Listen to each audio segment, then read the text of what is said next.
Good morning and welcome to the Sydney International Regatta Centre and the 2026 New South Wales Schoolboy Head of the River. Let's begin today by acknowledging the Darug people, traditional custodians of the land and waters on which we gather. We recognise the enduring cultural and spiritual connection of the Darug people with the Western Sydney Lakes, where we are today, particularly the Mulgoa clan. We pay our respects to their elders, past and present. We extend that respect to all Aboriginal, First Nations and Torres Strait Islander people here today. My name's Lizzie Chapman and I'm here in the commentary box with Chris McCarthy.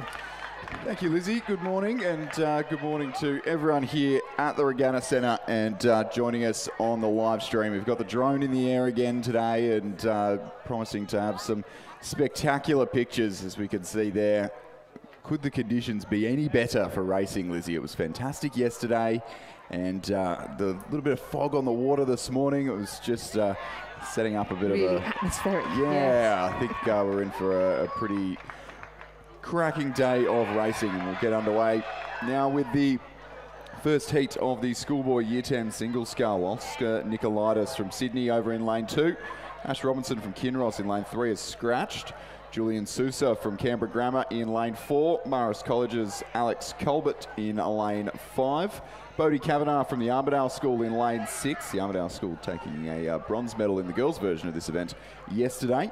And Oliver Kennedy from St Augustine's in lane 7. William Jones from Canberra Grammar in lane 8 has also scratched. So just the 5 scullers out on the water in this race. It looked like a pretty... wobbly start for Alex Colbert from Morris College, but he's certainly recovered well from that and now leading in the very, very early strokes here. The Schoolboy Year 10 single. Top 3 through to the final and 2 will miss out here. 3 heats of the Year 10 single scull. And in this race, we've got a couple of schools that are co-ed. So yesterday, their girls will have raced at the New South Wales Schoolgirl Head of the River. Today, the boys are racing. So it's a big weekend for those co-ed schools. The Kinross Walleroy School is here in force, and they were definitely in force yesterday. The Armidale School, as you've just said, Chris, exactly the same. And of course, we've also got some scullers who are in full-time education, but row for clubs. So they've entered the Schoolboy Head of the River as a club rather than as a school, just to explain why we've got that mix. Yeah, it's a funnily worded rule, but I think a few clubs around this year, and a few people rowing for maybe some schools that we don't see too often as they normally row for the club program. It is the Morris sculler there, Alex Colbert, who leads through the 500 and very tight for second and third between St Augustine's and the Armidale School. Oliver Kennedy from St Augustine's, coached by Amos Noon and Judith Ungamark, and then Bodie Kavanagh from the Armidale School, coached by Patrick Swanson. The Armidale School had a very successful day yesterday with 2 medals, in fact, a win in the schoolgirls single and a bronze or a silver in this event. I'll have to go back and just triple check that, but bronze or a silver in this event in the Year 10 single yesterday afternoon. Yeah, as you mentioned, there was some great racing yesterday. Conditions were fantastic and the quality of racing great, but more than anything else, the atmosphere. And it's already looking like being the same here today at the Schoolboy Head of the River. All of the athletes turning up in their busloads, the parents cranking up the kitchens up there at the back of the tents, ready to feed bacon and eggs or whatever it is to all of these hungry rowers. Just a reminder, if you are following the racing on your bicycle, that it is a requirement that you wear a helmet, and it's definitely very sensible to wear one because especially in this early morning, it's a bit slippy out there with the dew. But a fantastic course, 2,000 metres long, the Olympic distance. So this Year 10 single scull will race that full 2,000 metres. And then when we come to the age groups of Year 9 and below, they will race 1,000 metres.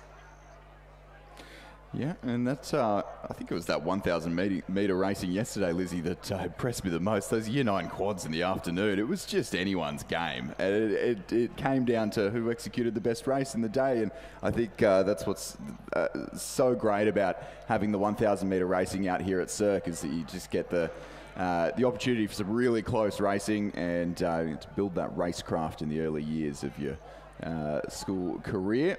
But, I totally agree with you. That's an amazing business skill. I was talking to people earlier today about this, that when you are put in a crew, you don't have to like somebody in order to make a boat go fast with them. You simply have to have good communication, have a good plan, do your training. It's a very technical sport, rowing, but the icing on the cake is actually having a plan and working together as a team to execute that plan. And yesterday we saw some crews who've been there or thereabouts all season actually seeing their plan through to conclusion, executing it really well and coming home with a medal, which is just such a fantastic way to end the school rowing season. Speaking of executing a plan, I think Oliver Kennedy is executing his race plan pretty well here. We saw Alex Colbert was leading quite convincingly at the 500 metre mark, and it's just been reeled in now by the St Augustine sculler, and who now I think just leads. So you see in the centre of your picture there, that's the Armidale School sculler Bodie Kavanagh, just a little bit friendly with the boys there. But over to the right is St Augustine's Oliver Kennedy, and over to the left is Marist College's Alex Colbert. And it was Alex Colbert by some margin at the 500 metre mark. Don't have the timing from the 500 metre hut, but the St Augustine sculler has reeled him in and overturned him, and certainly has the momentum in the third quarter of this race as they approach the 1500 metre mark. Yeah, drawing away with every stroke by the looks of things. And as you say, that Alex Colbert is no slacker. So the progression, which is what we call how you get through from one round to another, the progression of this Schoolboy Year 10 single scull is that the first 3 across the line will go through to the final, and the remainder will be knocked out of the event. So first, second and third are the placings that these boys are looking for.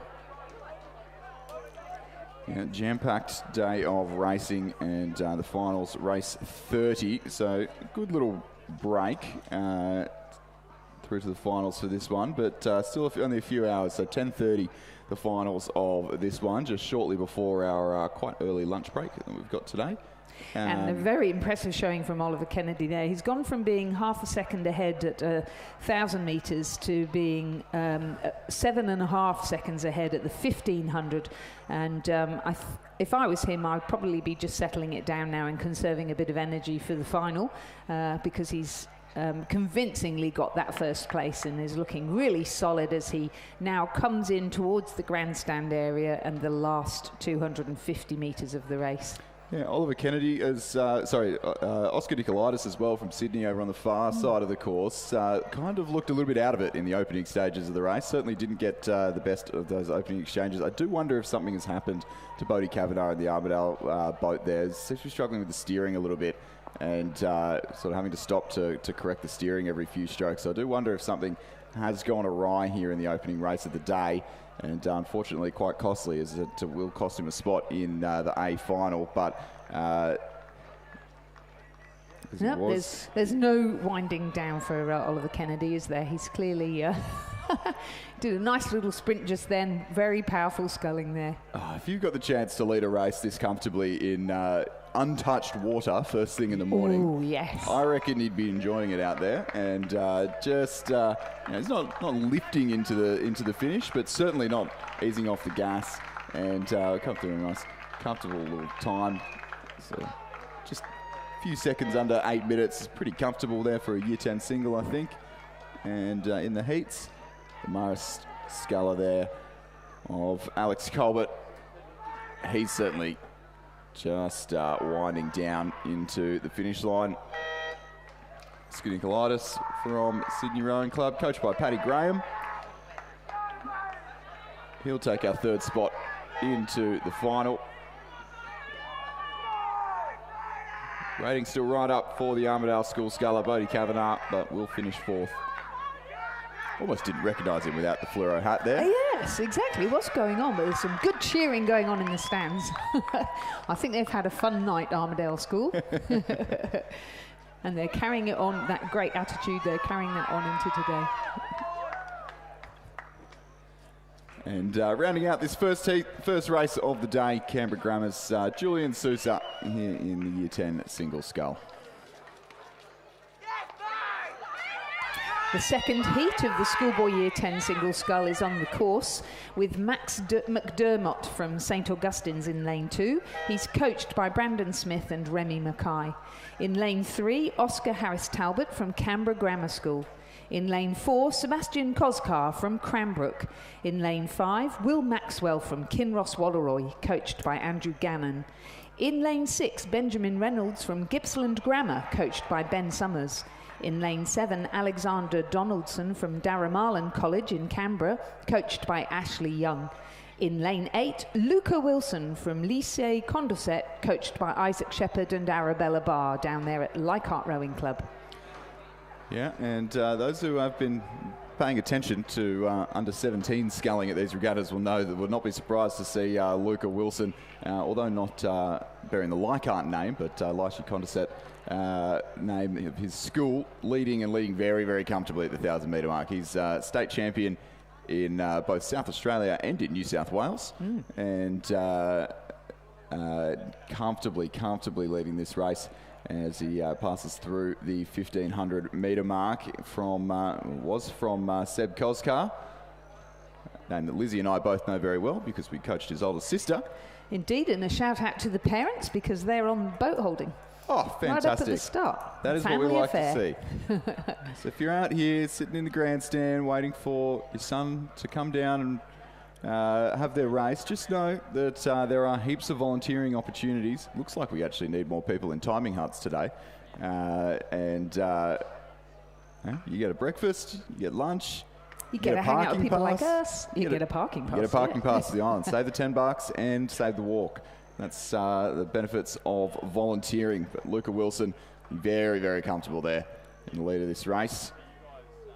From Seb Koskar, Darramarlin running third with Alexander Donaldson, and Gippsland Grammar's Benjamin Reynolds in fourth.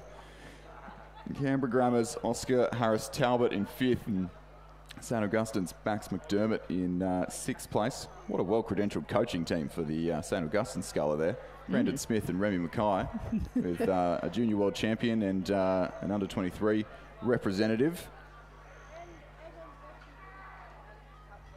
Yeah, we just mentioned that we both know Seb Koskar from having coached his sisters, both of whom are now at university. So hello to both of them if they're watching on the live stream. Sabrina's now at Melbourne University. She's just gone up to read whatever it is there. And Portia is at Edinburgh University for a year. So good day to both you, Portia and Sabrina, if you're watching online. Two universities with great rowing histories. I hope both of them get back in a boat at some point.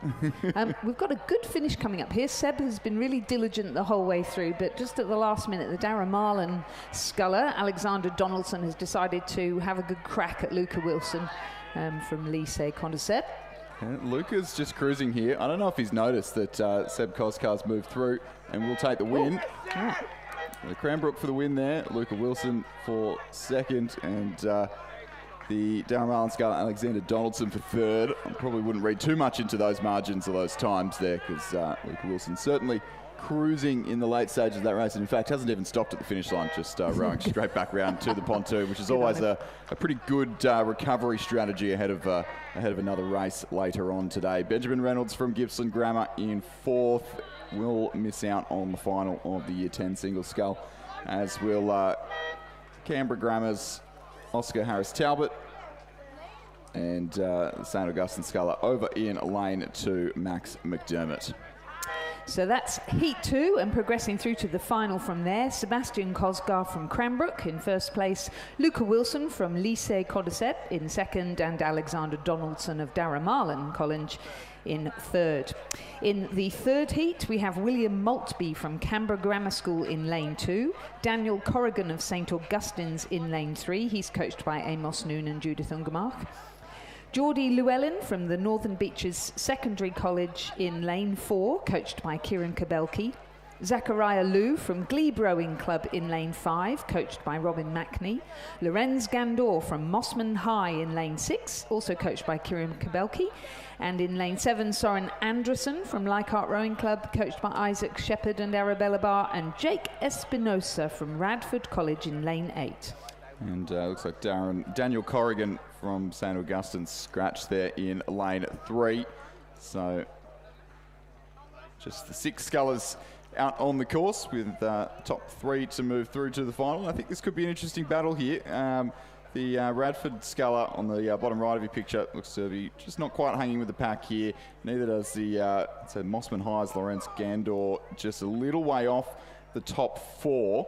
But then at the moment, Leichhardt Soren Anderson leading Glebe's Zachariah Liu from Canberra Grammar's William Maxby, possibly there. I think yes, I have got a time for him. Yeah, there we go. William. 1, 2, 3, 4, 5. It certainly is. And then the Northern Beaches Secondary sculler, Geordie Llewellyn, just hanging back in 4th there. I think so. It is helpful with the drone that we can maybe make a little bit more sense of the race there. So Soren Anderson from Zachariah Liu. And then over on the far side of the course, there's Canberra Grammar's William Maltby, who for some reason doesn't appear to be coming up on our timing screen quite properly. And then Geordie Llewellyn there from Northern Beaches Secondary in the colours of Mossman Rowing Club there. Lorenz Gandor from Mossman High, currently running 5th. So top 3 through. A little bit of work to do for Geordie Llewellyn from Northern Beaches Secondary if he is to replicate the efforts of some of their schoolgirl competitors yesterday. Okay, we have timers in the 500-metre hut, so thank you very much to them. Brilliant. Great to have you on board. It's a great view of the racing down there in the timing huts, and certainly makes our job a lot easier, doesn't it, Lizzie? Oh, it certainly does, yeah. You can see a bit more of the picture of the race unfold. And the picture here is that we've got 2 people vying for those 3 spots in the final, looking very clear. And then across on the far side, William Maltby, who hadn't appeared on any timing points, is now definitely making an impression and has moved clearly into 3rd place. So it looks as though our top 3 are becoming very clear as we get towards the last 100 metres of the race. Yeah, so once again, a little opportunity to conserve for these athletes. It's not quite being challenged for a spot in the final. Soren Anderson, the second member of that junior program from Leichhardt to go through. We saw Luca Wilson in his school colours, but Isaac Shepherd and Arabella Barr doing a good job down there at Leichhardt this year. Yeah, doing a great job. So yet another Leichhardt sculler coming across impressively. Soren Anderson of Leichhardt taking out first. Second will be Glebe Rowing Club's Zachariah Liu. And taking the final spot in the final will be Canberra Grammar's sculler William Maltby. And a good little battle going on for 4th here. Oh, yeah. Between Northern Beaches Secondary and Mossman High. So the 2 club mates there, and I think it was just Lorenz Gandor from Mossman High over Geordie Llewellyn of Northern Beaches Secondary, who did so well to hang with the pack in the early stages there. It didn't look like he quite had enough in the tank for the last stages of the race. And then Jake Espinosa from Radford College coming down to complete this race in about 10 or 15 strokes time.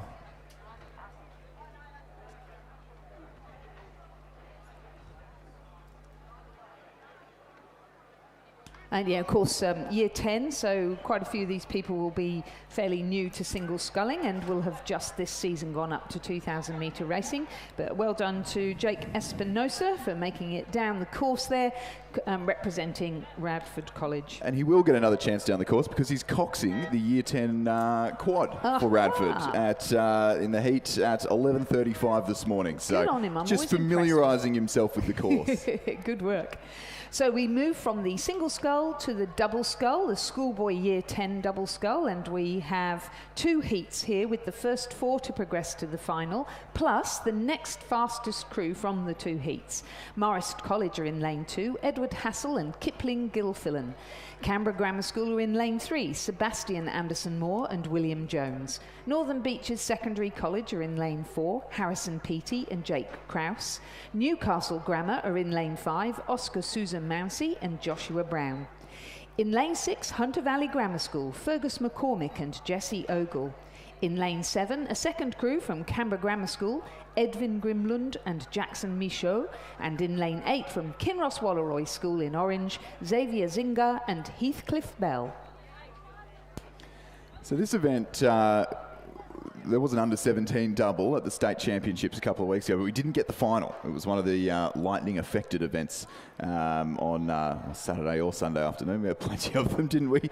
But I was just having a quick flick through and seeing what we could glean from those results. So that Kinross crew on the near side of the course, who I don't think we have got there on the course. No, it doesn't look like it. I think a bit early in the day. But yeah, I noticed, because I had girls in the under-17 double, and I did notice also that when that lightning was coming in, the weather conditions between heats was quite different. So some of the times were very different, and it is really hard to really make sense of anything. I think that might have been just afternoon as it came in, because looking at the 3 heats from state championships in this event, the first heat was won in 7:13, and then the last heat was won in 7:35. Yeah. And looking at the names in those boats, that doesn't quite add up to me. So maybe can't glean too much from it. But yeah, it does look like we're missing those Kinross Walleroy boys, Xavier Zinga and Heathcliff Bell. But so Canberra Grammar. Yeah.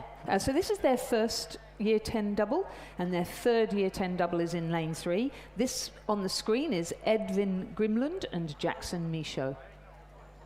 Marist College, also from Canberra, are sitting, and they're across there in lane 1. They're sitting in second position, Edward Hassel and Kipling Gilfillan. Hot on their heels, looks as though it is the Northern Beaches secondary crew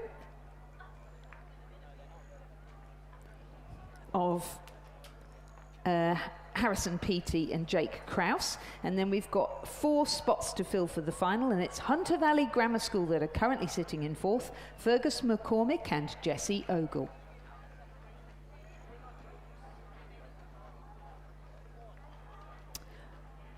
About 2 lengths behind them, the crew from Newcastle Grammar School, and then back to Canberra Grammar School's 3rd crew. So these 2 boys from Canberra Grammar, they'll line up in the Year 10 quad later on today as well. So a little bit different at the Schoolboy head of the river. Schoolgirl head of the river, you're only allowed to do 1 event, with the exception of you can do the single and the 8, or the single and the quad at the senior level. But at the Schoolboy head of the river, you can do 2 events. Is the limitation. So these boys will get another run down the course in the bigger boat as well, so perhaps a little predictor, but it is hotting up here, top 4 through. So this is largely a race for lanes going on, but Marist over on the far side trying to overturn Northern Beaches secondary here. Canberra Grammar are just clear of the danger. I think Marist just keeping their bow ball in front. Here come Northern Beaches secondary in the Mossman colours, and it is on the surge, stroke for stroke. It'll be the boys from Sydney. The Northern Beaches secondary, Harrison Peaty and Jake Krause just over Edward Hassel and Kipling Gilfillan. Although I have to say that Marist College crew sculling beautifully. Yeah. Excellent timing. And then with this Year 10 group at Marist College have been so impressive so far this season. From the little that we've seen of them, really, really impressive.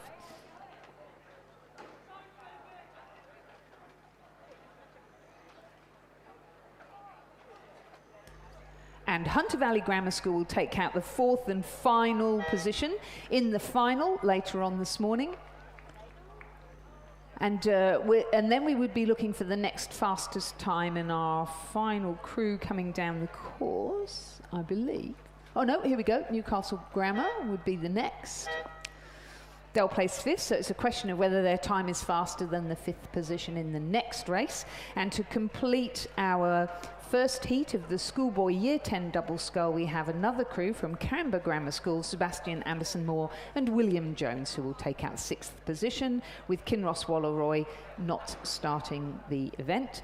The winning time for the Canberra Grammar School first crew was 7 minutes 18, but given that they just were doing low rate power strokes most of the way down the course, that they're clearly a lot faster than that.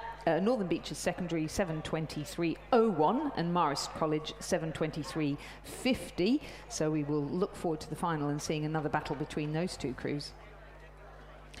Yeah, and set for a cracker. I think just looking back, trying to figure out for the Schoolboy quad earlier on in the week, trying to figure out who was going to be quick, because we haven't seen a Schoolboy quad race run since the beginning of term 4. Oh wow! Right. Owing to a few different cancellations and the fact that not too many events offer it.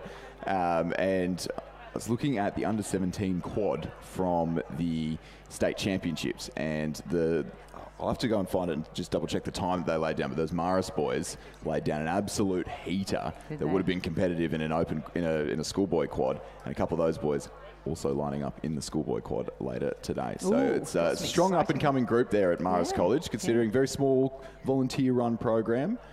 And obviously had a trip over to Henley last year and everything. So, and won the national titles last year in the quad.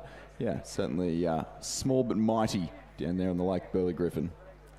And Canberra providing another 2 crews to the second heat of the Schoolboy Year 10 double scull. We've got Newcastle Grammar in lane 3, Mac Avery and Connor Scott. St Augustine's in lane 4, Oliver Kennedy and Daniel Corrigan.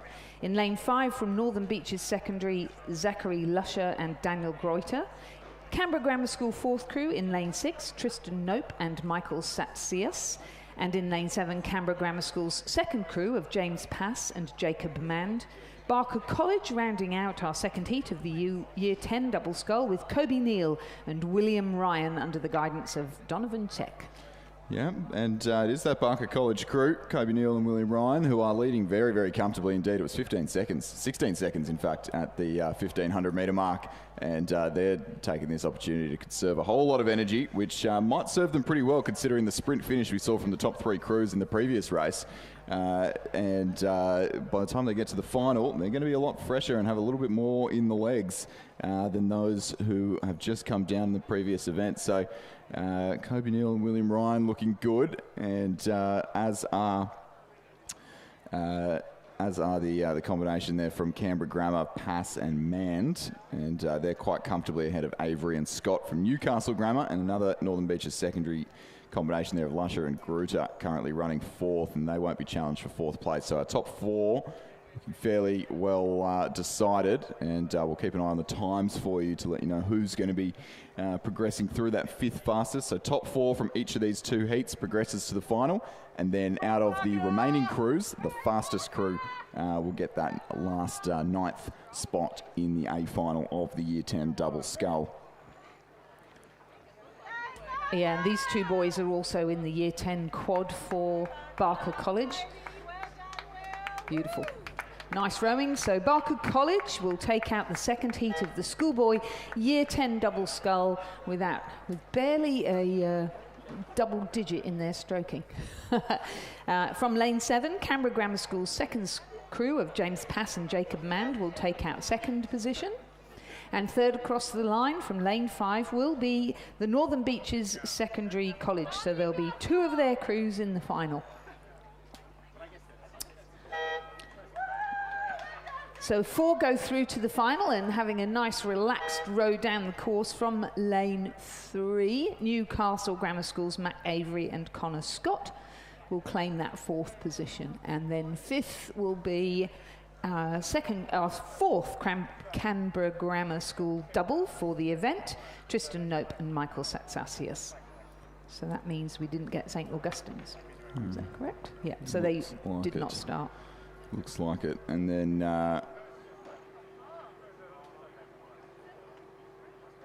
I would say it would be the Newcastle Grammar crew from the previous race there. Yeah, it will be. It'll be the Newcastle Grammar crew for the previous race of Susan Mutzi and Brown, who finished 5th, but looks like they have the next fastest time to progress through to the final. Winning time for our Barker College crew, even though they looked as though they were just paddling, was 7:53.9, so that's a pretty decent time. 8:06 was the Canberra Grammar School crew, and 8:19 the Northern Beaches secondary. And now the final. Just having a quick check of the programme here. We have to wait a little while, don't we? I think you told us the time. It's about 11:30.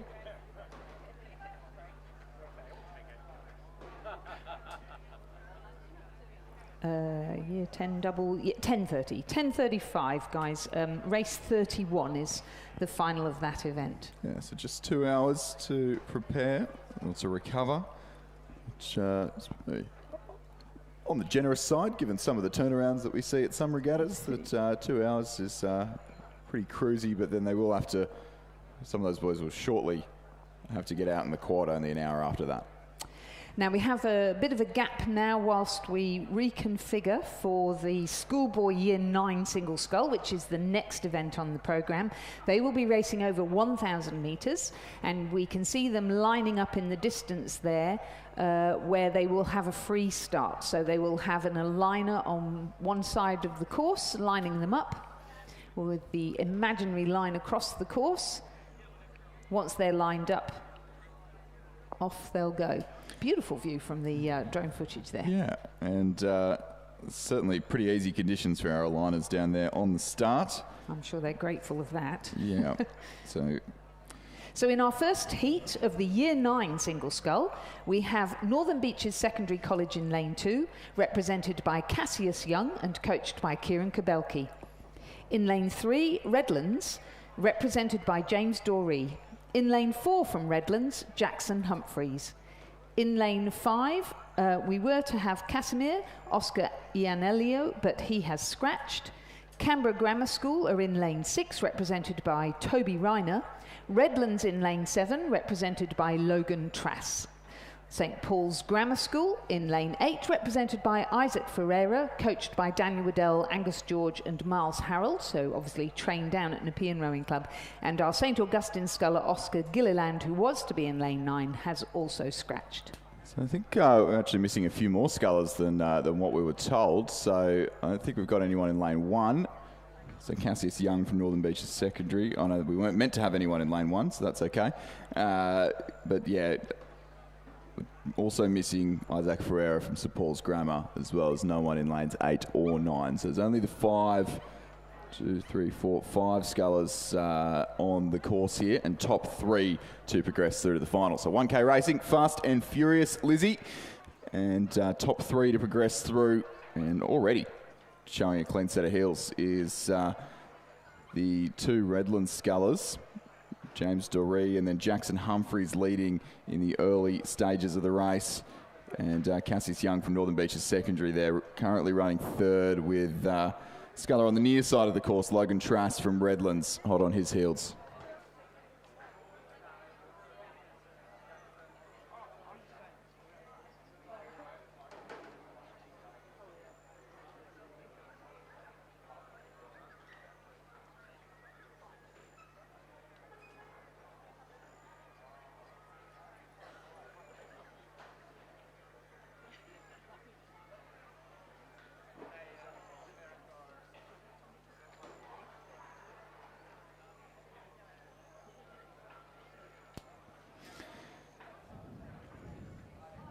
So through the halfway point, Jackson Humphreys there from Redlands extends his lead over his classmate James Doree. So Redlands 1-2 in the early stages of this one, and they'll be confident of having at least one of their scullers, but most likely 2 through to the final. And then Cassius Young from Northern Beaches Secondary there running 3rd. That looks to be our top 3, fairly well decided. Another Redland sculler there in Logan Trass on the near side of the course, running in fourth, and doesn't look too likely to challenge for a spot in the final. And certainly neither does Canberra Grammar's Toby Reiner there in lane 6. Great view there from the drone, just really showing the spread of the course. There's two Redland scullers though, they're not letting each other have it their own way. There's still some intra-club or intra-school rivalry going on there, and neither bringing down the rating. 1K race generally can recover from fairly quickly. It's certainly not easy, a 1K race, but generally can recover from a little bit quicker, so it's probably okay to... I reckon, like you said earlier, they'll be really enjoying having a course on a buoyed lane, having a good crack at each other in beautiful conditions. Yeah, why not? And Redland's another co-ed school, so the girls were out here yesterday doing their stuff, and today is the day for the guys.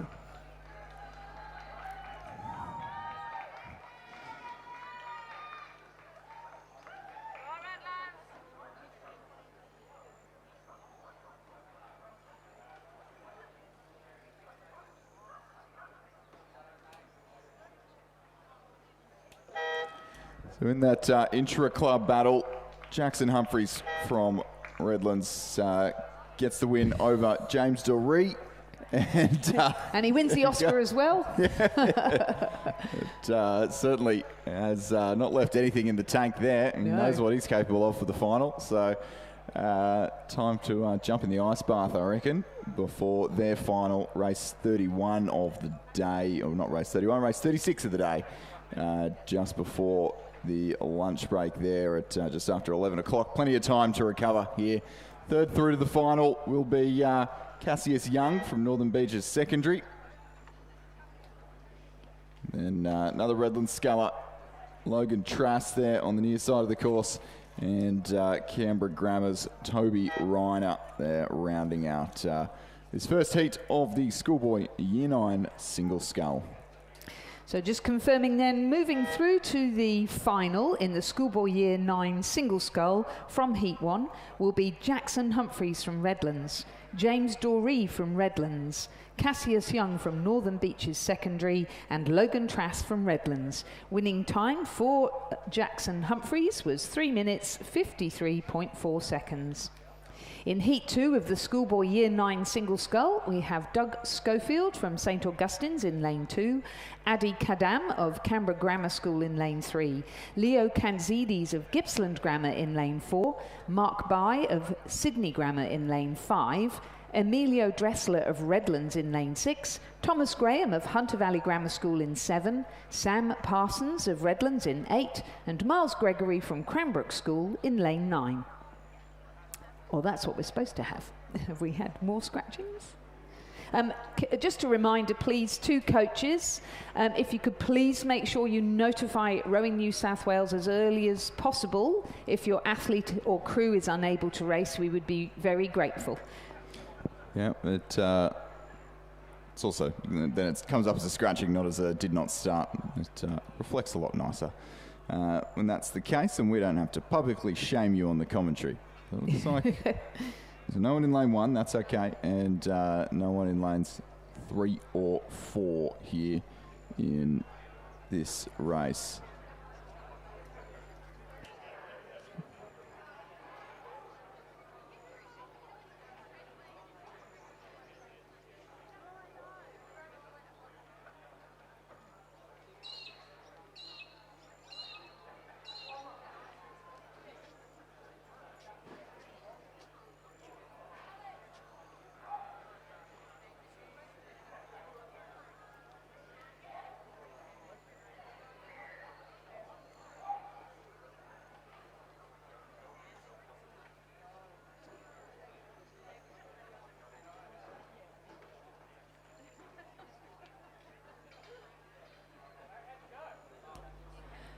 And I think another shout out to coaches, if you are running late, then again, worthwhile notifying the marshals of that so that they can let the judges know to see if there's anything they can do about it.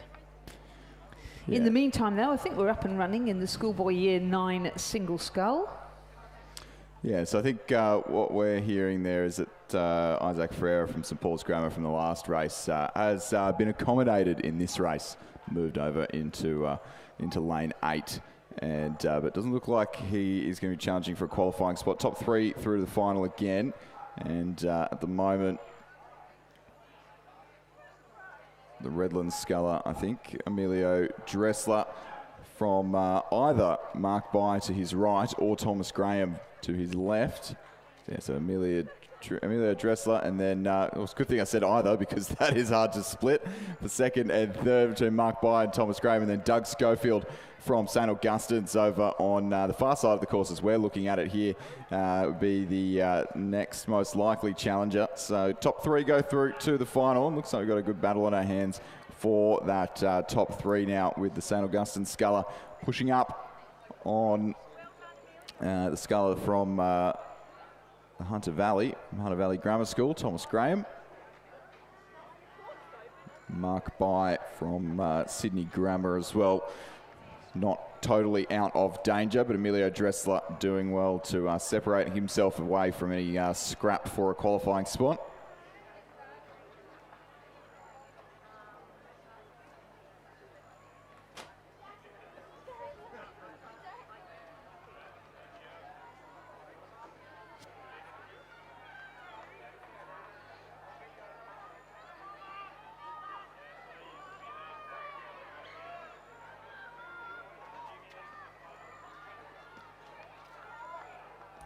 And pulling ahead now, looking strong there, Emilio Dressler from Redlands, now squeezing ahead of Mark By from Sydney Grammar, and Thomas Graham from Hunter Valley Grammar.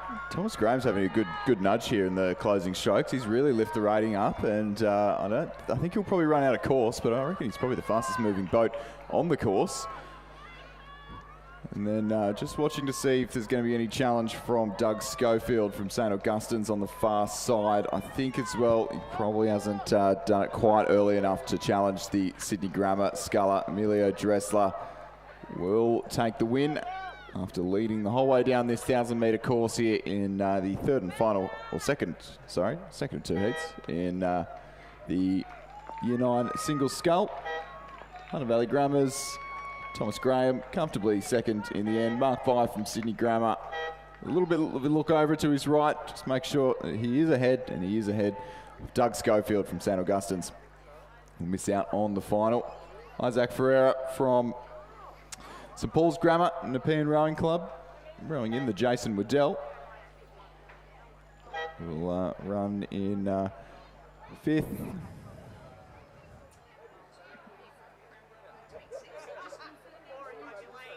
Just confirming then through to the final of the Schoolboy Year 9 single scull from Heat 2. First placed Emilio Dressler from Redlands. Second, Thomas Graham from Hunter Valley Grammar School. And third, Mark By from Sydney Grammar School, and also Leichhardt Rowing Club. The remainder are eliminated from the event, and the final of the Year 9 Schoolboy single scull will take place at 11:05. Now we have our third and final heat to decide who the final 3 finalists will be. In lane 2 from the International Grammar School, Otis Shipley. In lane 3 from Redlands, Charlie Benfield. In lane 4 from Canberra Grammar School, Finn Rangier. In lane 5 from Kinross Walleroy School, Reuben Cleary. In lane 6 from Cranbrook School, Oscar Deary. In lane 7 from Redlands, Oliver Stojanovic. In lane 8 from Cranbrook Grammar, they have scratched. And in lane 9, hopefully, from Gippsland Grammar, Felix Baxter. I was I thought seeing Gippsland Grammar here, how nice for them to have weather like this after all the rain that they've had recently and presumably affecting their rowing conditions as well. Yeah. Bushfires and the like. Well, it's some work for Gippsland Grammar at the moment because their girls are racing at the head of the schoolgirls on the down in Geelong. Yeah. And then the boys are up here at wow. the New South Wales Schoolboy head of the river. So the program's split in half at the moment. I know, I share their pain because I've been having to do the same with my program, but it's, like you say, a big effort, but if you end up with quality racing like this in such a great venue, then it's worth it. Makes it all worthwhile. Yeah, and I mean, Gippsland Grammar every bit the chance to win the schoolgirl quad at the head of the schoolgirls, and be competitive. And well, I know Nick Bartlett thinks he's a good chance. These boys are a good chance for a win in the schoolboy quad up here as well. So it will be interesting to see how that unfolds. If they could take two head of the river or head of the schoolgirls titles in two different states on the same afternoon, that'd certainly. I'd have to have a look and see if it's been done before by the same school. Yeah, I think. Can't imagine. I'm opening myself up to more work. That sounds really hard to figure out. And meanwhile, back in the Year 9 single scull, we've got a good showing again from Redlands, who seem to be very determined to have people from every single heat moving through to the final.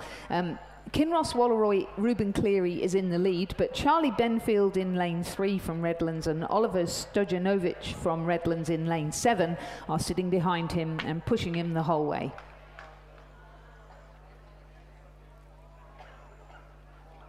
So Charlie Benfield on the far side, because the lanes are numbered 1 through to 9, starting from the far side from you if you're in the grandstand, and if you're watching on the live screen from the left-hand side.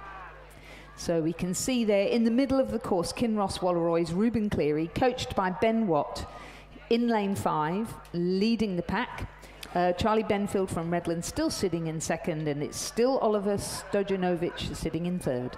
I would assume Ruben Cleary would be the younger brother of Oscar Cleary, who rode in the Kinross quad the last 2 years and also played rugby in the Australian schoolboys team. I'm sure Coach Benny Watt will let me know. We spoke about busy programs.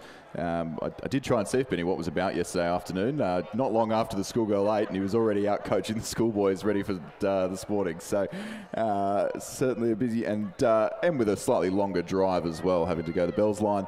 And with the closure of Victoria Pass, just makes that drive from Orange just adds a little bit of extra sting to it. But Ruben Cleary, first across the line. Second across the line, Otis Shipley from International Grammar on the far side of the course. And third will be Redlands' Oliver Stojanovic. They're in third place. And fourth being Finn Ranga from Canberra Grammar. Will miss out on that final, as will the Redlands sculler there. Well, the Gippsland Grammar sculler here, Felix Baxter, and then the Redlands sculler on the far side there of Charlie Benfield. Yep, so confirming then as our final sculler comes down to the line that the 3 moving through to the final of the Schoolboy Year 9 single scull are Ruben Cleary from Kinross Walleroy, Charlie Benfield from Redlands, and Oliver Stojanovic also from Redlands. Fourth, and just missing out, Finn Rangia from Canberra Grammar School.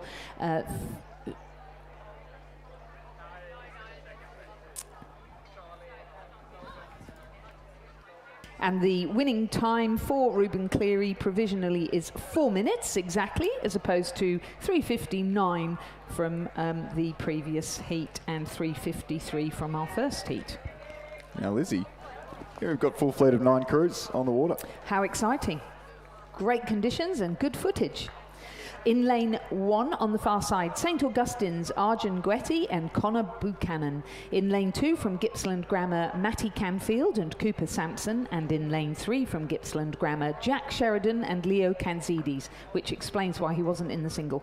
In lane 4, Archie Lane and Louis Barman from Marist College. In lane 5 from Redlands, Lachlan Boulderstone and Calvin McNabb. In lane 6 from Hunter Valley Grammar School, Harrison McDougall and Oscar Wilson. In lane 7 from Canberra Grammar School, Leon Casey and William Pentoni. In lane 8 from Mossman High School, Brody Kinsman and Liam Creasy. And in lane 9 from the Cranbrook School, Oliver Pietor and Miles Gregory. So full fleet of 9 crews, and in the early stages there, Gippsland Grammar with a good showing from their top crew, as is Marist College there in lane 4. So the 2 crews you see at the top of the screen on the left-hand side. Third in from the left is the Gippsland Grammar number 1 crew of Jack Sheridan and Leo Cancides, coached by George Pearson. And then just to their left, or just to our right as we're viewing from the drone, Marist College, Archie Lane and Louis Barman there. And then over on the near side of the course, on the right-hand side, looks like Mossman High of Brody Kinsman and Liam Creasy, coached by Kieran Kibelke. And just riding on board there with the Redlands crew in the middle, Lachlan Balderston and Calvin McNabb. But spoke about how split Gippsland the program at Gippsland is split up today, and in this leading crew, Leo Cancides, I would hazard a guess that I think his sister is possibly rowing in the Gippsland top quad at the head of the schoolgirls down in Victoria. So I don't know if the parents have had to choose who they're going to go and watch. They might be thanking us for our live stream. But Mia, and then I think as well, again, I'm just making guesses based on last names, but there's Maddie Canfield in the other Gippsland boat, and there is a Lily Canfield in the top Gippsland quad as well. So there we go. Growing families. I'm sure someone will let me know if. And, you know, I got it right with the last set of last names, because Benny Watts just texted me that Ruben is indeed the younger brother of Oscar at Kinross. Excellent. Loroy. So thank you, guys. Keep that intel coming. We'd love to see it, especially ahead of the Nationals, when we're hoping we'll see quite a few of you over in beautiful Lake Barrington in Tasmania. In the meantime, in this Schoolboy Year 9 double scull, the first 4 will progress through to the final, and it's Gippsland Grammar on the far side, v Mossman High on the near side, looking to take those first 2 places. Yeah, I think Mossman High here, they have moved out in the, really started to put some pressure on the closing strokes here. Gippsland have just done enough. It's tough when they're separated by 5 or 6 lanes, and our screen actually blocks us from seeing what's going on the course, but I think it is going to be Gippsland Grammar here, Jack Sheridan and Leo Cancides. Taking the last few strokes, very, very long indeed for Year 9 rowing, and we'll cross the line safely through to the final of the Year 9 double scull, as will boys from Mossman High, Brody Kinsman and Liam Creasy. A nice looking Marist College crew coming across in 3rd position, Archie Lane and Louis Barman. And who will take the important 4th place? We'll go the way of St Augustine's, but Canberra Grammar, Leon Casey and William Pentony very hot on their heels, because it is top 4 plus the next fastest as well. So that keep an eye on that Canberra Grammar crew. They will be waiting with bated breath to see how the last of the second of the heats unfolds, and how the 5th place boat travels along the course in just a couple of moments' time. So that Canberra Grammar crew there, 3:59.63, will let you know who is going to be progressing through to the final. But in the meantime, confirming Gippsland Grammar 1 will be the first crew to progress through to the final. 2nd was Mossman High. 3rd, Marist College 1. 4th, St Augustine's.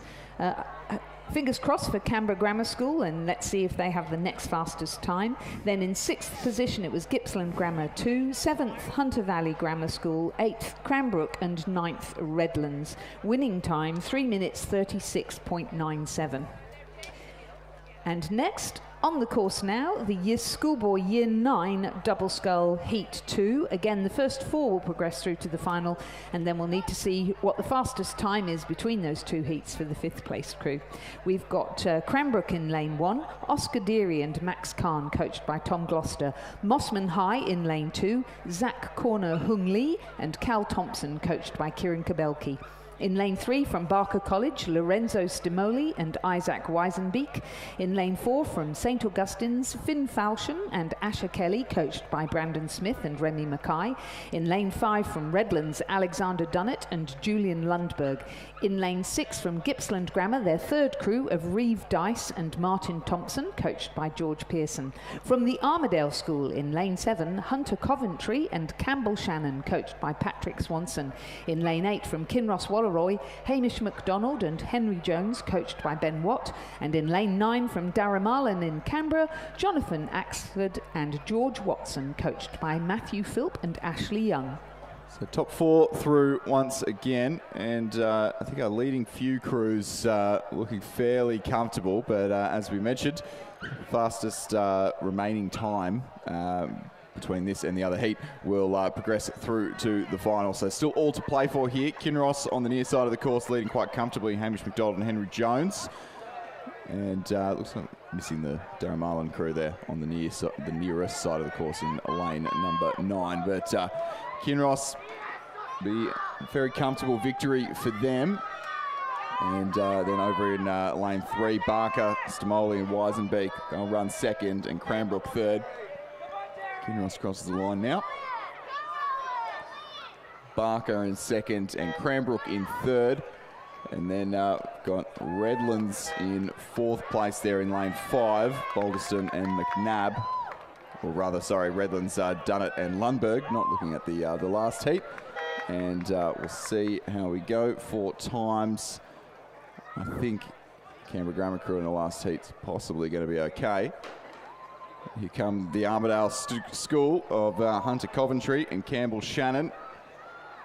Making their last few big strokes towards the line here in the U9 double, and a close battle between Gippsland Grammar and St Augustine's for 6th and 7th.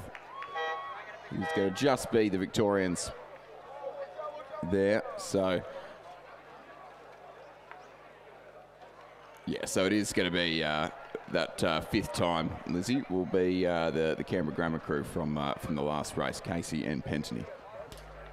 So just confirming then, from Heat 2 of the Schoolboy Year 9 double scull, going through to the final will be Kinross Walleroy's Hamish MacDonald and Henry Jones, Barker College's Lorenzo Stimoli and Isaac Weisenbeek, Cranbrook's Oscar Deary and Max Kahn, and Redlands crew of Alexander Dunnett and Julian Lundeberg, and confirmation that the 5th placed Gippsland Grammar School 3 crew, slightly slower than the 5th placed Canberra Grammar School in the first heat, so it will be Canberra Grammar that go through to the final. So 5th was Gippsland Grammar, 6th the Armadale School, 7th St Augustine's, Mossman High and Darramarlin did not start. We move now to the school year 8, and we have races now in the 4th Coxed Quad Scull. This is the first heat of 2. In lane 3 we have Canberra Grammar School 5. In lane 4 Shaw School. In lane 5 Cranbrook 2. In lane 6 Redlands, and in lane 7 Canberra Grammar School 4. So it looks like just looks like we've missed one crew here, and that has meant it's a very easy heat, because it's top 4 through to the final, and there's only 5. Well, there's only meant to be 5 crews, and there's only 4 on the course, so all of them will progress through, and I dare say possibly all of the next heat as well. Will they run a 9 boat then? I'm not sure. I would assume so. We'll wait and see. But certainly in this race, top 4 through, there are only 4 crews on the course. Currently it is the boys from Shaw, Matthew Chapman, William Dixon, Jamison Rose, Harry Bates and Sam Dacombe, the coxswain, who are leading very, very comfortably at this stage. I would say, Lizzie, they may have come out here for all schools regatta, whether or not they got a race or not. This may be their first time racing it, sir. Yeah, quite possibly in year 8. So they would have been year 7 last year, wouldn't they? Yeah. Next to them, we can see on the screen on their left the crew from Canberra Grammar, which is Canberra Grammar 5, Louis Croston, Oliver Carmody, Darian Tattersall and Ryan Gardner. They're coxed by Ario Yazalu.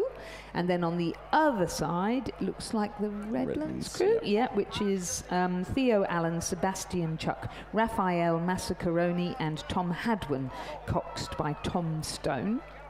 I think that's, sorry, right, Lizzie, I think I've led you astray there. That is, I think, the two Canberra Grammar crews, the two second and third crews chasing down Shaw, and then the Redlands crew that you just mentioned there, currently running back in fourth, maybe just conserving some energy because they know they're straight through to the final. Yeah. So progression. Canberra Grammar 4 is Blake Jory, Kevin Wang, Cale Sixsmith and Romeo Bailey, coxed by Lucas Yao. Yeah, so some good classmate rivalries here with the two crews from Canberra Grammar. As you mentioned before, the 1K race can recover reasonably quickly, so a good chance to go and get a good hit out down the full length of the course. Here come the boys from the Shaw School. Always do such a great job in their junior sculling ranks. Very neat indeed. Considering fourth quad, first season of rowing. Looks fantastic to me. Yeah, very good. Sure. Well done, Shaw School. Very impressive there in year 8. Looking forward to seeing what you do over the next 4 years of your schooling. And then coming across the line in second position, the crew from Canberra Grammar, the 4th crew, followed by Canberra Grammar's 5th crew.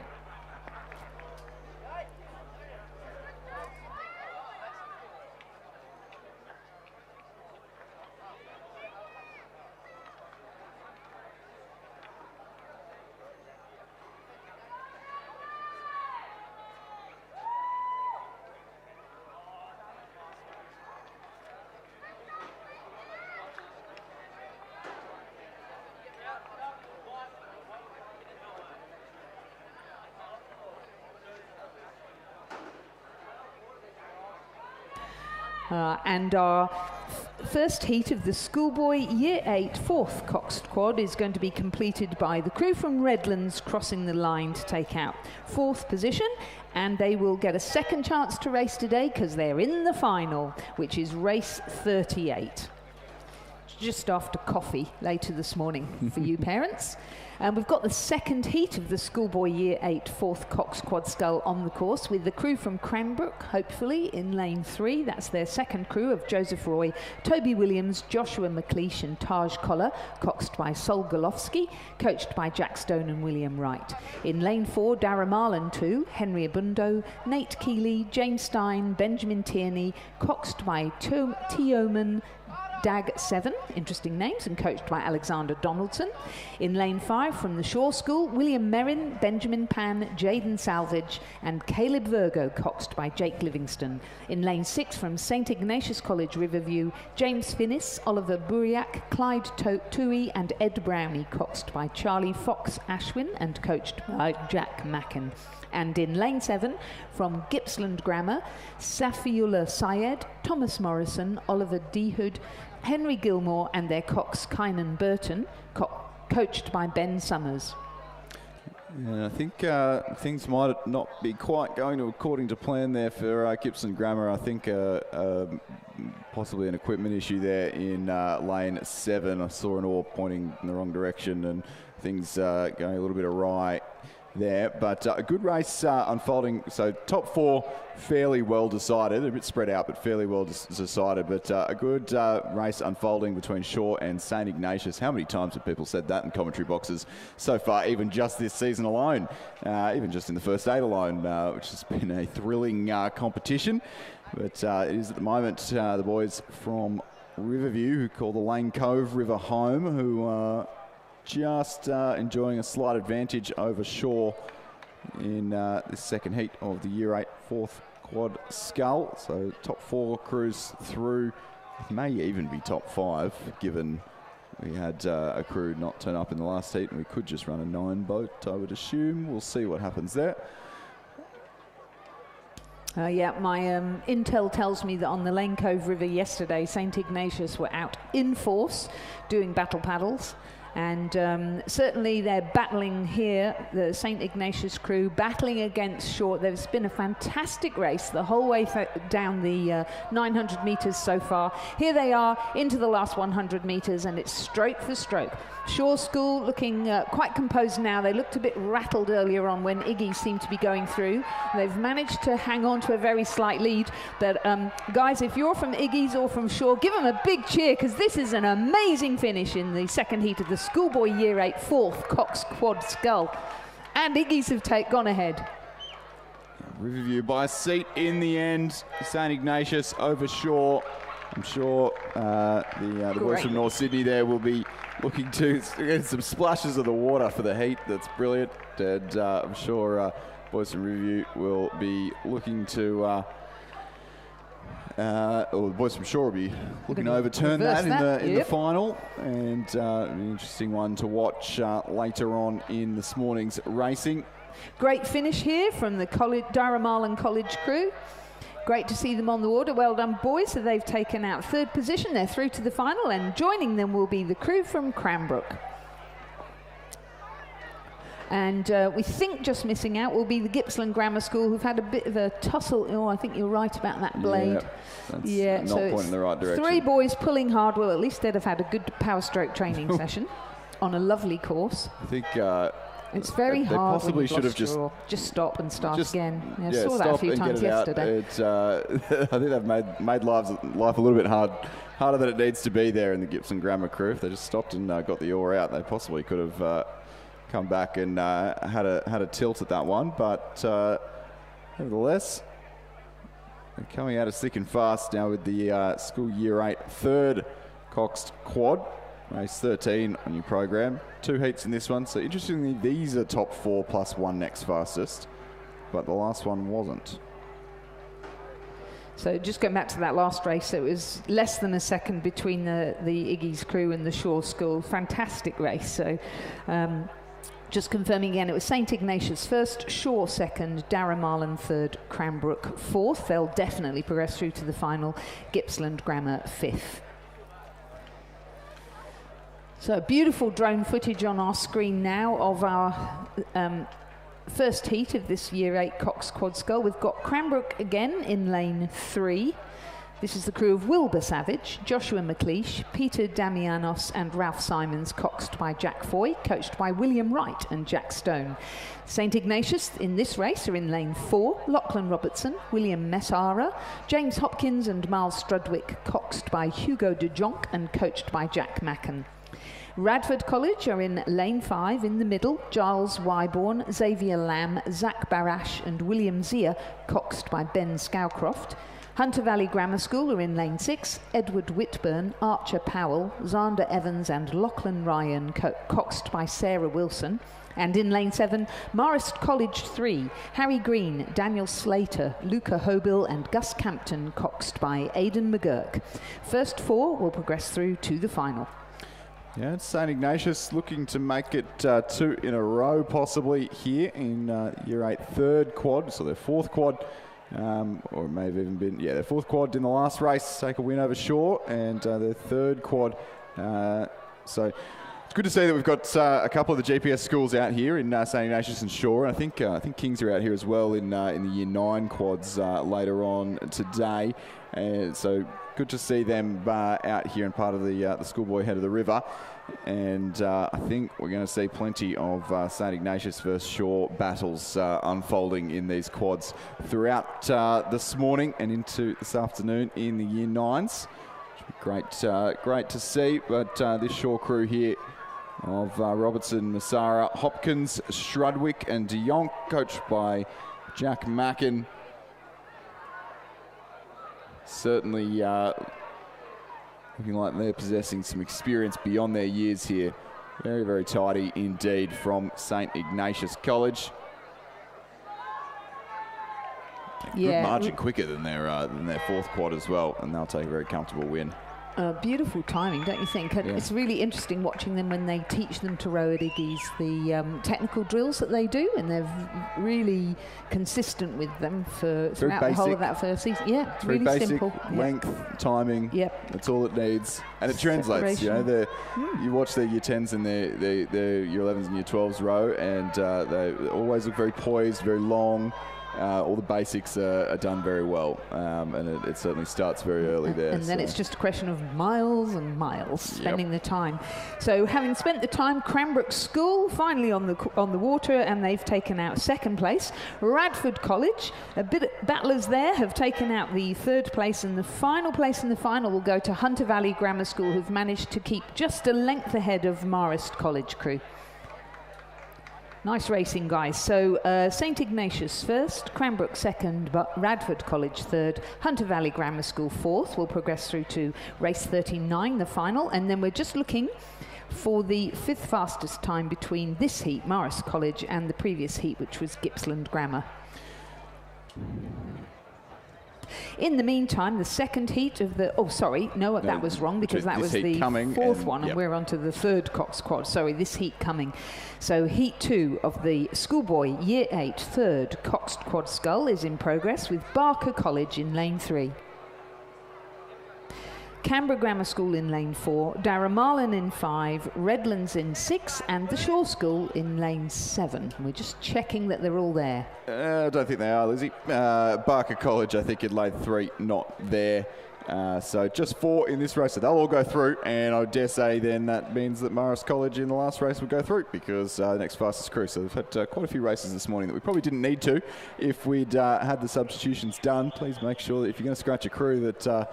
if possible, I mean, obviously there's sometimes things out of our control, but if possible, if you can scratch it more than an hour before, we could save people doing extra unnecessary races and save our voice boxes up here in the commentary box. It's been a big weekend already, and plenty more to come.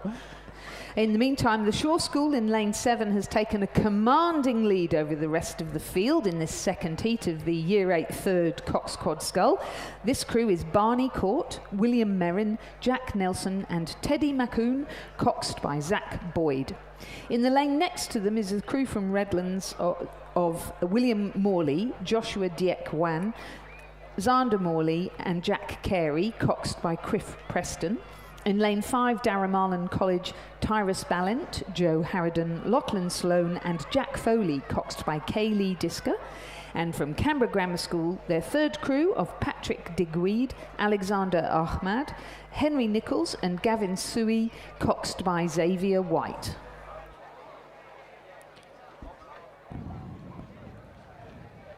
How good is this drone footage? Lizzie, you can see this Shaw crew, and I'm sure coaches will be love it. Watching on and seeing what they can glean from it in between the heat and the final. And these boys will love watching back there. It's Barney Court, William Merrin, Jack Nelson, Teddy McGowan and Zach Boyd in the cox's seat. You can see him tucked into the bow there of the Shaw School boat and leading very, very comfortably indeed. So what will probably be interesting here is maybe to compare the time. The St Ignatius crew in the last race, 3:43, and to compare the time and see roughly where this Shaw School crew are. I'm sure it will be tight. They would have raced each other all the way through the season. Now in separate heats, and we'll have to wait just another couple of hours to meet in the final here at the Schoolboy head of the river. Good battle unfolding for the minor places. Again, largely elementary, all these crews through to the final. But Canberra Grammar on the far side there, going to battle with Darramarlin. So all Territorian battle for second and third, and they are stroke for stroke in the closing stages of this one. And 150 metres left to go. I think it was Canberra Grammar. But so maybe Darramarlin just edging out in front of their Lake Burleigh Griffin rivals. No question about who's going to take the win in this one, though. The Shaw School just a hair slower than the last heat. But no doubt an interesting one to keep abreast of for the finals. Darramarlin really slogging it out. Here come Canberra Grammar. I think it's just going to be Darramarlin very close there for second and third, but in that all Canberran fight for the minor placings, it is Darramarlin over Canberra Grammar, and then will be Redlands for fourth. So just confirming, going through to the final from the Year 8 third Cox Quad, all of our competitors, but first position was Shaw, second Darramarlin, third Canberra Grammar, and fourth will be Redlands. So moving up to the first Cox Quad Scull, and that will mean that the seconds don't need to do heats, they're just having a straight final. So with heats to figure out who's going to be in the final of the first Cox Quad Scull for the Year 8s, we have Redlands in lane 3, Radford College in lane 4, Cranbrook in lane 5, Canberra Grammar in lane 6, Gippsland Grammar in 7, and Hunter Valley Grammar School in 8. Just checking they're all there. Looks like they are, Lizzie. I'm counting 6 out there. That's good to know. Redlands are in lane 3. Sam O'Sullivan, Charlie Halliday, Bailey McDonald and Lincoln Morrison with Edward Grinham coxing. Radford College in lane 4, Luca Zielinskis, Henry Beswick, Kelvin Yu and Hugo Huang, coxed by Christian McCoon. Cranbrook are in lane 5, in the middle, Charles Hourigan, Samuel Lynch, Tom Richardson, William Holt. Emilio Papayano is the cox, and their coaches are Jack Stone and William Wright. And they look like they've just had the most massive shipwreck. So just going back to what we were talking about earlier. Canberra Grammar there. Stop and start again. Yeah. Oh, no, it's Canberra Grammar, is it? Grammar. That's Caleb Edel, Max Millen, William Grimland and Benjamin Latham, coxed by Mac Bottrell. Gippsland Grammar have pushed past that crew now. Darcy Langshaw, Blake Maxwell, George Hill and Alistair Ray, coxed by Tristan Wakeham. And storming up the inside here in lane 8, Hunter Valley Grammar School, William Ryan, Casper Williamson, Finn Carey and Elhanan Sebunya, coxed by Emma Purdy, and they look like they're going to take out this first heat of the Schoolboy Year 8 first Cox Quad Scull. Yeah, so Canberra Grammar, they were right in it before that massive shipwreck in the middle of this race, and absolutely charging back to try and stand a shot of qualifying for the final. So it's top 4 and then the one next fastest. It doesn't look like they're going to finish in that top 4, Canberra Grammar, but they will be trying to put everything they can into the water to, they're essentially trying to race the 5th place crew in the next race at the moment to try and set that next fastest time. It is going to be Hunter Valley Grammar. It's going to be close for second with Gippsland and Redlands, and I think Gippsland just over Redlands for second and third. Fourth will go the way of Radford. Canberra Grammar charging home. You see they're taking about a seat a stroke out of Radford there, but will finish 5th, and they'll have a nervous wait to watch the time. Certainly could still be a danger for the medal in the final if they can sneak their way through. I thought they were covered really well. Good job. Very, very composed. I'm sure it didn't feel it, but it was. So first Hunter Valley Grammar School, second Gippsland Grammar, third Redlands and fourth Radford College will progress through to the final of the Year 8 first Cox Quad Scull. 5th Canberra Grammar will have to wait and see how their time compares with the next heat, and 6th was Cranbrook School. The winning time is 3 minutes 41.35 provisionally. And the margin 3.13, 0.54 and another 3.37. So heat 2 underway now. Marist College on the top of your picture there in lane 3. Barker in lane 4. Newcastle Grammar in lane 5. St Ignatius in lane 6 and the Shaw School in lane 7. And boy, this is a tight affair. So again, top 4 through, and then the next fastest out of the 2 heats. So I think this is looking like a tight race, and so could produce some quick times. It might spell disaster for Canberra Grammar, who will be waiting on nervously for the results of this one. St Ignatius leading from Shaw, and then back to Newcastle Grammar, who are only just narrowly ahead of Barker, and then Marist College over on the far side of the course, who are still right in the hunt. So that top 4 and the automatic, I guess, qualification, anything but decided here, as St Ignatius leads Shaw through the 500. I think this is our closest race of the day, don't you? I think so. We haven't seen one where it's sort of like a line across the course at the 500 so far. We're just warming up into things, Lizzie. We are. But And St. Ignatius again looking good. Yeah, I think Shaw maybe just made a move there. I mean, normally, year 8, year 9 quad, you'd make a move about halfway through the race. Shaw maybe reeling in just a seat or two of margin. Whether they can continue that momentum on into the sort of the final stages of the race. I think there we can see, it's a great thing about having the drone following alongside, you can see St. Ignatius respond there and start to move out.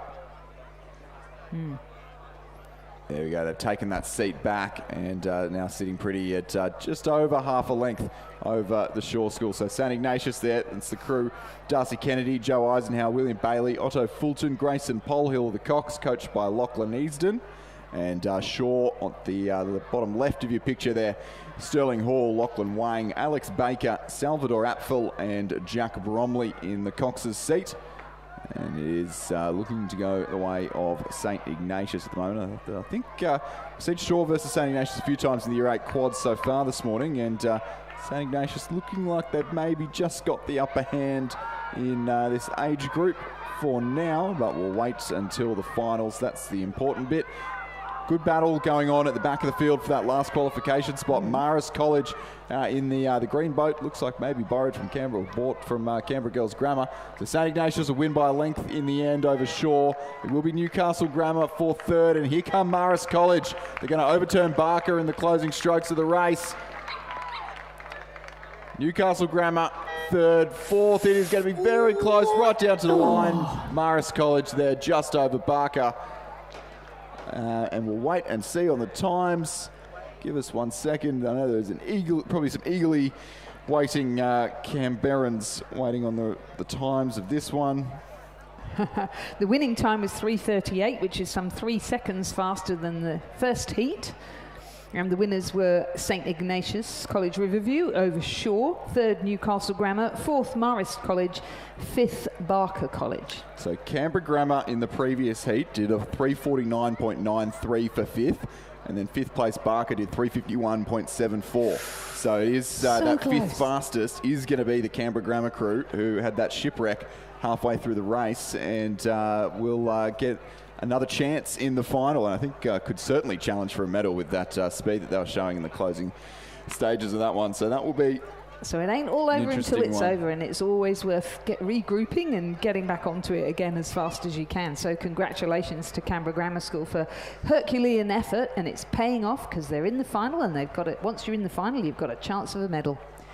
We're going to slow things down a little and breathe as we go to the first heat of the Schoolboy single scull. We'll have some real talent in this race. We've got James Baker from St. Dominic's College here in Penrith in lane 1. He also rows at Nepean Rowing Club, and he's coached by Daniel Waddell, Angus George and Miles Harold. In lane 2, we've got Lachlan Schofield from St. Augustine's. He's coached there by Amos Noon and Judith Ungermark. In lane 3, we have William Weir, who represents Canberra Grammar School and is their first sculler. In lane 4, from Newcastle Grammar, Michael Thomas, who's coached by William Graves. In lane 5, Aidan Hall, who represents Blacksland High here, but also rows from Nepean Rowing Club, coached by the same team as James Baker. In lane 6, we have Seba Mocky from Canberra Grammar School, their fourth sculler. In lane 7, Gus O'Sullivan from Redlands, where he's coached by Charlotte Harmon. In lane 8, Riley Shaw from Gippsland Grammar, where he's coached by Ben Summers. And in lane 9, from Darramarlan College in Canberra, Felix Pentony.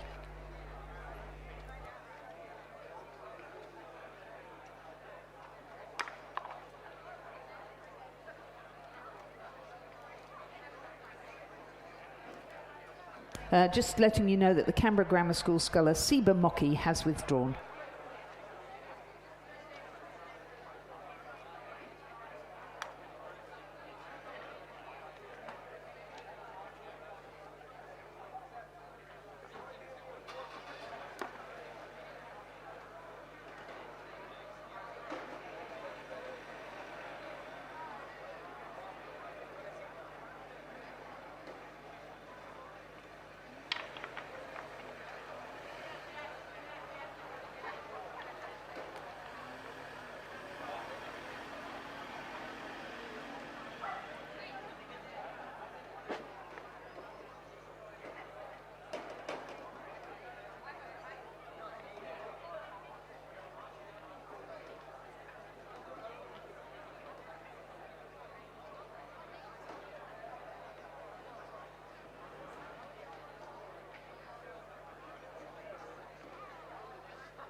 So no timings for us just yet as we return back to 2,000 metre racing, just possibly getting some people down in the 500 metre timing hunt, but the drone is obviously giving us some great insights. The top 4 through to the final here in the Schoolboy single at the moment. Challenges coming from either side of the course with Darren Marlin's Felix Pentany and then Lachlan Schofield from St Augustine's on the southern side of the course there on the left. You can really see the spread of the field, and then on the left-hand side of the picture there, seeing as well Canberra Grammar's William Weir trailing Michael Thomas from Newcastle Grammar. That looks to be our top 4. James Baker, I think, from St Dominic's. Just seeing a little bit of bow ball there on the left-hand side, so he's up there in the top 4, and it's William Weir's job to try and hunt down a spot in that top 4. So there's Lachlan Schofield from St Augustine's. Whoa, that was tight through the 1,000 metre mark with Darren Marlin's Felix Pentany. And I think we might have been missing that Gippsland sculler in lane 8. There we are, and Canberra Grammar's sculler in lane 6. So you can see the Canberra Grammar sculler William Weir there trailing back in 5th. Redlands Gus O'Sullivan there in 6th. And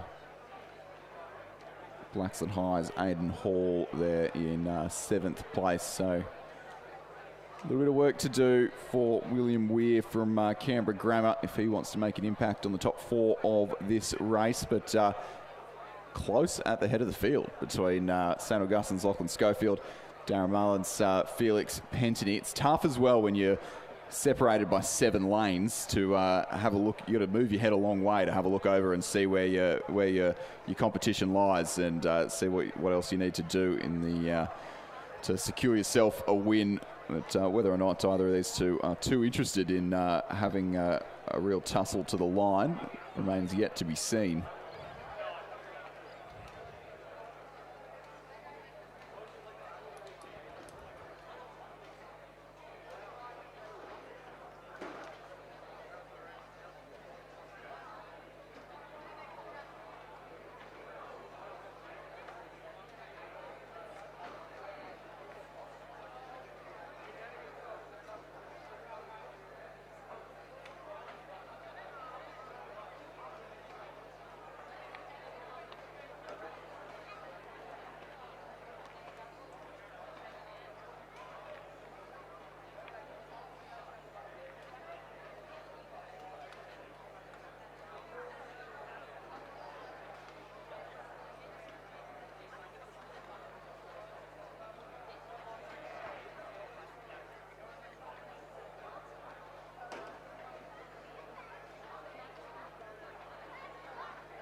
So this first heat of the Schoolboy single drawing to a conclusion now. Felix Pentany from Darren Marlin was locked in a tight battle with the St Augustine sculler, who looks to maybe be conserving a little bit of energy, but certainly hasn't brought things right down. Maybe just starting to bring it down now they're in the red boys the last 100 metres of the course.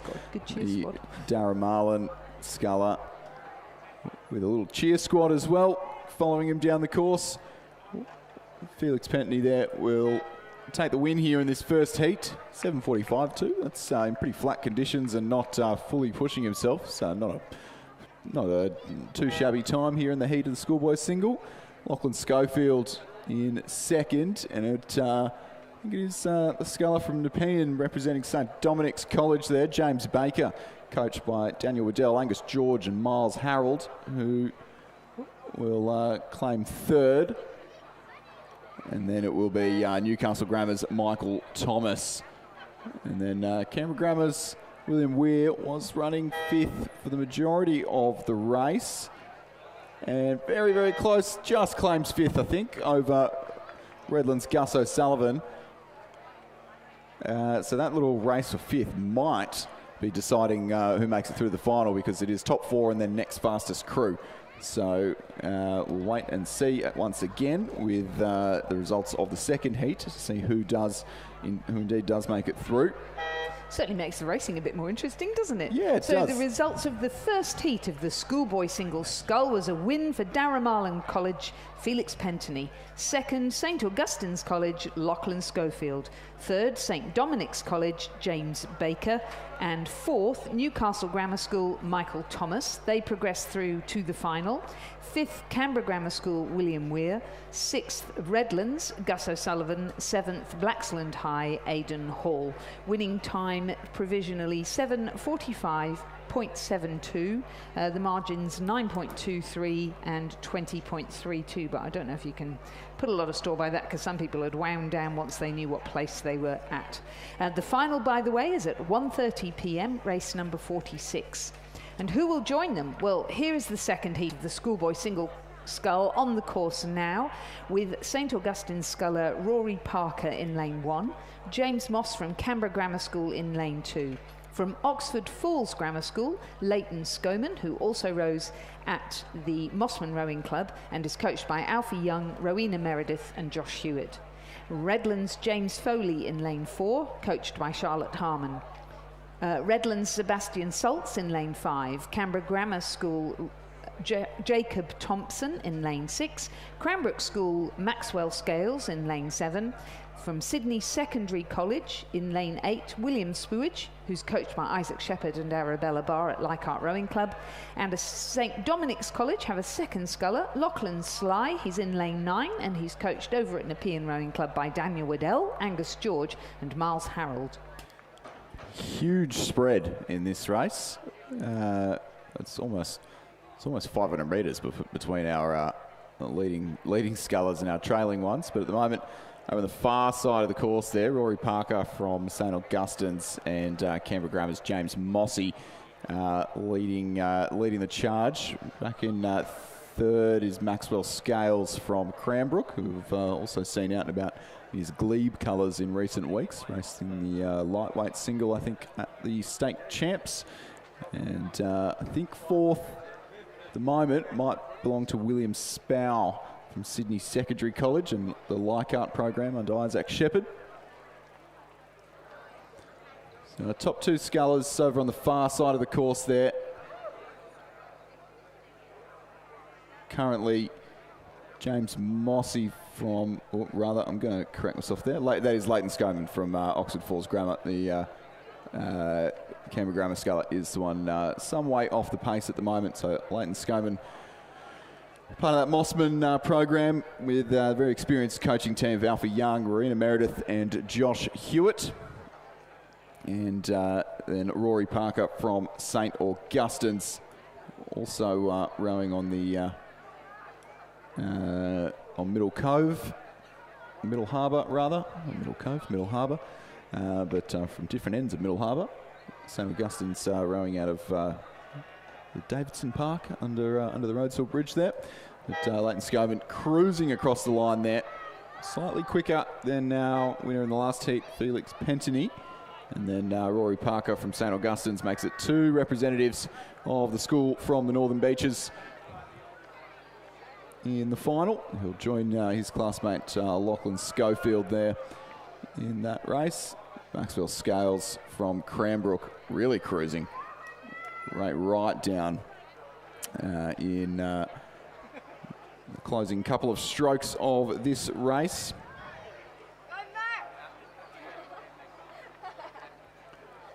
He knows he is comfortably through to the final. And then it'll be William Spower from Sydney Secondary College there in lane 8. He'll take the 4th qualifying spot. And no hooter for the across the line there, but 8:33 that was. So, and then 5th will be Sculler in lane 9 there. From St Dominic's, Lachlan Sly. So I think William Weir from Canberra Grammar in the first heat will progress through to the final based on the next fastest time. It was Lachlan Sly, Sebastian Salz from Redlands, and Canberra Grammar's Jacob Thompson there in 7th.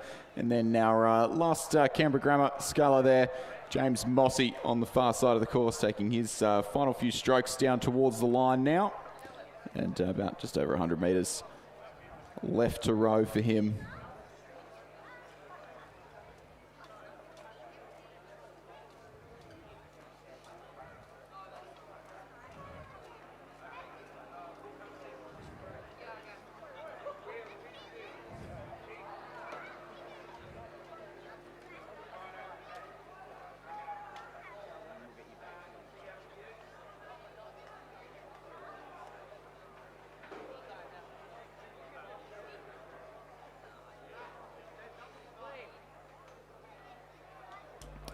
Just confirming then from the second heat of the schoolboy single scull through to the final, Leighton Skoman from Oxford Falls Grammar, Rory Parker from St Augustine's, 3rd Maxwell Scales from Cranbrook, and 4th William Spow from Sydney Secondary College. 5th was William Weir from Canberra, from Canberra Grammar School. Lachlan Sly from St Dominic's College. 6th was Redland sculler Sebastian Salz, and our final sculler across the line was James Moss from Canberra Grammar School. And the doubles are almost upon us now, actually, as we I was watching the screen and then looked up, and they're right upon us. The faster boat class almost catching the schoolboy single scull, schoolboy double, Hunter Valley Grammar, Melmoth and Purdy on the far side of the course there. Glebes, William Tarrant, Dylan Watson in lane 3, Ben Axford, Tristan Tierney from Darramarlin in lane 4, Northern Beaches Secondary, Floris Elias and Ewan Humphreys. In lane 5, Cohen Cook and Obi Vardy from Gippsland in lane 6, Canberra Grammar's Whiteside and Lysing in 7, and Oscar Pearce and Cooper McDonald from Redlands in lane 8. And this one is hotting up as it approaches us. Northern Beaches Secondary turning on the afterburners are Floris Elias and Ewan Humphreys, as would be expected. They've enjoyed so much success already this year. And I think they may be playing some games with their competition here in the schoolboy double. Top 3 through to the final. That will be Northern Beaches Secondary. It'll be Gippsland Grammar. That's half their quad we'll see this afternoon as well. And then Hunter Valley Grammar. 4th will be Redlands.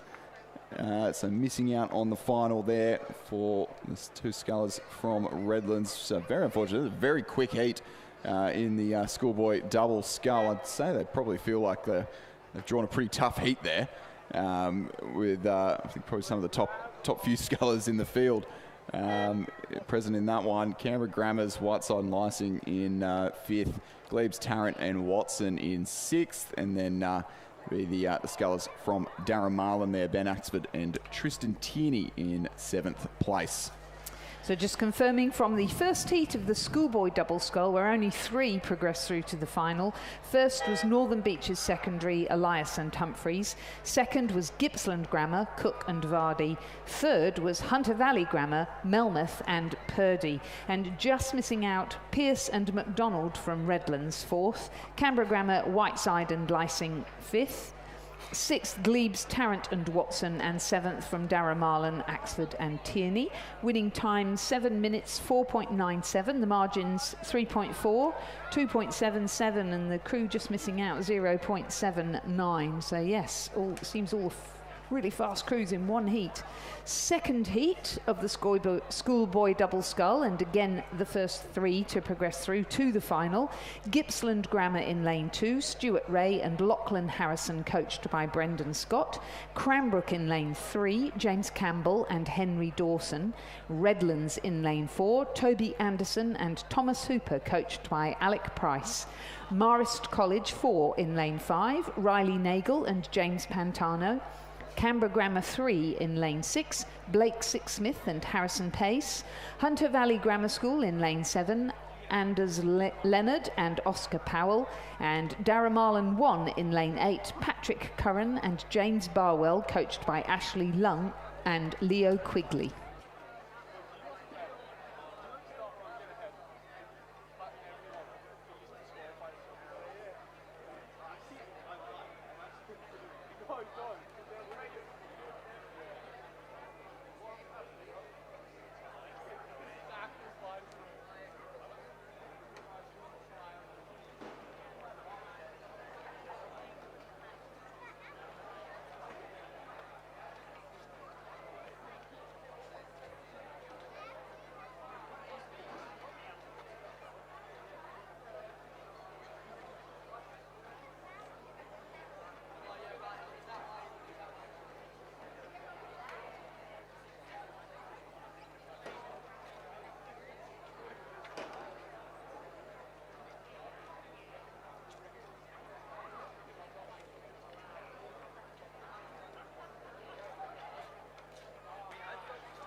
So the second heat, well into the last 500 metres now, and it is Cranbrook and Gippsland Grammar. So these two Gippsland Grammar crews, the one that we saw in the last race, and then this one coming down, this crew coming down, Stuart Ray and Lachlan Harrison. I think that's half of their senior quad that we'll see later on in the day. So getting a couple of hit-outs here at the Schoolboy head of the river, and they're currently leading the crew on the very far side of the course, or they're currently running second to Cranbrook rather. So James Campbell and Henry Dawson, and then Stuart Ray, Lachlan Harrison running in second. Darramarlins, Curran and Barwell just ahead of Anderson and Hooper from Redlands.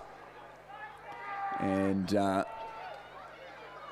that looks to be our sort of top 4, but it is only 3 through to the final, so someone's going to get a little bit disappointed here. It looks like the Redlands crew in the middle there has maybe just dropped off the pace there in the last couple hundred metres.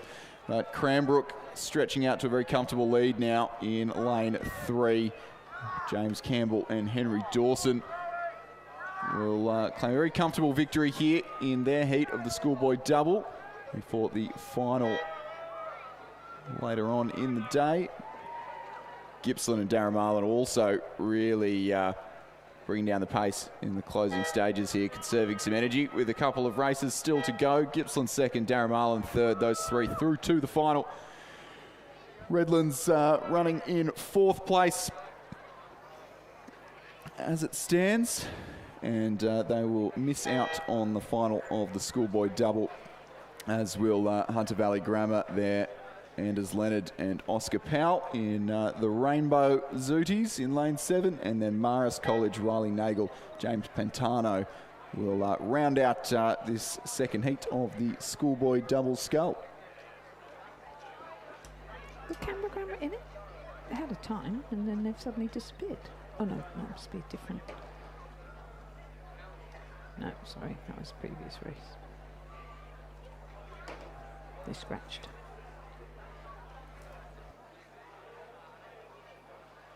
as our final crew comes across the line, just confirming the results of the second heat of the Schoolboy double scull. A win for Cranbrook, James Campbell and Henry Dawson. Second, Gippsland Grammar, Ray and Harrison. Third, Darragh Marlin, Curran and Barwell. They progress through to the final.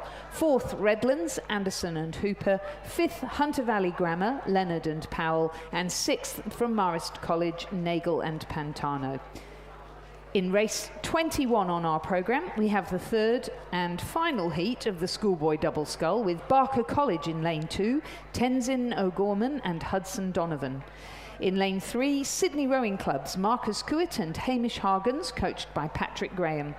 In lane 4, from Marist College, the crew number 3, Hugh Trelaw and Joshua Levy. In lane 5, from St Augustine's College, Henry O'Hare and Hamish Wise, coached by Amos Noon and Judith Ungemach. In lane 6, from Lycée Condoré, Remy Wilson and Luca Wilson, coached by Isaac Shepherd and Arabella Barr.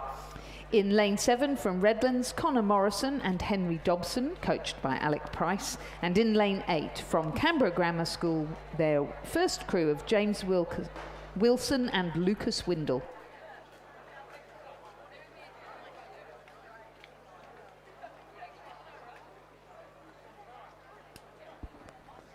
So this one really heating up now.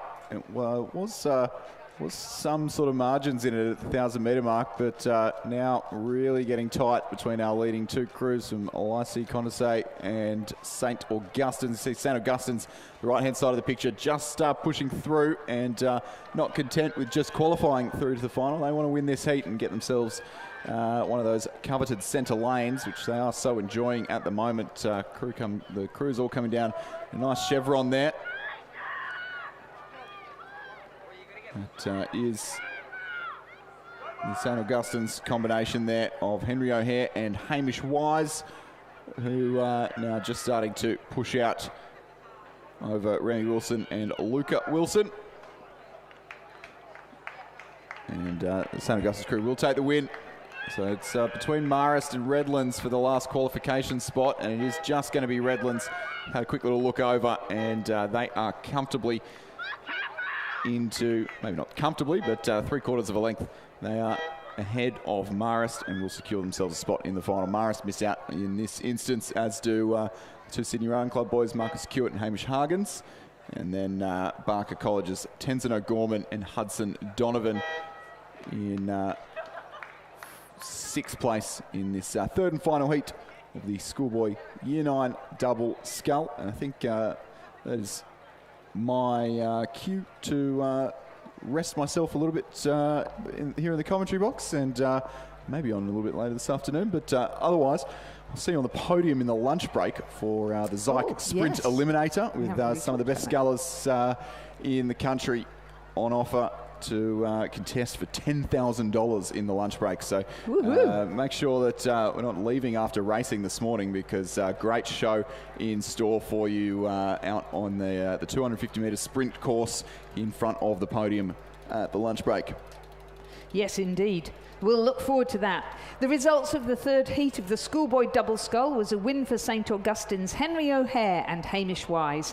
Second, Lycée Condorcet, Remy Wilson and Luca Wilson. And third, from Redlands School, Connor Morrison and Henry Dobson. They progressed through to the final. Fourth was Marist College, fifth Sydney, sixth Barker and Canberra Grammar School scratched. The winning time was 7 minutes and 19.04, which compares with 7 minutes 18.25 from the second heat. And 7 minutes 04.97. Oh no, that's not true. Oh yeah, sorry. Yes, it was 7:04.97 from the first heat. The final is at 1:30 this afternoon. Okay, we are moving back to 1,000 metre racing, so lots of excitement here in the School Year 9 second Cox Quad Scull, where the first four will progress through to the final and the next fastest crew, so it's everything to gain and nothing to lose with a good hard race. In lane 3, we have Kinross Walleroy, Alfie Lord, Jonathan Wilkinson, Marcus Piggott and Ralph Shannon, coxed by Charlie McLaughlin. In lane 4, from the King's School Parramatta, Artie Llewellyn, Fletcher Salmon, Tom Pockley and Hugh Knox, coxed by Joshua Harb. In lane 5, from Gippsland Grammar, Blair McDougall, Reeve Dice, Felix Bacter and Martin Thompson, coxed by Kynan Burton. In lane 6, from Redlands, Logan Trass, Alexander Dunnett, Sam Parsons and Julian Lundberg, coxed by Kira Benoliel. In lane 7, from Mossman High, Zach Corner Hung Lee, Cal Thompson, Brody Kinsman and Liam Creasy, coxed by Lorenz Gandor. In lane 8, from Barker College, Joseph Mead, Ethan Winters, Lars Volwerk and Oliver Abbott, coxed by Joshua Noak. And we've seen a few of these names before racing in the school year 9 and 8 crews, because the coxes have been racing as well, and it feels as though the regatta is beginning to hot up, and certainly lots of people out there on the bank. So just a reminder, well, first of all, a big thank you to the coaches and supporters who have put their helmets on today when cycling up and down the bank. It's really important. We've had a couple of nasty stashes during the course of the season so far with broken collarbones and concussion, so please do put that helmet on and take great care of each other out there on the path. But what a beautiful day to be cycling up and down, and welcome back to the commentary box, Michael McRae. Thank you, Lizzie. It is indeed a lovely morning out there, and it's been the second day for us of what is an awesome weekend, and for everyone here, of course. And we saw the excellent day yesterday for the schoolgirl head of the River Regatta, and of course the Zeke Global Sprint Eliminator, which you mentioned just earlier, and Chris mentioned as well, is coming up over the lunch break. So we'll plenty of action still to come today. But for the moment, race 22 is bearing down upon the grandstand end of the competition lake, and it is the crew from Kinross Walleroy over there in lane 3 making the best of things. The nearest rivals, the crew to their immediate left, the King's crew in lane 4. So the battle of the Sky Blue over the far side of the course unfolding. Perhaps a late surge are now coming from the King's crew, just hoping to challenge the ascendancy that's been enjoyed in the first half of this race by Kinross Walleroy. And Kinross are being forced to respond here over the far side of the course. Both crews are lifting their rates of striking. This is exceptional talent and fight being shown by both crews, both Year 9 crews in this race. But I think Kings are going to run out of water. Kinross have just responded ably to that late push by Kings, and now in the final 7 strokes or so of this race, and it's going to be the crew in lane 3 from Kinross who claims the win in the first heat of the Year 9 second Cox Quad Scull. King settling for second. Third place is a little bit tighter. It's been between Redlands in lane 6 and a Mossman High over here in lane 7. Is going to be Redlands, who claims third place by a length or so. But no worries for Mossman High. They are 4th placed, which means they're through to the final, which is race 51 on our programme. And then the 5th placed crew coming in now from Barker College. We'll just have to wait and see whether their time is faster than the next heat. Because the 5th fastest crew will make it through as well, and they're certainly putting everything in they can. Whoops, a little collision with the boy at the end there, but that's okay. Great sprint finish from them under the leadership of Donovan Sheck there at Barker College. And then our 6th and final place will go to the crew in lane 5 from Gippsland Grammar, Blair McDougall, Reeve Dice, Felix Bacter and Marcus Thompson. We're just really pleased that we've got Gippsland Grammar here. Welcome to them, and hope they had a great road down the course. So recapping the results of race 22, a win for Kinross Walleroy, 2nd place to Kings in lane 4, 3rd place to Redlands, 4th place to Mossman High, 5th place to Barker College, and 6th place to Gippsland Grammar. And the winning time there, I think it's still provisional. Yep, 3 minutes 26.38. And we'll jot down the time of that 5th fastest crew and let you know who makes it through to the final. In the second heat of the Schoolboy Year 9 second Cox Quad Scull, we've got Canberra Grammar School in lane 3. Elliot Nunes, Samuel Rawlings, Adi Kadam and Jamie Brackich. coxed by Idhant Thumalapalli. In lane 4 from the Shaw School, Freddie Butcher, Finn Glanville, Harrison Bradshaw and Luke Higgins, coxed by Joshua Miller. In lane 5 from Marist College 2, Ari Powell, Edward Ryan, Aidan McGurk and Tom Hickey, coxed by Xavier Lisman. In lane 6 from St Ignatius College in Riverview, Benjamin McCarthy, Felix Liddy, James Lewis Enright and Bill Giblin, coxed by Teddy Boisvert and coached by Ned O'Rourke. And in lane 7 from Cranbrook, Darren Kai, Carter Mollison, Lachlan Randall White and Jack Mayer, coxed by Harry Retief and coached by Tom Gloucester. Thanks, Lizzie. It's the crew in the Ignatius colours, by the looks of things, in lane 6 who are in the lead, and a fairly substantial lead at that. Probably their nearest rivals, the Shaw School crew in lane 4, just 2 lanes across from them. And Shaw have now got some work to do if they're to put St Ignatius under any sort of duress in the concluding stages of this race. But it is the crew in St Ignatius colours. Benjamin McCarthy, Felix Liddy, James Lewis Enright, Bill Giblin and their coxswain Teddy Boisvert, who are making the best of things, and it's a program with remarkable depth throughout each of these age categories, and that's proved to be the case in many regattas we've been at this year. And St Ignatius, classy outfit, as you say, Lizzie, and under no sort of pressure coming towards the line, and they're happy just to take it through the gears a little bit in the end. So congratulations to St Ignatius. They're the first automatic qualifiers through to the final in race 51. Second place is going the way of the Shaw School, and it's a little bit more spread out now. Third place is going to Canberra Grammar over there in lane 3, and then back to Cranbrook in lane 7. So those are the first, the automatic qualifiers, I should say, through to the final. And Marist College in lane 5, they will contend on the basis of time for qualification to the final in race 51.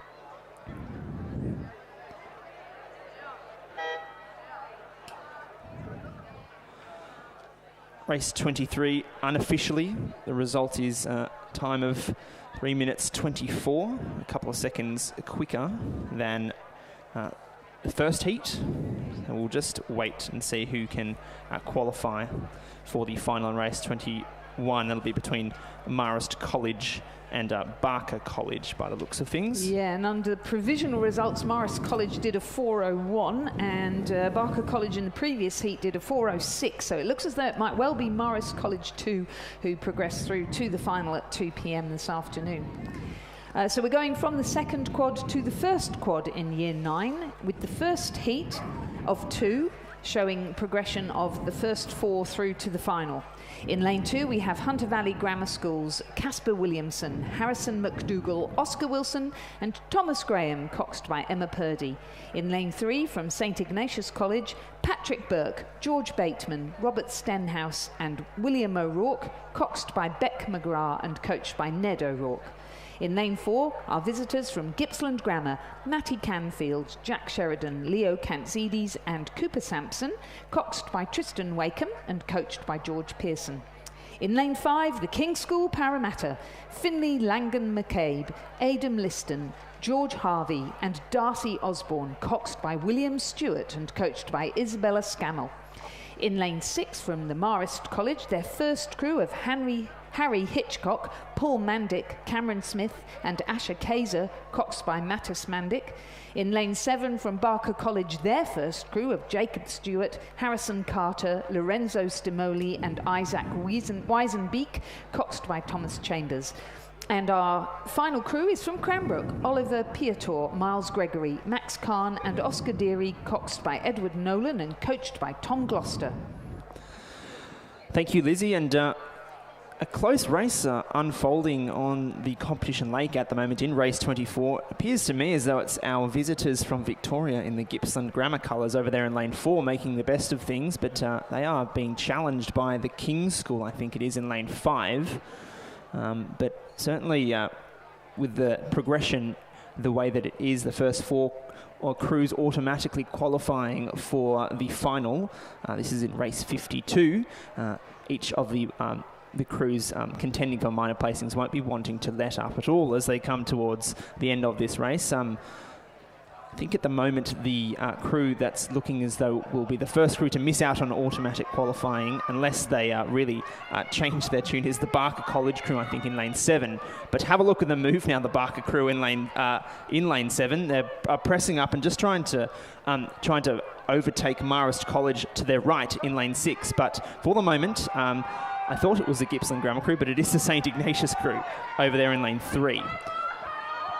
Yes, and they are echoing the efforts of their colleagues in the past couple of races and looking poised to claim a fairly spaced out win in the end. So it'll be a win for St Ignatius in lane 3. First automatic qualifier. Second place goes to Kings, but third place is a bit tight. It's between Barker and Marist College. Barker claim it in the end. Marist College, the fourth and final automatic qualifier, and then back to Cranbrook, who claim 5th. We'll wait for the times to see how they fare in terms of progression. And then Gippsland Grammar in lane 4 claim 6th place, and then a little bit of a distance now back to Hunter Valley Grammar School in lane 2, who will finalise the finishes in this race. And the winning time for St Ignatius College was 3 minutes 24.74, so good time for them, and lead of 5.4 seconds over the crew from Kings. This is in Heat 1 of the Schoolboy Year 9 First Cox Quad Scull.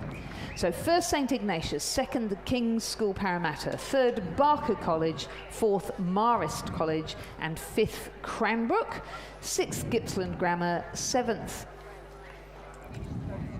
Hunter Valley Grammar School, and as we said, winning time 3 minutes 24, so we'll keep an eye on the 5th fastest time and let you know who makes it through to the final.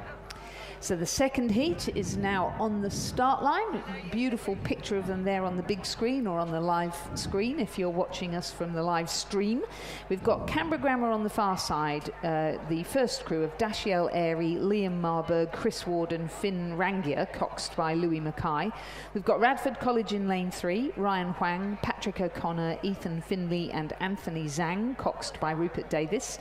Kinross Walleroy from Orange are in lane 4, Henry Power, Ruben Cleary, Hamish MacDonald and Henry Jones, coxed by Harry Oldroyd.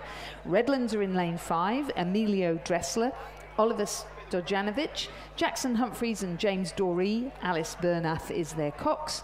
Newcastle Grammar in lane 6, Thomas Burns, Alistair Sillard, Zane Heppel and Timothy Ng, coxed by Doze Martin. St Augustine's in year 7, Connor Buchanan, Arjun Goetti, Asher Kelly and Oscar Gilliland, coxed by Ian Goyame. And in lane 8 from the Shore School, Xavier Spencer, Orlando Stewart, Benjamin Ryan and Toby Murchison, coxed by Angus Mansfield. Thanks, Lizzie. We are underway in race 25, and the crews are approaching the halfway point in their race, and some fantastic images on the drone, on the big screen or on the live stream, depending on where you're joining us from. I think it's the combination of the Shore School scullers in lane 8, Spencer, Stewart, Ryan and Murchison, and their coxswain Mansfield, who are in the lead, but not by a long way, if at all. They've got some stiff competition coming in the form of, it's the Kinross combination in lane 4. And yeah, the lead is probably just a bow ball at this stage. Canberra Grammar over there in lane 2, performing really well as they're currently occupying 3rd. And then I think it was back to the Radford College combination in lane 3. But we'll just can't quite make out who that is, but certainly the Shore School, the ones leading the race, and Kinross Walleroy certainly hot on their heels.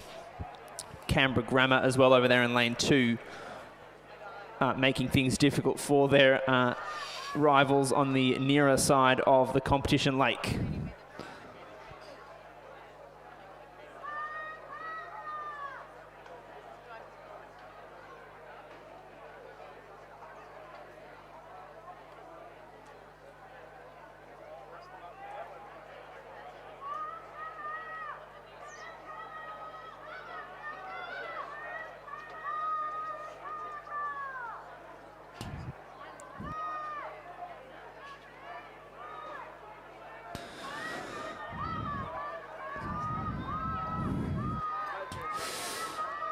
So the Shaw School being urged on by their supporters on the near side of the course, and challenged now by Kinross, Wallaroo in lane 4 and Canberra Grammar in lane 2, and then it's the crew from Redlands who are pushing for that fourth and final automatic qualifying place.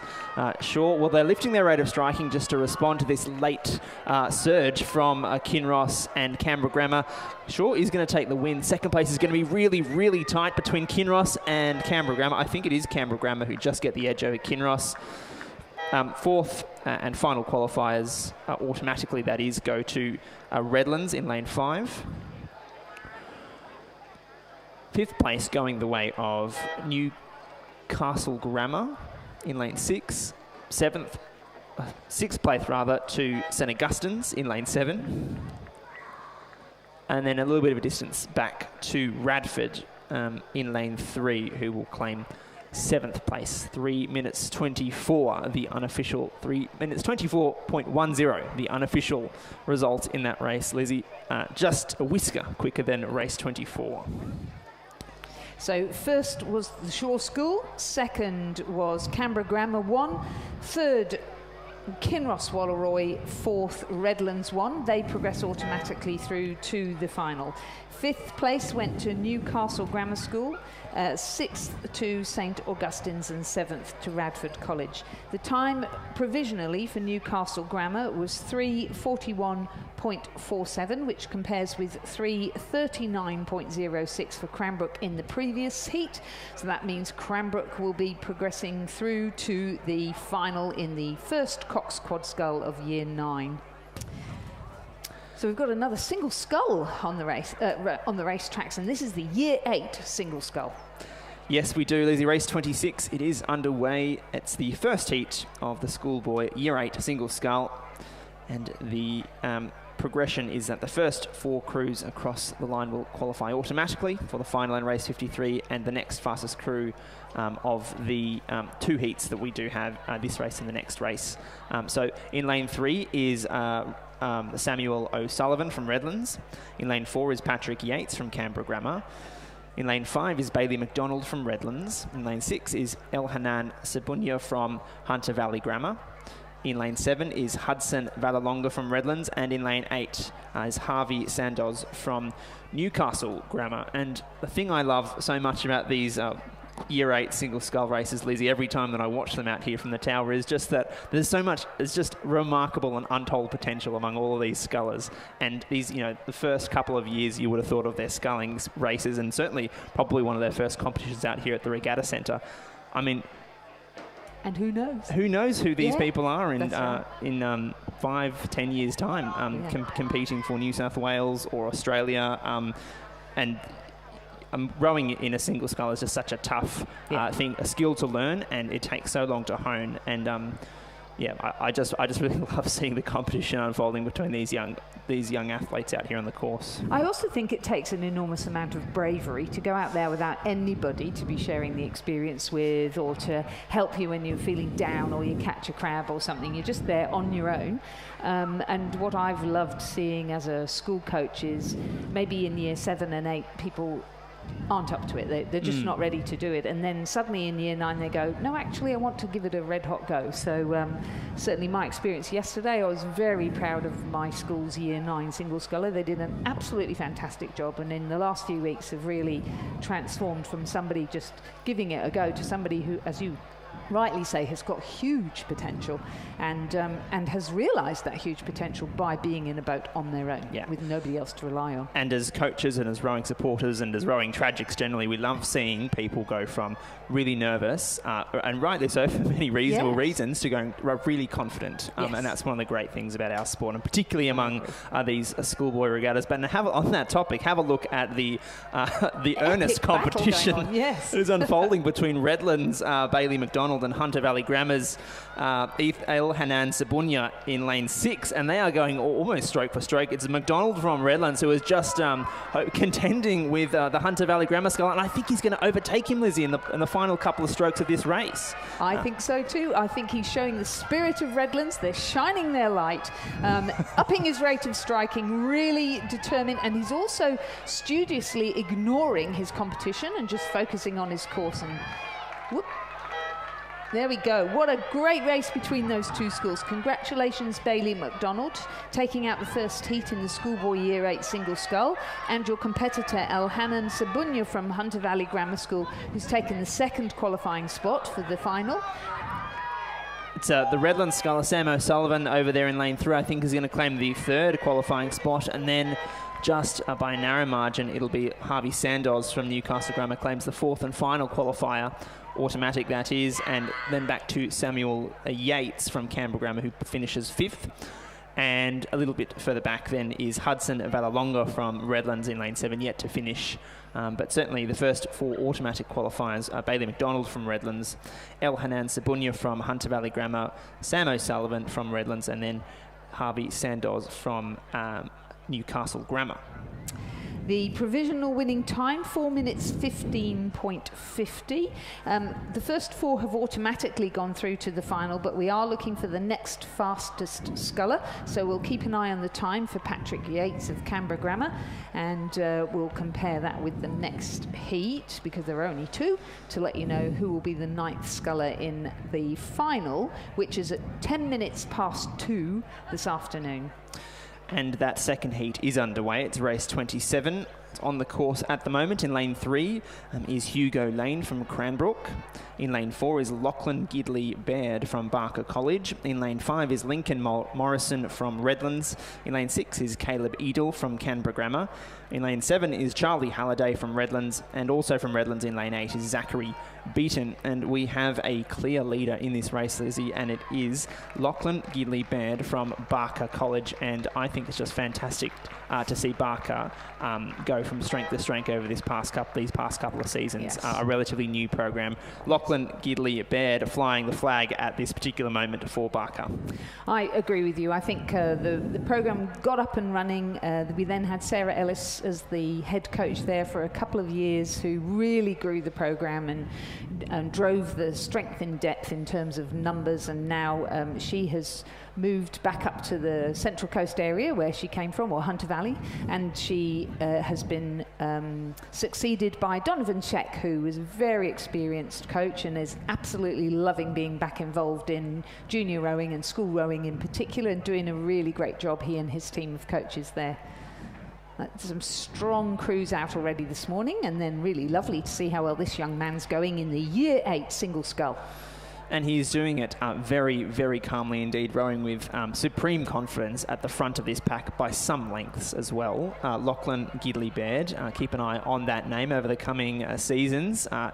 Absolutely in the ascendancy in this race. Probably his nearest rival, and it's quite tight at the moment between the remaining competitors, but I think it's the Cranbrook sculler, Hugo Lane, who probably are running second place, and then the Redlands sculler Lincoln Morrison in lane 5 as well, contending for an automatic qualifying spot, as is I think Charlie Halliday rather in lane 7, who is also fighting for an automatic qualifying spot, and probably just out of automatic qualifying contention at the moment is Caleb Edel from Canberra Grammar. But certainly for the moment, everything going the way of Lachlan Gidley Baird in the very distinctive red of the Barker College uniform. And he's going to cross the line in just a short moment. Unofficially 4:08.07 the time there, and race is heating up for the minor placings and the automatic qualifiers. So Cranbrook's Hugo Lane over there in lane 3, lifting the rate of striking, and is Charlie Halliday from Redlands in lane 7. I think it is Halliday who's going to claim second place, probably by a canvas. And then back to Hugo Lane from Cranbrook, who claims third, followed across the line by Lincoln Morrison, also from Redlands. He claims fourth, and the final automatic qualifier. Fifth place going to Caleb Edel from Canberra Grammar. So we'll have a look at his time. And yet to finish is it's Zachary Beaton from Redlands, who is in the final 100 metres also of his race. So a fast heat there. The winning time for our Barker College sculler Lachlan Gidley Baird was 4 minutes and 8 seconds, which is somewhat faster than the 4 minutes and 15 seconds of the previous heat. The time for, so second was Redlands, Charlie Halliday. Second was third, Hugo Lane Cranbrook. Fourth, Lincoln Morrison from Redlands, so they automatically qualify. Our fifth sculler was Caleb Edel from Canberra Grammar School, and his provisional time is 4 minutes 48.82. The time for Patrick Yates of Canberra Grammar School in the previous heat was 4 minutes 44, so it looks as though it's probably Patrick Yates that's going to join the others in the final. And then our sixth sculler across the line, Zachary Beaton from Redlands. The Schoolboy Year 8 double scull is coming onto the start now. We have a heat now with Redlands in lane 2, Tom Stone and Evan Zeller. In lane 3, Northern Beaches Secondary, Michael Leffler and Xavier Scollin. In lane 4, from Redlands, Leo Carroll and Leo Coonan. In lane 5, from Hunter Valley Grammar, William Ryan and Finn Carey. In lane 6, from Redlands, Elias Elia and Charlie Easton. In lane 7 from Gippsland Grammar, George Hill and Alistair Ray. And in lane 8 from Canberra Grammar School, Wilm Grimland and Max Millin. And again, it'll be the first 4 through to the final, plus the next fastest crew from the 2 heats.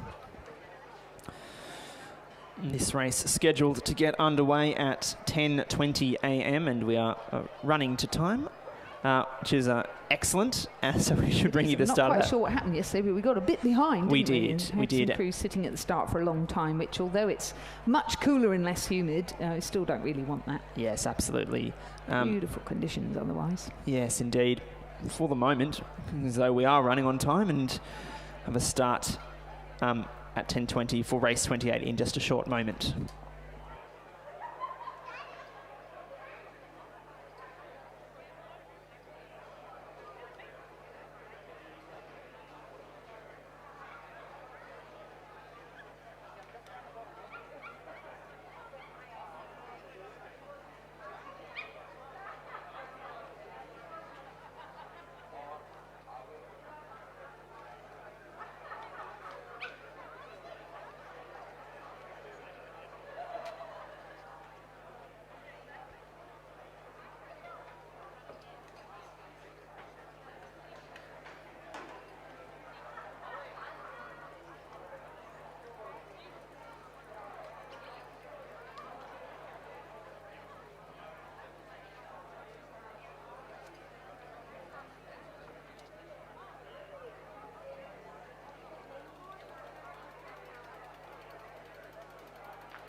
Race 28,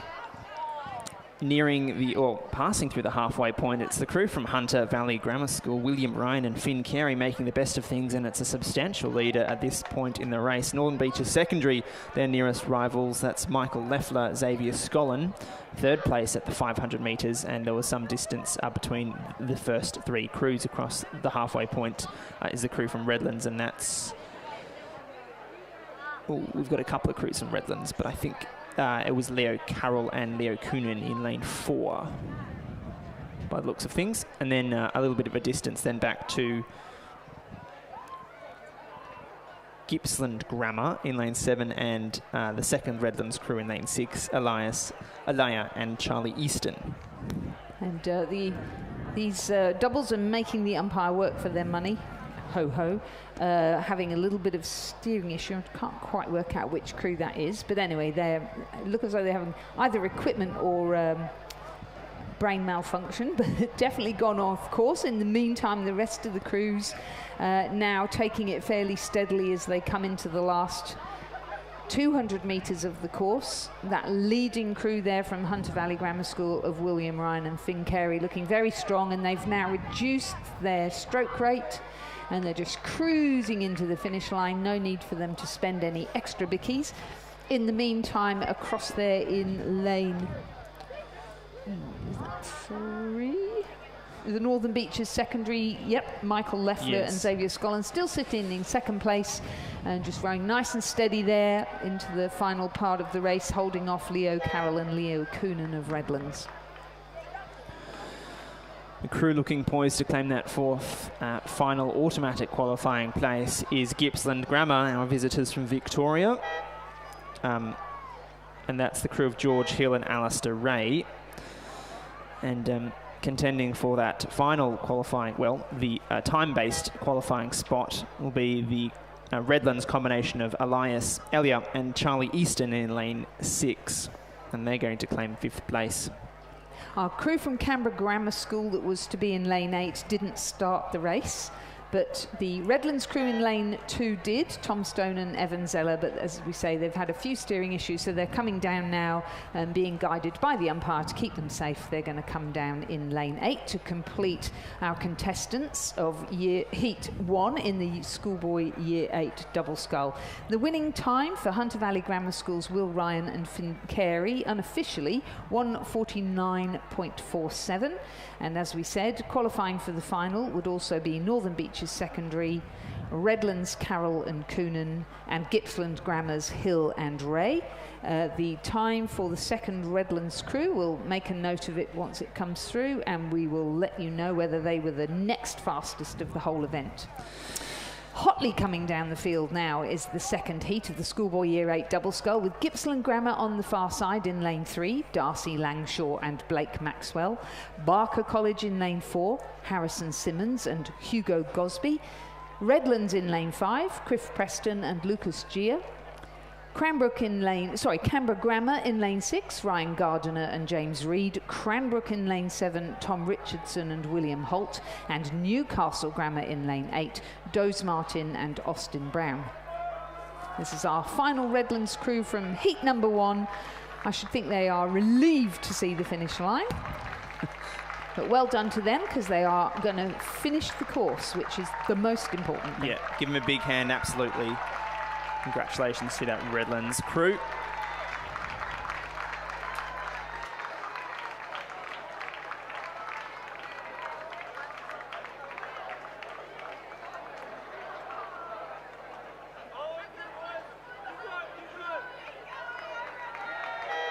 Yeah, congratulations, Redlands. Probably never do anything as hard as that again in their lives. Good on them. Well, I hope they look back on that with rose-coloured glasses. Yes.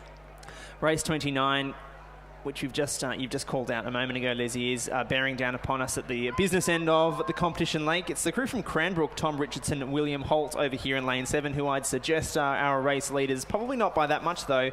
The Barker combination in lane 4, as well as the Gippsland Grammar combination over there in lane 3, contending with them for the lead. It's a little bit spaced out, and I think Cranbrook has probably done enough in the early stages of this race just to cement a win and be the first place in this race coming into the last 10 strokes or so now. That's Tom Richardson and William Holt, coached by Jack Stone and William Wright, across the line in first place. Second place is going to Darcy Langshaw and Blake Maxwell from Gippsland Grammar. Third place going to Barker College's Harrison Simmons and Hugo Gosby. Our third automatic qualifiers. Our fourth automatic qualifiers, it's looking as though they will be Ryan Gardner and James Reed from Canberra Grammar in lane 6. And they're just looking over their shoulders. Where is that finish line? There's a thought been uttered in many a noggin out here at the regatta course. They claim the fourth and final qualifying spot. They're very relieved to see that finish line. Fifth place is going the way of Newcastle Grammar's Doz Martin and Austin Brown in lane 8. And then we've got another plucky Redlands crew, Cliff Preston and Lucas Gia, who are making their way down to the finish line now. So once again, keeping the umpires busy, the umpire making sure that everybody stays safe, but also that they enforce the rules of fairness. But yep, they're going to safely make it across here, so they will place 6th in our second and final heat of the Schoolboy Year 8 double scull. The unofficial time set down by that Cranbrook crew is 4 minutes and 3 seconds, .54. So slightly slower than that first heat, and we'll just see which crews... which of the next fastest crews crosses the line there on the basis of time. Concluding race 29.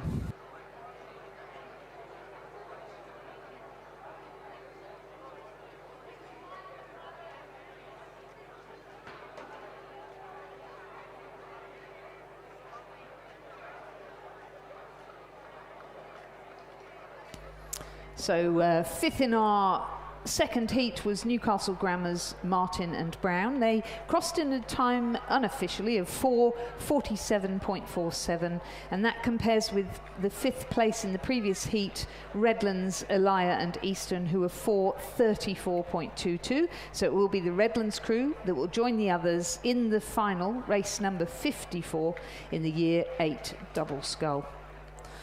Very entertaining. Thank you very much, lads. Indeed. And we are moving now to Year 10 single sculling. And with that, we're moving back down to the 2,000 metre starting blocks, the far end of the competition lake. And just look at that phenomenal image on the live stream or the big screen. Just so lucky to have such a beautiful venue out here at the Regatta Centre to hold Rowing New South Wales events. But it is the final of the Year 10 single scull, and by the looks of things, we have a full complement of sculls, and it's just very exciting indeed to see that. But we'll run through the crews. They're looking as though they'll get underway just shortly. In lane 1 is a sculler from Darramarlin, that's Alexander Donaldson. Lane 2 is William Maltby from Canberra Grammar. Lane 3, Alex Colbert from Marist College.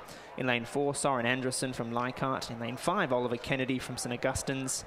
In lane 6, Sebastian Kozakar from Cranbrook. In lane 7, Zachariah Liu from Glebe.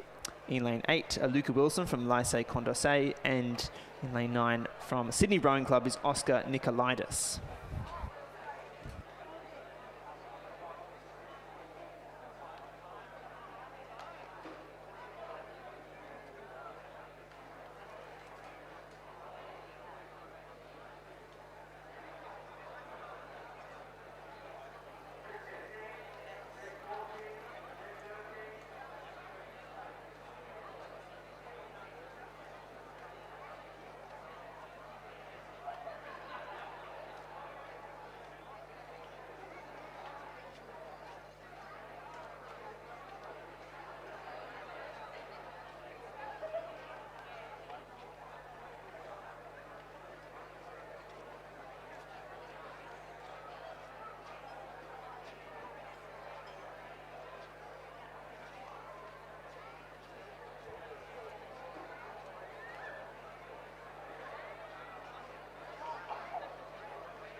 As you said, Michael, a beautiful shot there from the drone as we look across a full 9 lanes of racing here at the Sydney International Regatta Centre in the most beautiful conditions. And you can see the umpire now slot in behind those scullers in the middle of the course. I don't know what's happened there, but normally you would have like an arrow effect down the course, but those crews over there in lanes 9, 8 and 7 have taken off at a rate of knots, obviously trying to get ahead of the game. So we've got the Sydney Rowing Club sculler Oscar Nikolaidis over in the far side to the left of your screen, and then Luca Wilson from Lycée Condorcet, who has been so fast at the South Australian State Championships, the New South Wales State Championships, taking out the under-17 title, trying to take out the Schoolboy Year 10 single scull here in New South Wales before he goes off to the National Championships to see what lies ahead. Absolutely, and it's really a guess as to who is then probably in third place. It could be Darren Marlin over there in the far side, Alexander Donaldson, but in the middle of the course, it's Sebastian Kozkar from Cranbrook in the middle there in lane 6. So I have a better idea as the racing progresses. But as you say, Lizzie, Luca Wilson from Lycée Condorcet off to a cracking start, and it's always interesting to me to see how single scullers pace themselves over the 2,000 metres. I was just thinking the same thing, because anyone can be first to 500. That's right. Yeah. That's right. And certainly there's a school of thought that you should be first to the 500, and you should be first to the and kind of spend the bickies early, and so that you can look back on the rest of the competition and respond to any late challenges and really race the race that way, or keep things a bit more internal and even split the race. Yeah. And expend the energy kind of consistently throughout the race, and which I suppose more naturally lends itself to a fast finish, because I suppose the idea is if you post the same time past every 500 metres mark, then you're not slowing down at all throughout the duration of the race. You're maintaining a speed. And but anyway, let's see what happens here. And it's also the physiological factor. I think if you pace it nice and steady, and you're relatively conservative, or you're just under the red line, you can then push yourself into that red line area as you come here in the last 250 metres. Makes for some exciting racing. That's right, and I'd suggest it's probably not quite as much of a shock as well doing it that way, and certainly I think a really valuable skill for young scullers to be able to learn to pace themselves over a 2,000, what really is a thoroughly grueling encounter, as you well know. So it's I think you make a good point. I mean, it's an endurance sport, so yes. You're going to go off that start and it's anaerobic, and then you're really tapping into your aerobic system, and as I say, trying to pace yourself, stay under that red line, and then pushing yourself really hard at the last bit, especially when you're in a final like we are now with the Year 10 schoolboys. But Luca Wilson from Lycée Condorcet still sitting ahead there. But that looks to me as though that's 6'5". It's Oliver Kennedy from St. Augustine's College, coached by Amos Noon and Judith Ungmark, sitting in second position, looking strong, and then Gleb's Zachariah Liu coming through strongly as well. So that's the camera there is on Oliver Kennedy from St. Augustine's in the middle of the course. Luca Wilson first at the halfway mark. Oliver Kennedy sitting in second. Zachariah Liu from Glebe sitting in third at the moment, and then it's back to Soren Anderson, another Leichhardt sculler, sculling for Leichhardt there in lane 4. Alexander Donaldson, so he's a busy chap. Darren Marlin sculler, he's across in lane 1. Great showing here in the Year 10 single scull, but also busy coaching the school crew. I've noticed his name down there, coaching some of the younger boys from the school. And it's pretty tight across there now in those minor placings. Yeah, certainly plenty of room to move for those scullers over the far side of the course. They're all kind of clumped together. This is the final, of course, of the Schoolboy Year 10 single scull. So these guys in, I think, so Donaldson in lane 1, and then Kennedy in lane 5, probably wanting to just push themselves up into the top order of this race and hoping to get a spot on the rostrum. But certainly no doubt about the race leader. It is Luca Wilson from Lycée Condorcet, rowing with probably a length or two of a lead at this stage of the race. He's coming into the 1,500 metre point shortly, and under not so much pressure, which he'll be really enjoying at the front of this pack. There's nothing quite like it to have gotten away quickly. And enjoying the fruits of his labour is Luca Wilson in lane 8, and get a chance to cheer him on as he comes down towards the grandstand. Almost the closest sculler to the grandstand. Kennedy crossing the 1,500 metre timing point in second place, 7.52 the margin, so the lead does extend for Wilson. Zachariah Liu currently running third in the bronze medal prospective position, and Soren Anderson the first, missing out on a podium spot at this stage, the Leichhardt sculler.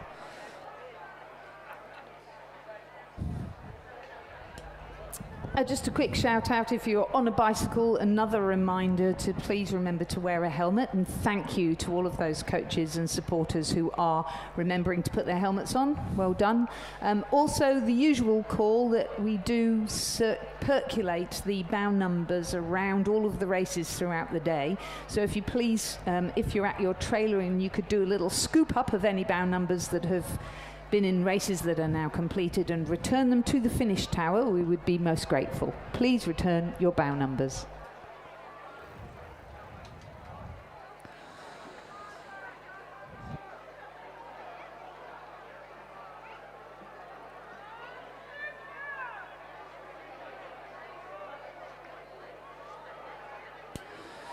And Wilson of Lycée Condorcet completely unchallenged, and it's going to be an all-the-way win by the looks of things for that sculler in lane 8, and in a very distinctive blue shell. He's going to claim a win for Lycée Condorcet in the Year 10 single scull, and a very kind of relaxed rate of striking in the end. Lizzie just put himself through the gears a short moment ago, but happy to coast now across the line and claim the win in the Schoolboy Year 10 single scull, and absolutely well deserved. Second place is going to St Augustine's College and Oliver Kennedy in lane 5. Third place is a little bit tighter, but it's going the way of Zachariah Liu in lane 7 and the Glebe Rowing Club. Fourth place is going to be Soren Anderson from Leichhardt. Fifth place is going to Donaldson and Dara Marlin. Sixth place, a little bit tighter, but it's between Marist, Alex Colbert. I think he's the one that claims 6th. 7th, Cranbrooks, Sebastian Kroskar. 8th, Sydney Rowing Club's Oscar Nicolaitis. And to finalise his field, it's William Maltby from Canberra Grammar in lane 2. Unofficial time posted by Luca Wilson from Lycée Condorcet, 7:39.33. Pretty handy time for a Year 10 single sculler, I would have thought. Indeed, yeah. So congratulations to the winner of the Schoolboy Year 10 single scull, Luca Wilson from Lycée Condorcet. 7:39, yep. And our silver medalist will be Oliver Kennedy from St Augustine's, and the bronze medalist Zachariah Liu from Glebe Rowing Club. 4th, Soren Anderson, Leichhardt. 5th, Alexander Donaldson, Dara Marlin. 6th, Alex Colbert, Marist College. 7th, Sebastian Koskar, Cranbrook. 8th, the Oscar Nicolaitis, Sydney Rowing Club. And 9th, William Maltby, Canberra Grammar School. On the course now is the final of the Year 10 double scull, with Newcastle Grammar School in lane 1, Oscar, Susan Mounsey and Joshua Brown, and Newcastle Grammar School in lane 2, Mac Avery and Connor Scott. Marist College 1 in lane 3, Edward Hassel and Kipling Gilfillan. Canberra Grammar School 2 in lane 4, James Pass and Jacob Mand. And Canberra Grammar School 1 in lane 5, Edwin Grimland and Jackson Michaud. Barker College 1 in lane 6, Kobe Neal, William Ryan. Northern Beaches Secondary, Harrison Peaty and Jake Kraus in lane 7. And Zachary Lusher and Daniel Greuter in lane 8. And Hunter Valley Grammar School in lane 9, Fergus McCormick and Jesse Ogle. Thank you, Lizzie. And through the 1,000 metre mark at this race, it was the Canberra Grammar combination of James Pass and Jacob Mand who are making the best of things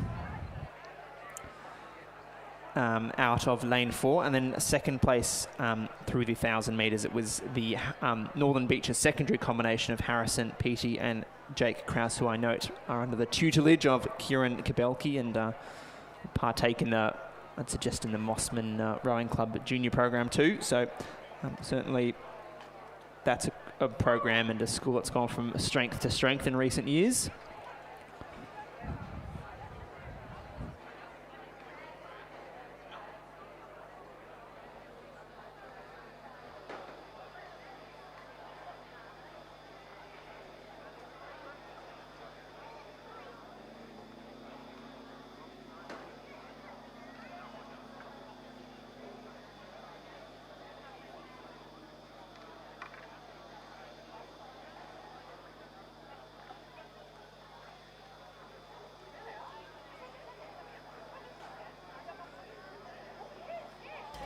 And ladies and gentlemen, we will now have the presentation of medals for the Schoolboy Year 10 single scull. The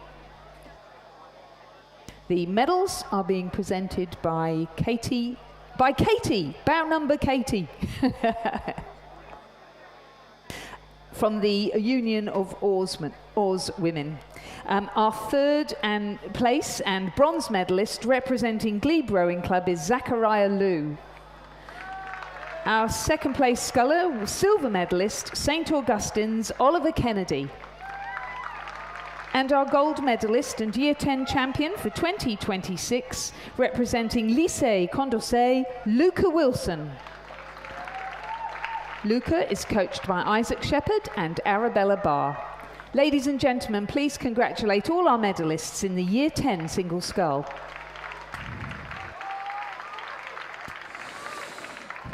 Thank you, Lizzie, and turning our attention back to the competition lake. It's roaring down the course and nearing the conclusion of their race is the Canberra Grammar School combination of James Pass and Jacob Mand, who are looking very, very tidy indeed. A little bit of a height difference perhaps in that boat between the bow and stern scullers, and looking very clean indeed, and maintaining a great rate of striking coming into the end of this race. James Pass and Jacob Mand, congratulations, a well-deserved win going the way of Canberra Grammar School.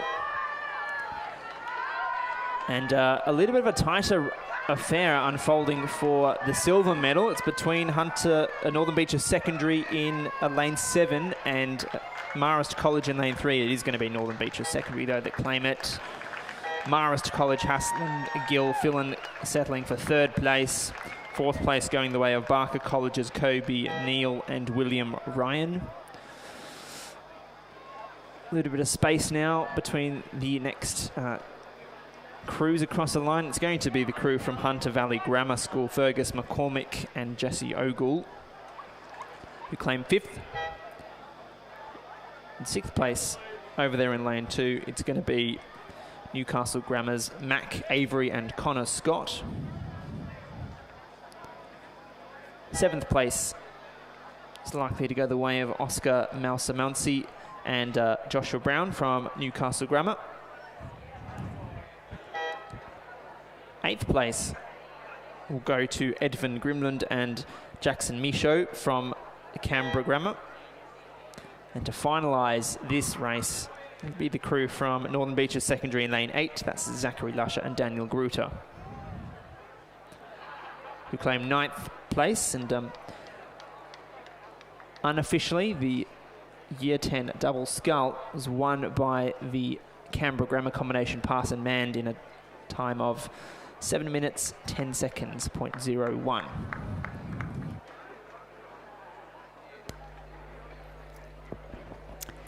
So congratulations to our winners and medalists in the Year 10 double scull. And on the course now, we have a 2-horse race for the school first 4 between Barker College and Canberra Grammar School. The crew from Barker College is Ollie Downing, Finn McKechnie, Tanzin O'Gorman and Hudson Donovan, coxed by Aaron Matthews.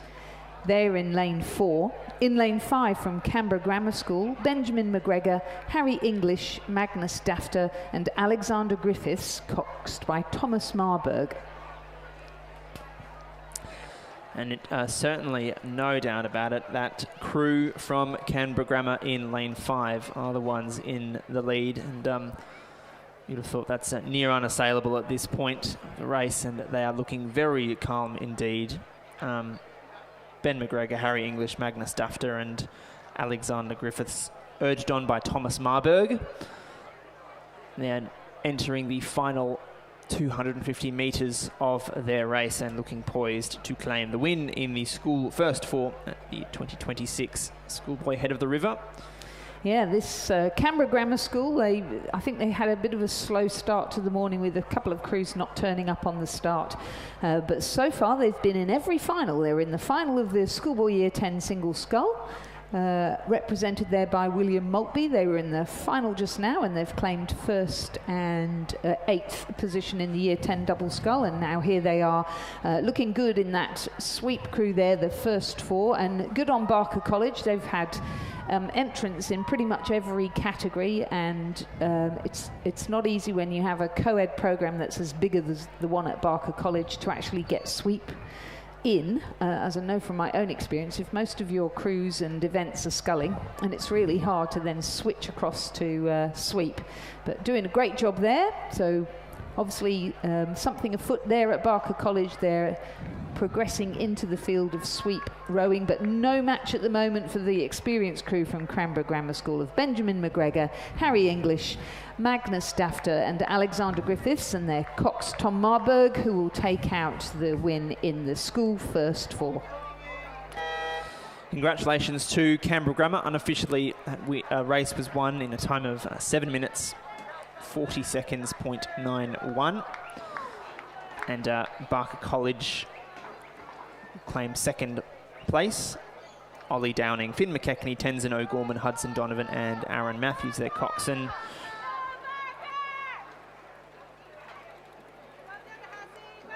Across the line in just a few short strokes, and 29 seconds the margin in the end. So congratulations to both of those crews and congratulations to Canberra Grammar on the win. Race 33 is underway, and excitingly, Lizzie, we are returning to quadruple sculling, and oh gosh, I just love watching quad scull races. They just move so fast. There's so many oars splashing in and out of the water, and it's just great fun. Probably my favourite event to row in, and certainly makes an excellent spectacle as well. This is the third quad scull. So we are moving, the next couple of races will move through the ranks in the open quads. So that'll be very exciting to see that unfold in front of us. But for the moment, in this race, it's a crew from Radford College in lane 2, Tom Wiseman, Darren Wang, Hugo Ryan, Ziyu Quinn and William Huang. Radford College is also in lane 3. That's Charles Kendall, Andrew Wren, Marcus Screamer and Charlie Vaya, coxed by Christian McCoon. In lane 4 is Marist College, represented by Sam Morgan, Hamish Todd, Shizad Edibum, Cheyenne Edibum and Aidan McGurk. In lane 5 is Redlands, represented by Matthew McLennan, Rory McLaughlin, Christopher Ferros, Hugo Stedman and Alice Banath is their coxswain. Cranbrook is in lane 6, represented by James Walker, Tate Leggett, Carlo White, Samuel Perkins, Thomas Lukes is their coxswain. Darramarlin is in lane 7, represented by Owen Jansen, Oliver Marangoni, Dylan Perkins, James Curran and Zoe Glover. Cranbrook in lane 8, represented by Nicholas Long, Alex Silato, Felix Leisha and Kaylen Colombo. Arlo Pollack is their coxswain, and Gippsland Grammar round out the field in lane 9, and they're represented by Ethan McDougall, Andre Wasserman, Eamon Brady, William Edgar, and their coxswain is Tristan Wakeham. And whilst that race gets underway, we will move to the presentation of medals for the Schoolboy Year 10 Double Scull. In third and bronze medalists representing Marist College of Canberra, Edward Hassel and Kipling Fillon.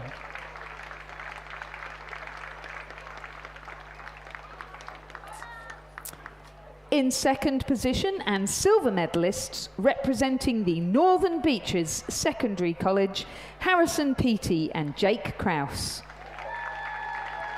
Harrison and Jake are coached by Kieran Kabelke. And our gold medalists and champions for 2026 in the Year 10 double scull represent Canberra Grammar School, James Pass and Jacob Mand.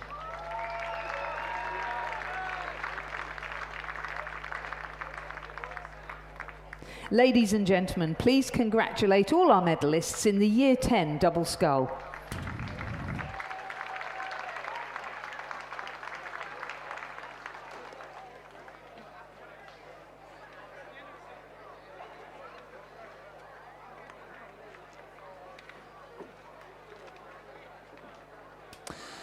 All right, and back on the competition lake, race 33 is nearing the championship 500 metres, the last 500 metres of the race, that is. It's Radford College 1 over there in lane 2, who are in the lead, some 10 seconds in the margin to second. That's Tom Wiseman, Darren Wang, Hugo Ryan, Ziyu Quinn, and urged on by their coxswain, William Huang. They are certainly the race leaders. Cranbrook 1 currently running second place.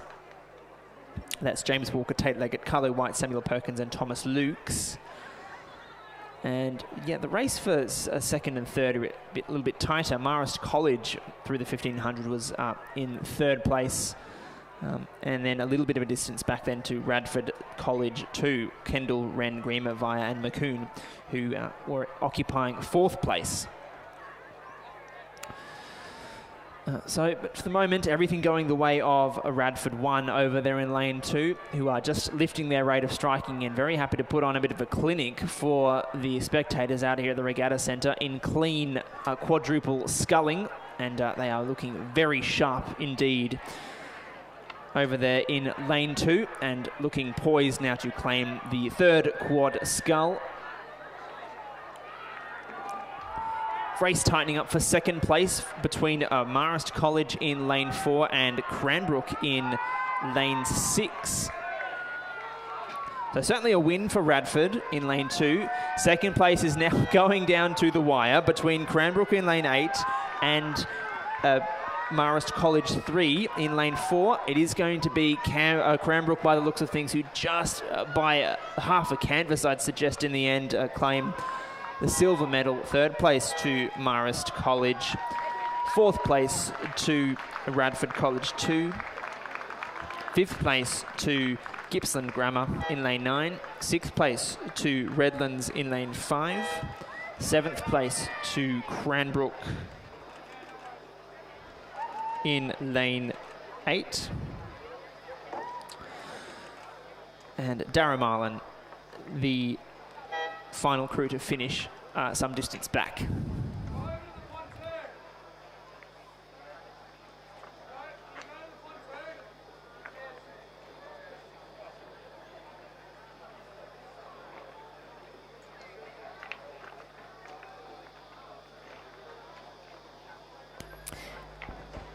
And as our final crew comes down in the third quad scull, we'll move to the presentation of medals for the school first four. The medals are being presented by Katie Kershaw from the New South Wales Union of Old Oarsmen.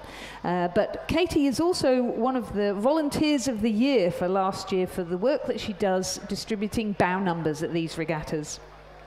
So in our school first four, in second place and silver medalists, Barker College, Ollie Downing, Finn McKechnie, Tenzin O'Gorman and Hudson Donovan,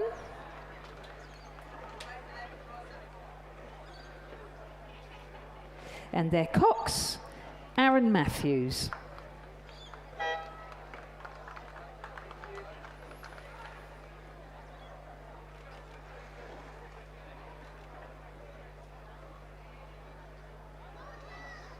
Our gold medalists and champions in the school first four for 2026, Canberra Grammar School.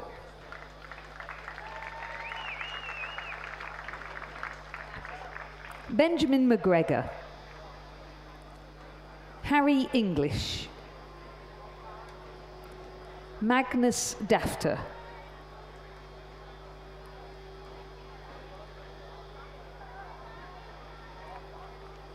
Alexander Griffiths. And their cox, Thomas Marburg.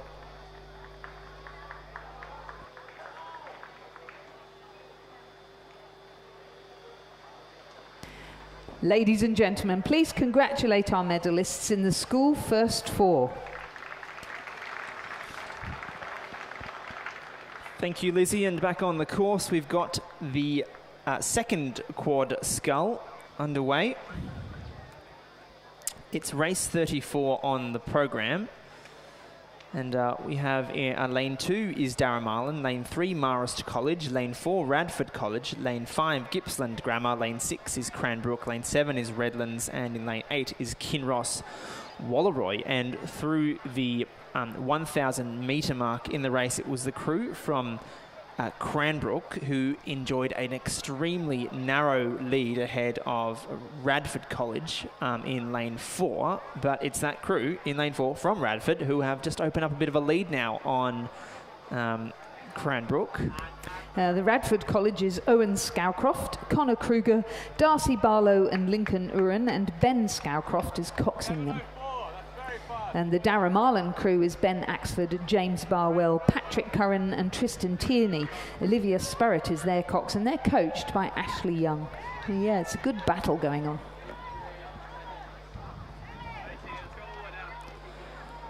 It's Marist College there in lane 3 contending for the a medal place as well. That's Bailey Marr, Ethan Williamson Bell, Fraser Smith, Oscar Spurrett and Finley Gilfillan. And yeah, coming through the 1500, it's Radford currently in the first place. Pretty tight battle for second and third between Marist College and Cranbrook. Redlands currently occupying 4th place. That's the crew in lane 7. James Foley, Gus O'Sullivan, Oscar Pearce, Cooper McDonald and Abigail Cairns. Followed by Darramarlin over there in lane 2. And then back to Kinross Walleroy occupying 6th place. That's the crew in lane 8. Henry Power, Jackson Davis, Austin Cutter, Harper Shaw and Harry Grinter. And then a little way back to the Gippsland Grammar crew of Dylan Meredith, Austin Hasler, Riley Shaw, John Brewer. Their cox is Kobe Stevens and they're coached by Ben Summers.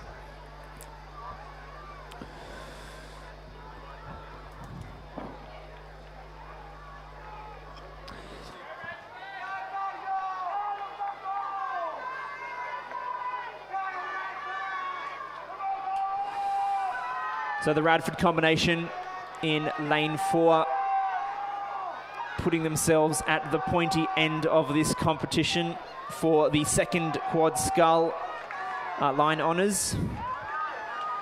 Just a couple of dirty strokes there, but Radford College, well, they've done enough and they've seen off the pressure that's come onto them from Marist College and Cranbrook as well. It's going to be a win for Radford in lane 4. Second place, it's going to be tight, but it'll go to Marist College over there in lane 3. Silver medalists and bronze medals going to Cranbrook over here in lane 6. Missing out on a place on the rostrum, it'll be Redlands in lane 7. 5th place looking as though it will go the way of Darramarlin in lane 2. 6th place it'll go the way of Kinross Walleroy in lane 8, and then a little bit of a distance back to Gippsland Grammar in lane 5. So just confirming the results of the second quad, much like the third quad, it's a win for Radford College, 2nd Marist College, 3rd Cranbrook, 4th Redlands, 5th Darramarlin, 6th Kinross Walleroy, and our final crew, Gippsland Grammar, coming into the finish now.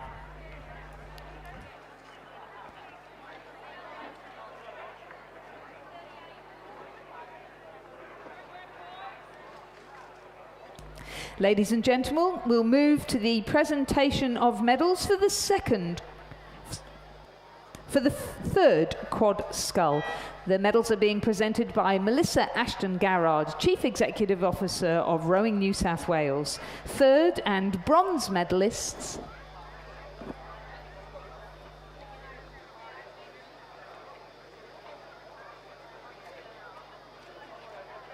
was Marist College. They're not present for the presentation. Second, silver medalists, Cranbrook School. James Walker, Tate Leggett, Carlo White and Samuel Perkins, coxed by Thomas Lukes and coached by Alex O'Neill. First place and gold medalists, Radford College. Charles Kendall, Andrew Wren, Marcus Grimmer and Charlie Viver, coxed by Christian McCoon.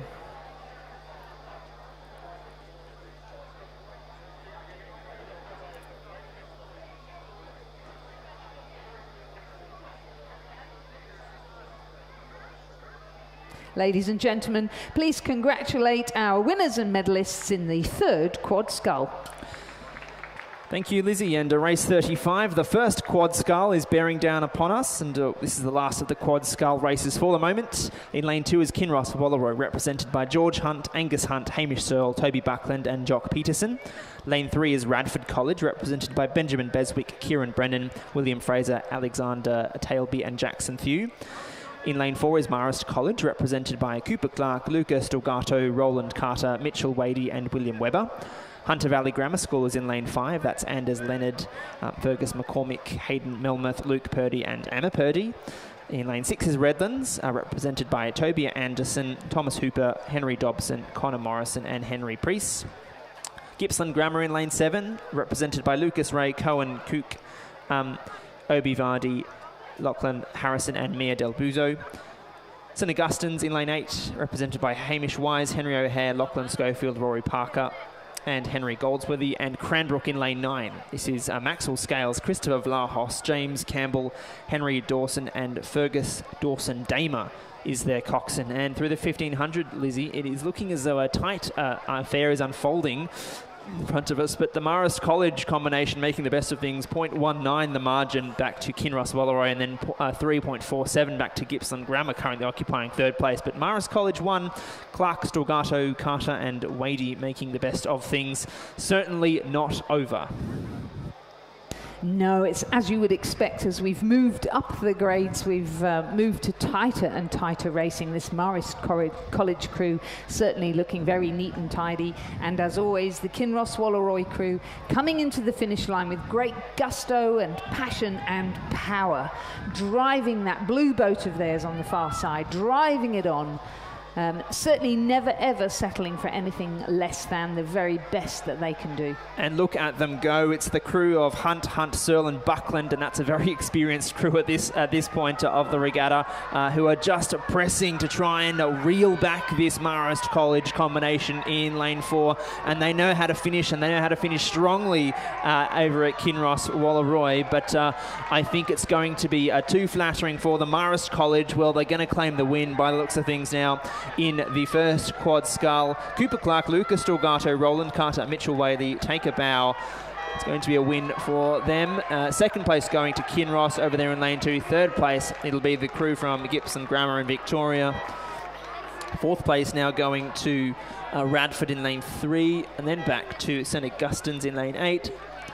Sixth place to Redlands, seventh place to Cranbrook, and eighth place to Hunter Valley Grammar. So, as you say, Lizzie, a pretty tight race in the end, certainly at the top pointy end of the race. And yeah, as we move through the ranks in these quad sculls, competition tightens up. And oh, fantastic finish. So the winning time for Marist College, provisionally 6 minutes 28.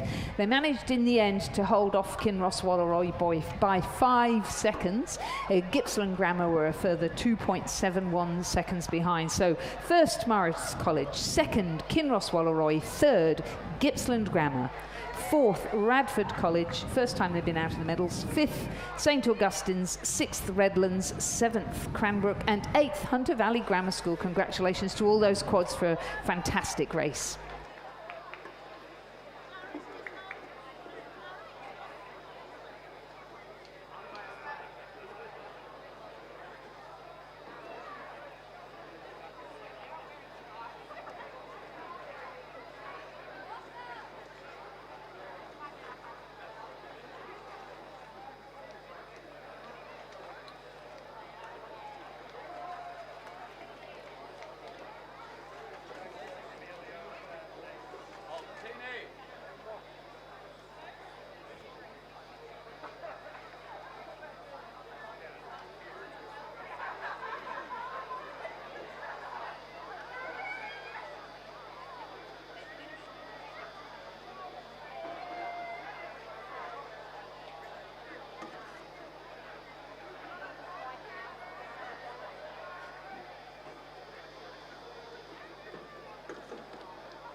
Ladies and gentlemen, the presentation of medals for the second quad scull event.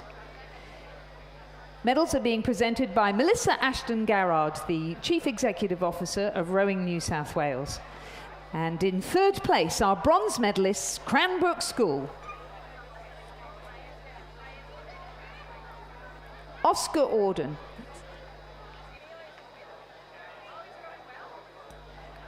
Hamish Allen, Henry Mason, and Max Olchin, coxed by Owen Moody. In second place are silver medalists from Canberra representing Marist College, Bailey Marr, Ethan Williamson Bell, Fraser Smith, and Oscar Spurrett, coxed by Finley Gilfillan.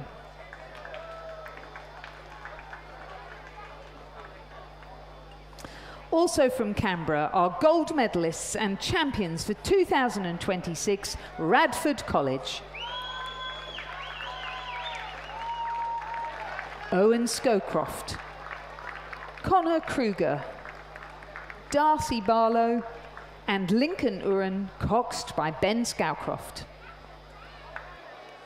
Ladies and gentlemen, please congratulate all of our medalists in the second quad scull.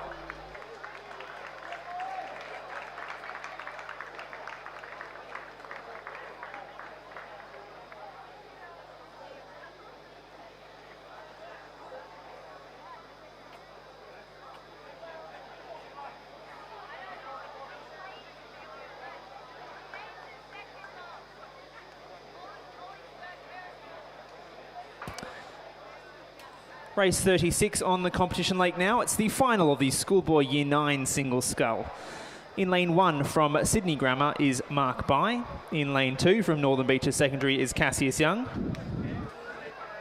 In lane 3 is International Grammar School, Otis Shipley. In lane 4 from Redlands is Jackson Humphreys. In lane 5 from Redlands, Emilio Dresler. In lane 6, Kinross Wallaroy and Ruben Cleary. In lane 7 is James Dory from Redlands. Lane 8, Hunter Valley Grammar School, Thomas Graham. In lane 9 from Redlands is Oliver Stojanovic, and quick change up here in the commentary tower, joined by Chris McCarthy. Morning, Chris.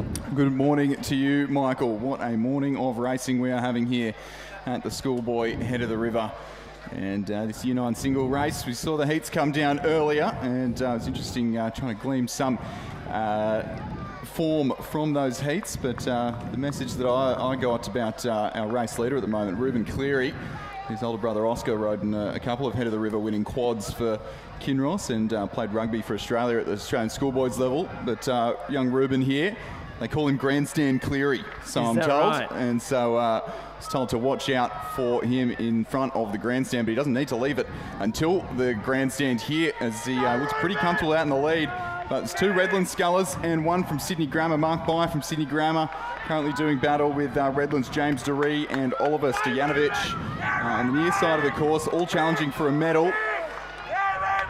Will be Ruben Cleary from Kinross Wallaroy, who will take the gold medal here in the Year 9 single scull at the Schoolboy Head of the River. It's going to be very tight for the minor placings between Redlands and Sydney Grammar. I think just the Redlands sculler in lane 7. James Doree over Mark Bye from Sydney Grammar there, who will have to settle for the bronze. Oliver Stojanovic in 4th. Emilio Dresler from Redlands in 5th. Jackson Humphreys also of Redlands in 6th. Good, strong showing from the Lower North Shore School there in this final. And Thomas Graham from Hunter Valley Grammar in 7th place. And then Northern Beaches Secondary Sculler there, Cassius Young in 8th place. I think we may have missed just one on those results, but we are underway with the Year 9 double scull, Michael. Thanks, Chris. Yeah, underway in race 37 now for the Year 9 double scull final. In lane 1 is Canberra Grammar, and they're represented by Leon Casey and William Pentony. In lane 2 is St Augustine's, represented by Arjun Goetti and Connor Buchanan. In lane 3 is Cranbrook, that's Oscar Derry and Max Kahn. Lane 4 is Mossman High, and that's Brody Kinsman and Liam Creasy. Lane 5 is a crew from Kinross Walleroy, represented by Hamish McDonald and Henry Jones. Gippsland Grammar in lane 6, that's Jack Sheridan and Leo Kantzidas. Barker College in lane 7, Lorenzo Stimoli and Isaac Weisenbeek. In lane 8 is Marist College, Archie Lane and Lewis Barman. And finally, in lane 9, from Redlands, Alexander Dunnett and Julian Lundberg. And a race nearing the halfway point, and it's the crew in the middle, ostensibly in the colours, the very distinctive sky blue colours of Kinross Walleroy, Hamish McDonald and Henry Jones. We've got a lovely chevron forming over the course there, Chris. Yeah, of course, these gentlemen having come down the course earlier on today in the heats, so fastest crews in the heats would have seated or been afforded those middle lanes, get the look back in your competition without having to move the head around too much from the centre of the course there. Kinross with a good strong showing in this Year 9 age group, just obviously Ruben Cleary there winning the single, and I think their quads look pretty handy in the heats of those events as well, which is fairly impressive because Kinross don't do any rowing in Year 8. They don't have any Year 8 competitors. They don't do any competitive racing until the Year 8-9 season. They do have a pretty good program of talent scouting within the school. Yes. through doing basically a term of rowing in PE. You know what, I never noticed that. Now that you've just mentioned it, I've realised that, but there you go. It makes it even all the more impressive that their Year 9s often do so well, and this crew really looking like having experience beyond their years to Hamish McDonald and Henry Jones, coached by Benny Watt, and a good couple of lengths clear of Gippsland Grammar, Jack Sheridan and Leo Kantzidas there to their left in lane 6. And then to the left of the picture again is Barker College, Lorenzo Stimoli and Isaac Weisenbeek, who are challenging for the bronze, but they will have to hold off the crew to the right of Gippsland Grammar from Mossman High, Brody Kinsman and Liam Creasy, who are really trying to get themselves up on the rostrum here, throwing everything at it. Gippsland Grammar will have to look out as well. Here come Barker College. They've responded. It'll be Kinross Walleroy, 2 in a row here in the Year 9 boats. And Kinross's Hamish McDonald and Henry Jones win the Schoolboy Head of the River in the Year 9 double scull. Gippsland Grammar will just hold on for second from fast charging Barker College for the bronze. Mossman High just out of the medals in 4th. And then we're back to Cranbrook in 5th place. And a tight tussle for 6th and 7th here, with Redlands just in front of Marist College from the ACT, and then St Augustine's and Canberra Grammar on the far side of the course.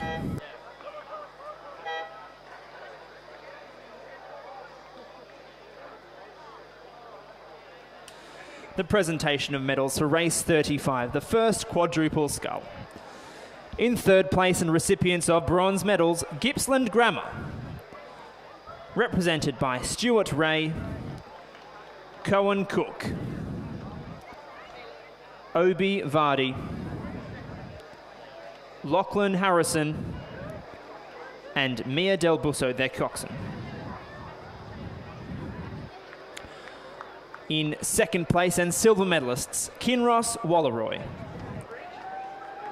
Kinross are represented by George Hunt, Angus Hunt, Hamish Searle, Toby Buckland, and their coxswain, Jock Peterson. In 1st place and gold medalist, champions of the first quad scull in 2026, Marist College. Marist College are represented by Cooper Clark, Luca Storgato, Roland Carter, Mitchell Wadey, and their coxswain, William Webber. Please put your hands together for your champions and medalists in the first quadruple scull. Thank you, Michael. And Marist College on the right track to defend their national title down in Lake Barrington this year.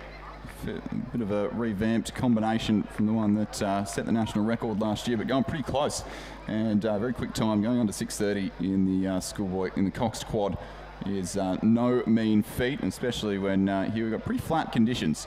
Maybe a little bit of a tail breeze further down the course, but certainly nothing to write home about. Certainly not as speedy as we had yesterday for the Schoolgirl 8s. That's exactly what I was about to say. Course record yesterday, wasn't it? Course record, 6:33.33 for Cracking. Pymble. Yes. And a great win for them, returning the Rose Evans Memorial Trophy back to Pymble for the first time in 8 years. It's weird to think about, hey, because Pymble were just, when we were growing up, Pymble was That's so right. dominant. And I think there was one stage they won about 12 Head of the Rivers in a row. That trophy back to Pymble, and quite a number of those girls back for next year as well. So I don't think this Kinross Pymble storyline in the girls' side of things is going to go away anytime soon. No, certainly kind of a new page in that rivalry being written every year out here at the Regatta Centre. And it was an excellent race yesterday. And of course, after the spectators and the athletes treated to the sights and delights of the Zeke Global Sprint Eliminator. Of course, that was the girls competing yesterday, but the guys lining up over the lunch break today, Chris. Yeah, cannot wait. So if you're hanging around, or if you've got some racing coming up in the next half an hour, keep in mind, in the lunch break, we've got 9 of the best scullers in the state, in the country, and from New Zealand as well, battling it out. 9 250-metre races in front of the grandstand, and for racing for cash, $10,000 for the winning sculler. And it's set to be a fascinating battle once again. We're just waiting on the start of our next race, which will be race 38, the School Year 8 4th Quad Scull. So if you join us on the live stream, that draw is slightly off.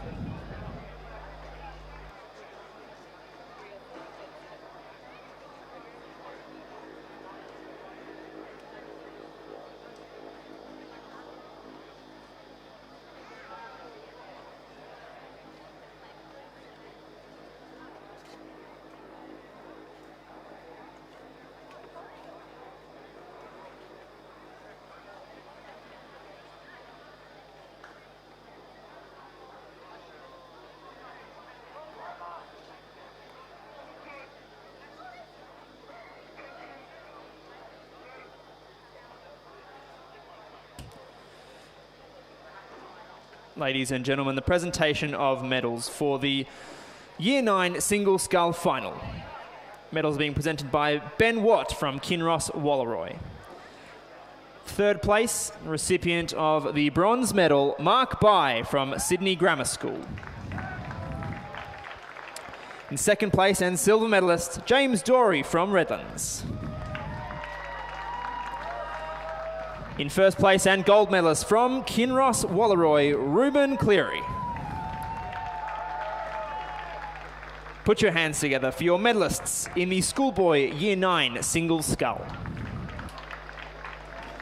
We are underway now with the quads, the final of the Year 8 4th Quad Scull. Looks like we're missing maybe one crew from this one in Gibson Grammar in lane 9, and a little bit of wayward steering going on, but Cranbrook over in lane 1, Darren Marlin in lane 2. We just saw there coming a little bit unstuck with the steering, a bit friendly with the boys. Shaw in lane 3, St Ignatius in lane 4. Shaw's no one crew, so it'll be the Shaw 5th Quad in lane 3, St Ignatius in lane 4, the Shaw 4th Quad in lane 5. Canberra Grammar in lane 6, and Canberra Grammar's 5th Quad in lane 7, and Redlands in lane 8. And Michael, you can see who has stolen a march on the field there. It is the Shaw School crew in the centre of the course, who have really gotten away nicely in the opening strokes.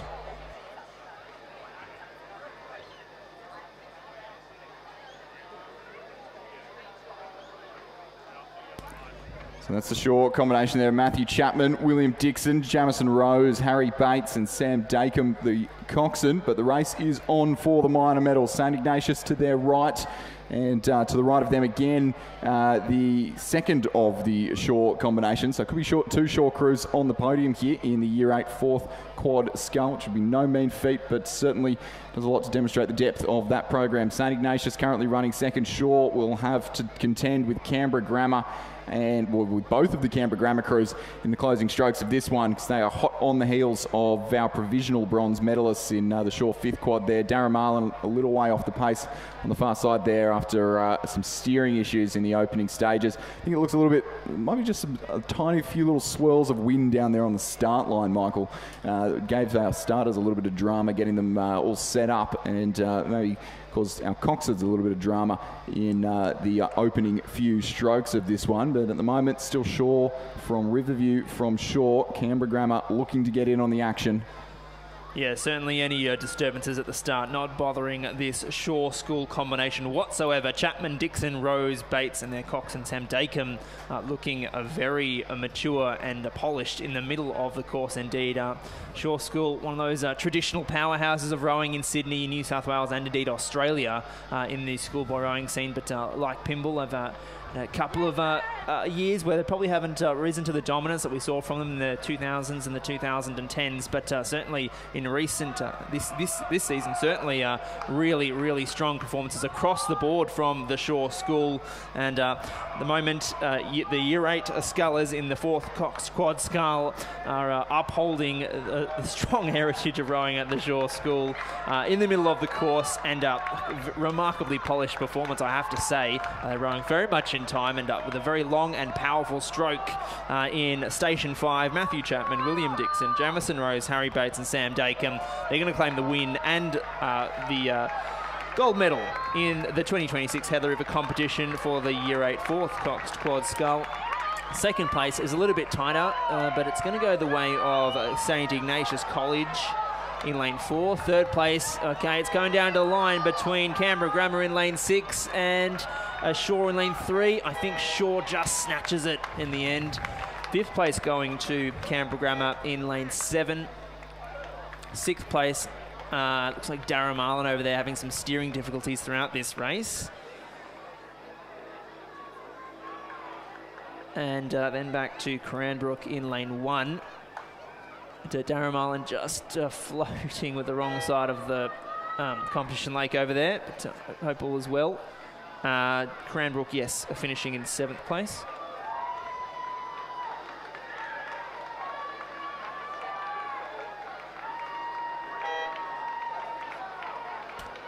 Redlands over here on in lane 8.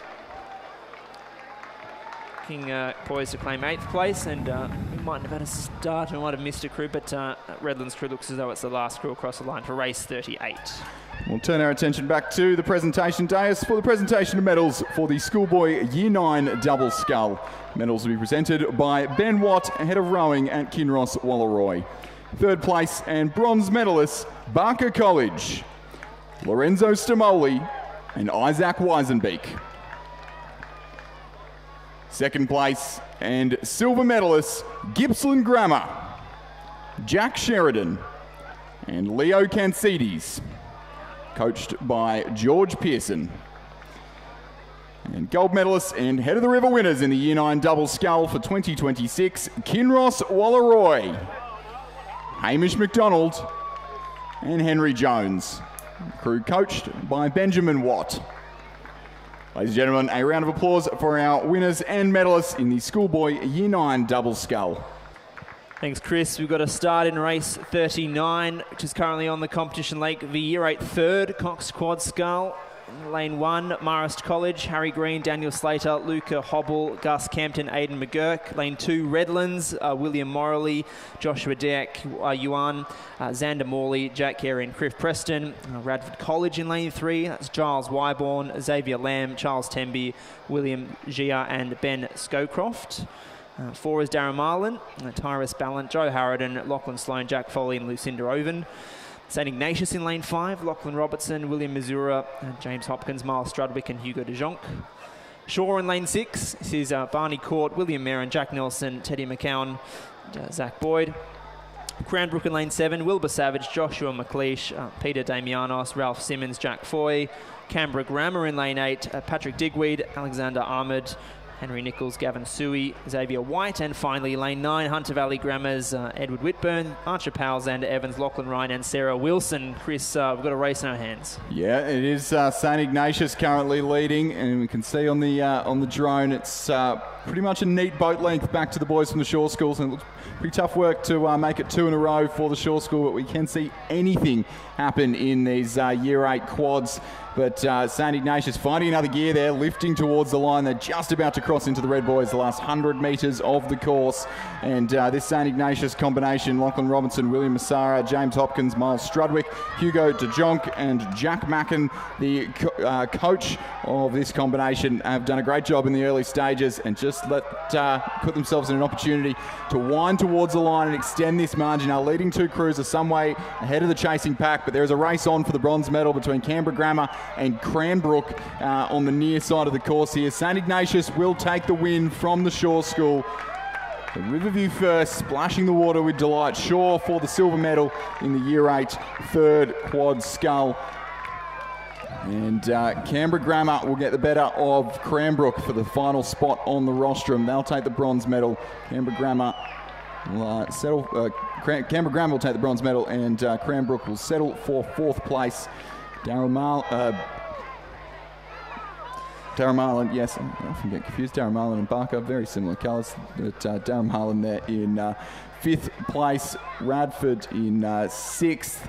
And then close for 7th between Hunter Valley Grammar and Redlands. Both of those crews, pretty much the entire crew, looking out at their competition here. But between Hunter Valley and Redlands, very, very close indeed. I think I'll just say Hunter Valley Grammar there over Redlands, and then back to Marist College on the far side of the course.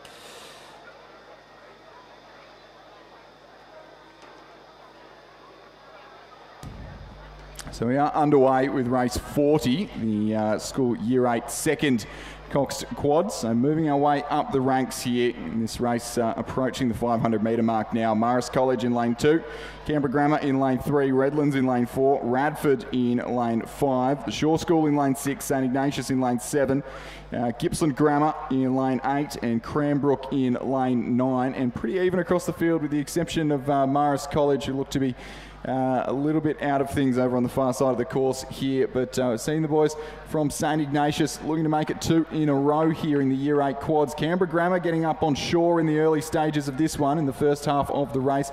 Redlands, Gippsland Grammar, Radford and Cranbrook. Redlands, Gippsland and Radford all within striking distance of each other, and surely within striking distance of a podium finish as well. So the only crew that's really got themselves clear of the danger, St Ignatius at the moment. But I'd say even 3.5 seconds in these 1,000 metre races is certainly not an insurmountable margin at the 500 metre mark, with half the race still left to row. We've seen steering and crabs and broken oars and everything so far today, and I know we saw it in the schoolgirls yesterday, because I was my crew was a beneficiary of some of that carnage in the Year 8 quads yesterday morning, but that is racing. Here comes St Ignatius. Shaw looking to challenge Canberra Grammar. I think Canberra Grammar might have just pulled away a little bit of margin on Shaw. So Canberra Grammar on the far side of the course there. Shaw right in the middle, and looking at danger of getting swallowed up by the pack here. Redlands even starting to get in on the action with the Shaw School. I think St Ignatius will have done enough in the early strokes. Canberra Grammar really throwing everything at it here. Yeah, that really tidy combination over there in lane 3. Canberra Grammar's Breeden, Meeby, Maltby and Smith throwing the kitchen sink and some at this Ignatius combination. I just wonder whether they're going to run out of water, Chris, in the end. St. Ignatius in lane 7, they've probably done enough at this stage. Coming in the final 10 strokes or so of their race. That's Hill, Beadmore, McLean and Davis. Cox by Valentino Antonelli, looking poised now to claim the win in the school year 8. Second, Cox Quad Skull. Second is going to go the way of Canberra Grammar. Third place, it's going to be tight, but it'll go to the Shaw School in lane 6. Fourth place to Redlands. Fifth place to Gippsland Grammar. Sixth place, it'll go the way just of Cranbrook, ahead of Radford in lane 5, and then a little bit of a distance then back to Marist College in lane 2, but altogether a relatively tight race, that one. And saying with Lizzie before, as some of these events, you just see the competition tighten up as we move through the ranks, and that's what we're seeing here as well in the year 8 Cox Quad Skull.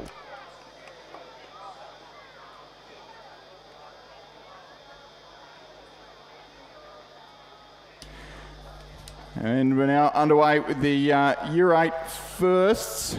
Year 8 first Quad Skull, race 41 on the course, and coming at us thick and fast. Canberra Grammar in lane 1, Marist lane 2, Redlands lane 3, Shaw in lane 4, Hunter Valley Grammar in lane 5, St. Ignatius in lane 6, Gippsland in lane 7, Newcastle Grammar in lane 8, and Radford in lane 9. And Michael, we are set for a fascinating showdown here in the first quad, aren't we? It is pretty tight all the way across the field.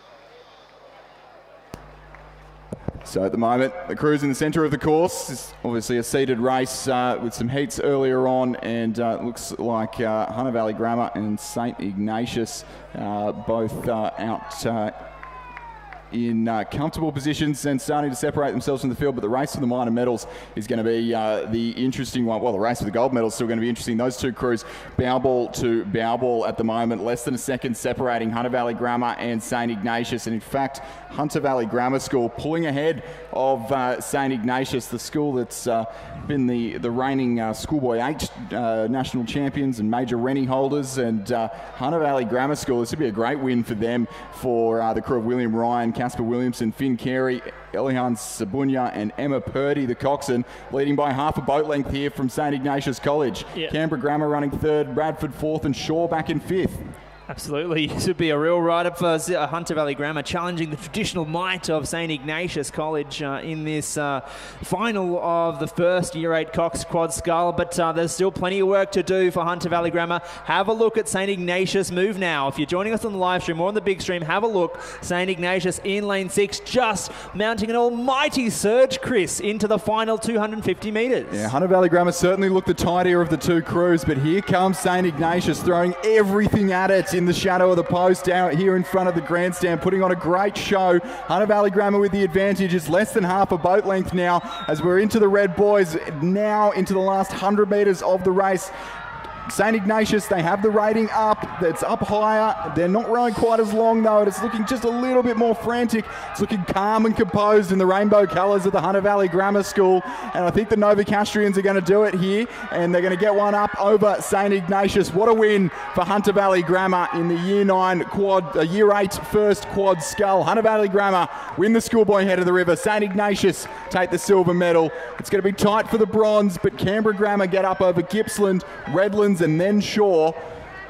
And Radford College back in 7th from Newcastle Grammar, the second of our Novocastrian schools. And Marist College way over there in 9th place on the far side of the course. What a row from Hunter Valley Grammar. They'll be chuffed with that one up there in the Hunter Valley.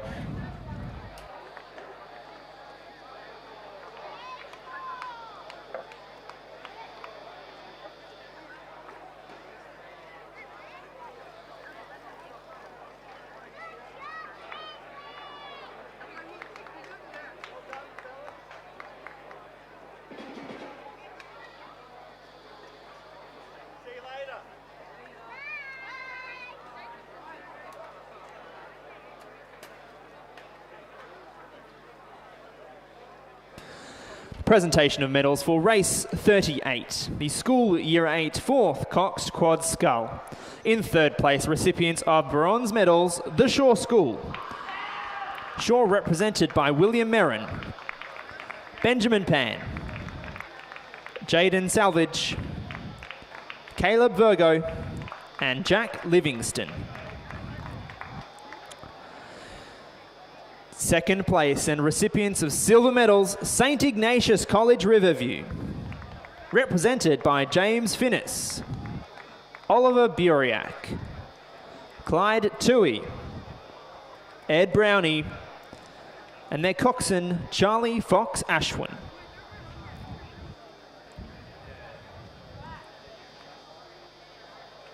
In first place, gold medalists and head of the river champions in 2026, the Shaw School. Shaw represented by Matthew Chapman, William Dixon, Jamison Rose, Harry Bates, and their coxswain, Sam Dakin. Please put your hands together for your champions and medalists in the school year 8 4th Cox Quad Scull.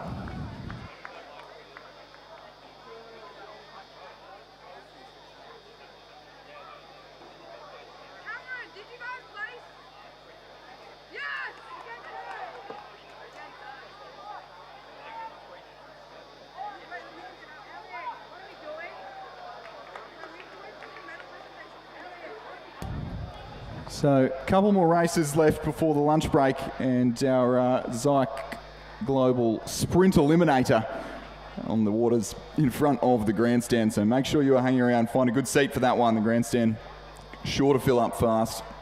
We've got two more heats to come. Heats back to 2,000 metre racing in the year 10 Coxed Quad Scull, which if I look hard enough, I'm sure I'll have a draw for.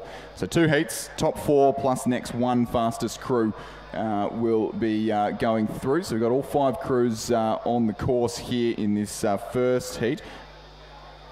We were meant to have six, and looks like we're just missing maybe Northern Beaches. We'll confirm that in a moment.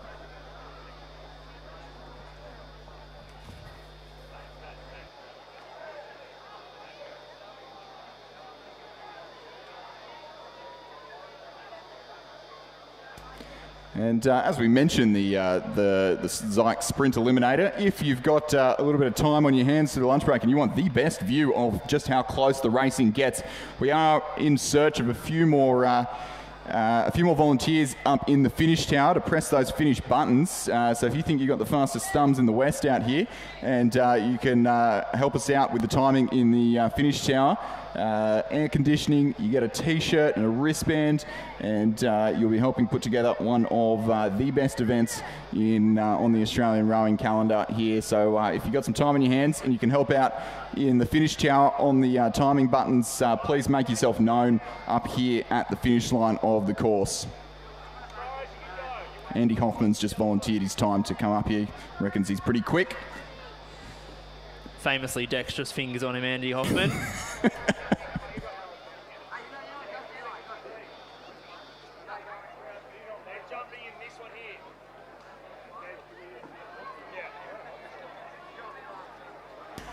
So we do have some racing, despite our mucking around up here in the commentary box. Looks like we're missing Northern Beaches Secondary from this first heat. So it's top four straight through, and then the next one fastest crew out of the two heats we've got underway. So Canberra Grammar over on the right-hand side of your picture if you're joining us on the live stream or can see the big screen.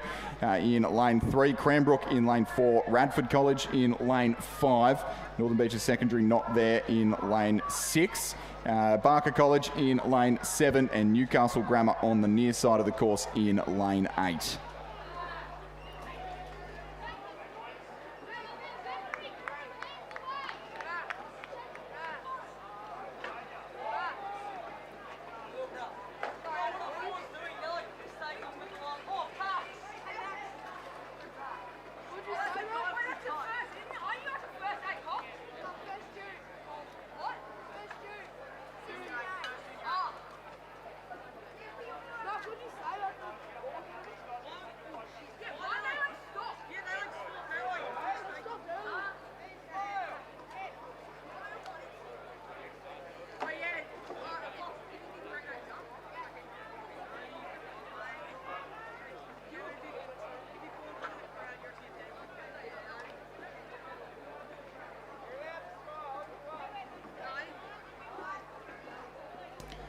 Through the 1,000-metre mark in this first heat is the combination from Radford there in the centre of the course, leading the charge from the crew on the near side of the course from Newcastle Grammar. Those two well clear of the competition. Pretty tight for third and fourth there between Barker College and Cranbrook. And then I think the Canberra Grammar crew, or rather the I think we may have missed someone there coming through.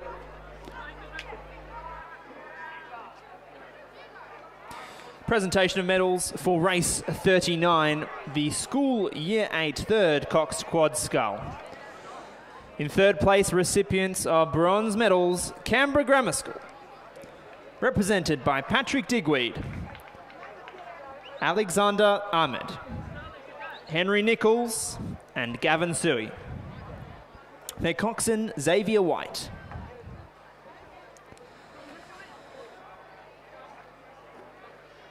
In second place, and recipients of silver medals, Shaw School. Shaw represented by Barney Court, William Merrin, Jack Nelson, Teddy McCone, and their coxswain, Zach Boyd.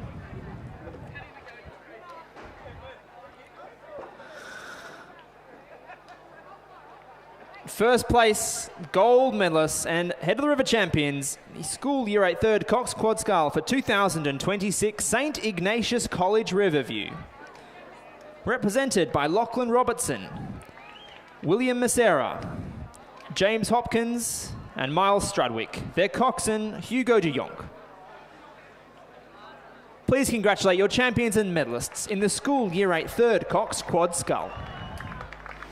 So, with just 500 metres left to row, there's a good little tussle emerging here in the heats of the Year 10 quad between Radford College and Newcastle Grammar. Newcastle Grammar not, or as I say that, I reckon they've just started to wind things down and brought down the rate. You can see they're currently bringing down the rate there in that Newcastle Grammar crew. Radford College are just going to open up a bit of margin here over the next couple of 100 metres and then probably do the same thing out in the lead of this race. Top four go through, so they're easily going to qualify here, and it's looking like that top four will be Radford, Newcastle Grammar, Canberra Grammar and Barker, and then Cranbrook currently just languishing behind there in lane 4, and we'll have to wait and see how fast the fifth place crew is in the next heat to determine who goes through to the final.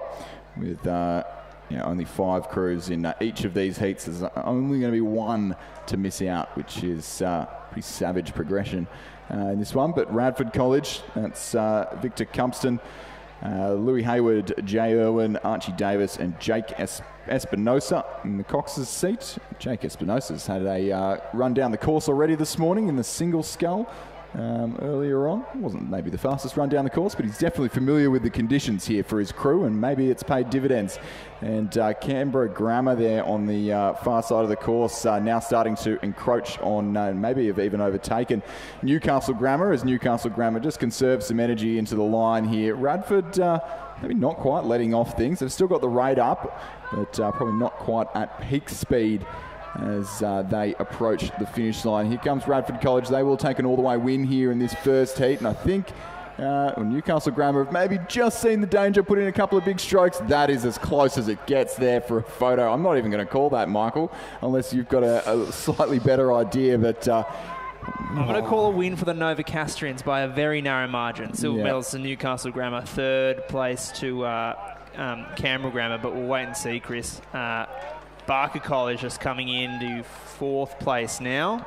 5th place will go to Cranbrook over there in lane 4. 6th place.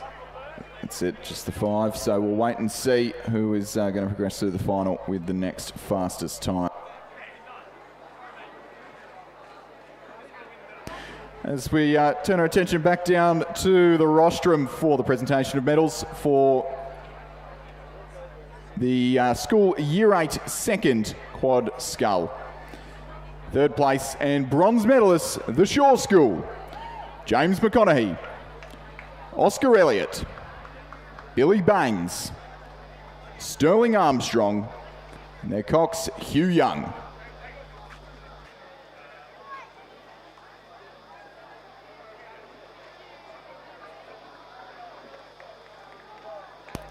Second place and silver medalist, Canberra Grammar. Elijah Breeden, Hugo Meeby, Benjamin Maltby, Xander Smith. Now Cox, Cameron Joyner.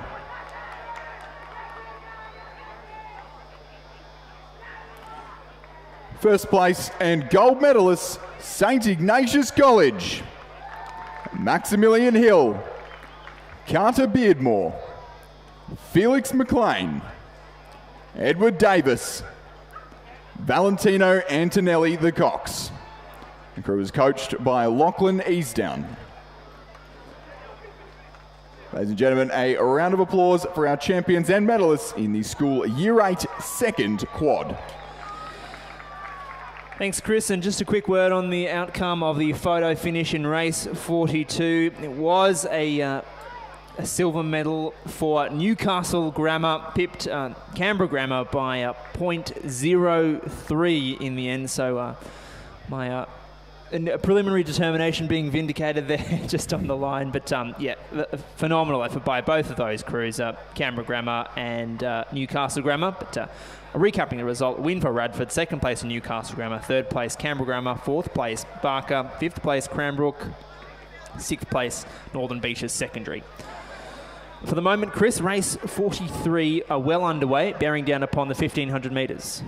Yeah, and would be somewhat unsurprised to see Marist College leading the charge here in the Year 10 quad, but Kinross there running second and rating about, I'd say, 24 or so through the 1,500 metres, about 7 seconds behind. So it doesn't quite tell the full story of the race in this instance. And I don't think we don't have too much timing available, so we'll certainly dissect that and see. I don't think we've got the 1,000-metre timing hut running for this one. But Marist College, the combination there of Dashelle Spiller, Jay Miller, Armin Lisman and Jonah McLaughlin, coxed by Mattis Mandich.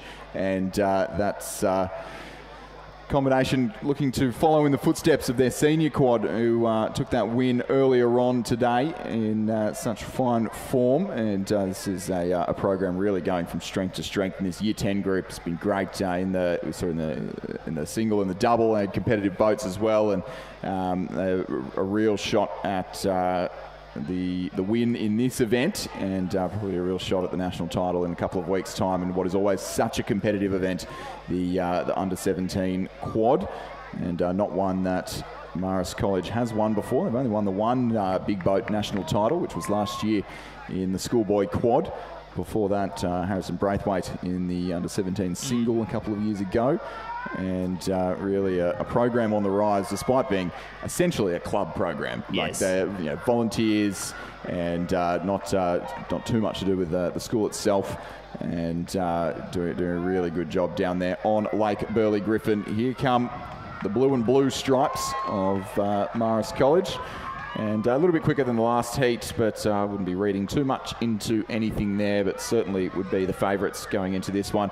I'll take the win, and Kinross, Wallaroy, Sawtell, Zinger, Bell and Robinson, coxed by Sam Thomas and coached by Andrew Gannon, take the second place spot, and both of those crews just not even stopping at the line. So really showing the form of those two combinations. The Armidale School in third and fourth, and also through the final will be Gippy Grammar and Hunter Valley Grammar in fifth place. So we'll keep an eye on these times.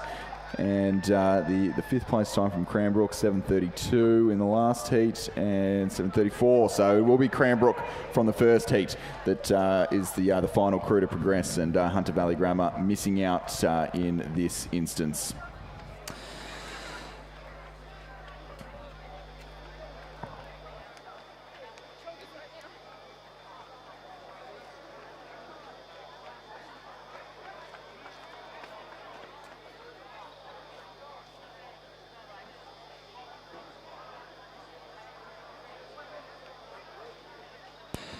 Presentation of medals for race 41, the School Year 8 First Cox Quad Scull.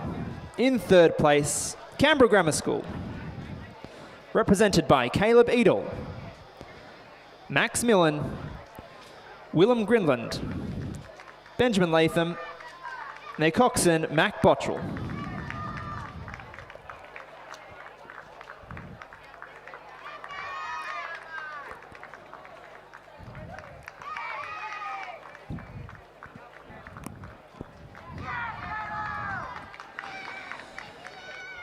In second place, recipients of silver medals, St. Ignatius College Riverview.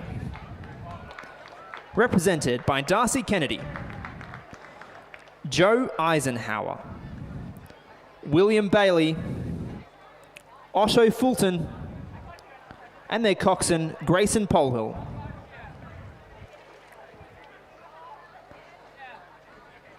In first place, recipients of gold medals and winners in 2026, Hunter Valley Grammar School. Represented by William Ryan, Casper Williamson, Finn Carey, Elhanan Sabunya, and their coxswain, Emma Purdy. Please congratulate your champions and medalists in the School Year 8 First Coxed Quad Scull.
Alrighty, good afternoon everyone and welcome to the Men's Sprint Eliminator Single Scull sponsored by Zeke.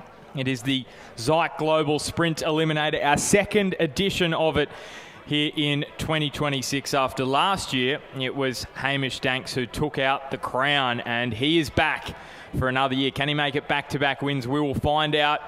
We've got Paddy Holt, Will Rogers, Pat Burke, Henry Blackwell, Jack Cleary, Marcus Delamata, Daniel Johnston, Hamish Danks and Matt Dunham across the course. And before we get started, you're going to hear from Chris McCarthy throughout this. He's down on the pontoon. He's going to be interviewing all the athletes throughout the afternoon. Down to you, Chris.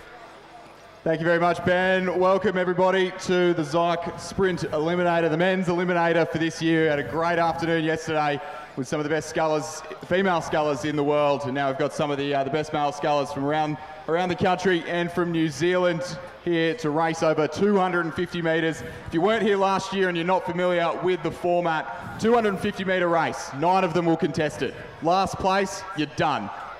Pack up the single, go home.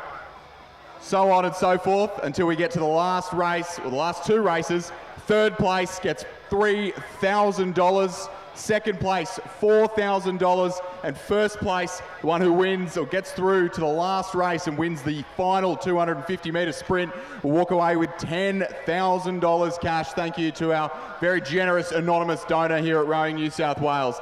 As Ben mentioned, last year it was Hamish Danks who got one up over Paddy Holt. This year, we've got a few new faces, a few returning faces. Will Rogers is back for another crack. And see the Kings boys here ready to cheer him on. And a few Newington boys in the field. Marcus Delamata out there looking to prove a point up here from the National Training Centre.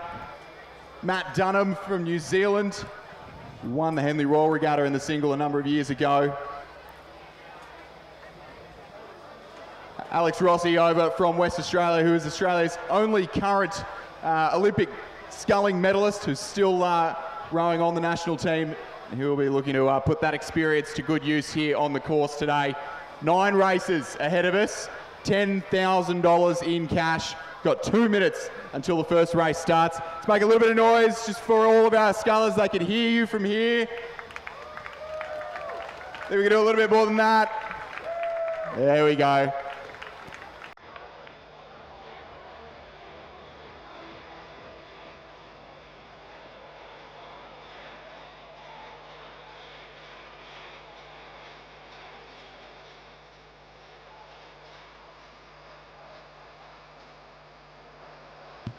So you can see closest to the picture there, that is Matt Dunham, Diamond Challenge Sculls champion at the Henley Royal Regatta back in 2017 from New Zealand. Hamish Danks, the champ from last year. And then Dan Johnson, our surf boat rower. He's in the Mossman colours and he came through St Ignatius. So he is built for sprinting, especially doing a lot of surf boat rowing lately. And then across the course, Marcus Delamata from the National Training Centre. Jack Cleary in the centre from Western Australia. Then Henry Blackwell, the New South Wales Sprints qualifier. Patrick Burke was the CDRA Championships qualifier. And then William Rogers from Sydney Uni Boat Club. Third last year and then second last year in the yellow boat on the far side is Paddy Holt from UTS.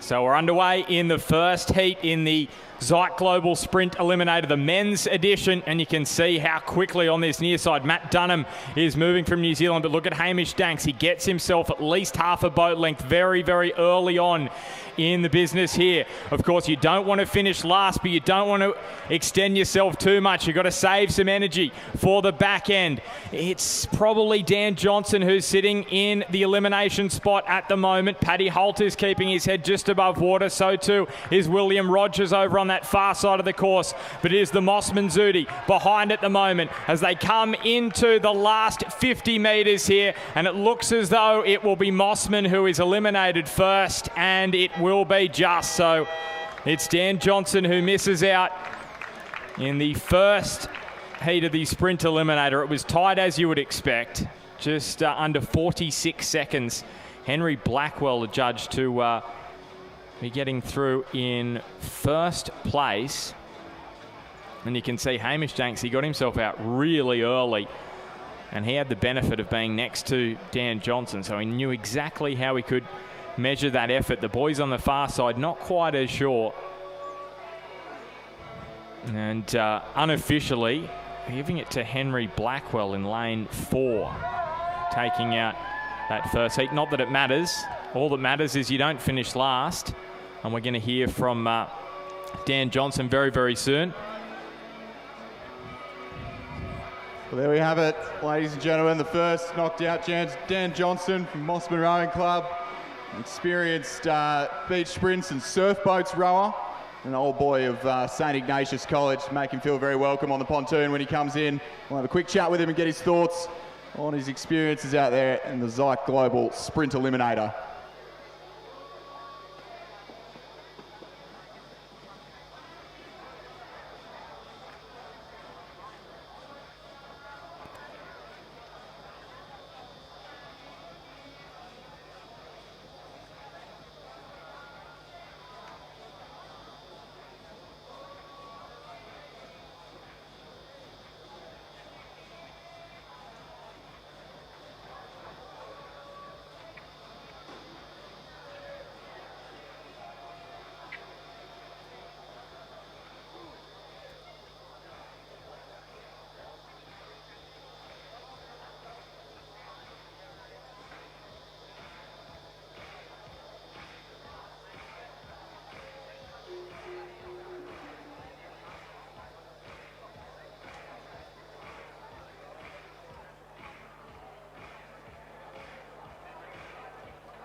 All right, ladies and gentlemen, please make Dan Johnson feel very welcome with a big round of applause.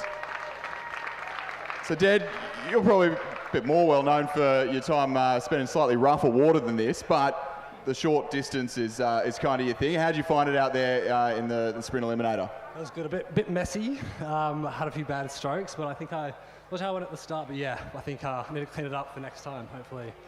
And who's your pick? Who looked good? Who seemed a bit confident out there? I wasn't looking, so I don't really know, but I'm sure Cleary, Danks could be pretty good today. Fantastic. Well, for your efforts, you're getting a brand new Zeke performance. Zudi, ladies and gentlemen, big round of applause for Dan Johnson. We've got just 90 seconds to go until we're back in our next race. So what we'll do is the sculls will be shuffled over closer and closer to the grandstand to fill out any empty lanes and to stop any accusations of unfairness with any wind or anything out there on the course. And I can guarantee the racing is just going to get hotter and hotter. There's a lot more to it than just 250 metre speed. You've got to measure your efforts over potentially 9 races, but if you get it wrong, you'll be out. You'll be packing up the single and going home. Ben, who do you think's looking good so far? Well, Chris, I'll tell you what, Hamish Danks, that was a good start from him. Michael McRae's also up with me in the commentary box. Michael, that was fascinating. And Danks, he had Johnson right alongside him, so he just could measure that effort nicely. Yeah, that's right, Ben. We were just having a discussion a moment ago. You could just see Hamish Danks let it float over the line the last couple of strokes. He had Matt Dunham, who went out ferociously in that stroke. We were just saying, was there any distortion on the picture? Because it was just almost like a blur, his rate of striking in the near side of the course in lane 9. But Hamish Danks, he was looking very strong indeed. So, yeah, Chris, certainly anyone's game, but looking very strong. Hamish Danks, lane 8, keep an eye on him. So you can see they've all moved across, so they're going to get closer and closer to the grandstand side. And You don't want to miss Paddy Holt over on that far side of the course, second place last year. And alongside him, Will Rogers, then Burke, Blackwell, Cleary, Delamata, Danks, and Dunham. We're going to get a great look again at Matt Dunham out of Cambridge in New Zealand. And I think we're very, very close to getting back underway here. Remember, first place, $10,000. Second place, $4,000. Third place, $3,000. Not a bad payday. All right, we're just a few seconds away from a start. Let's make sure as soon as they get underway, we're making a bit of noise for these boys.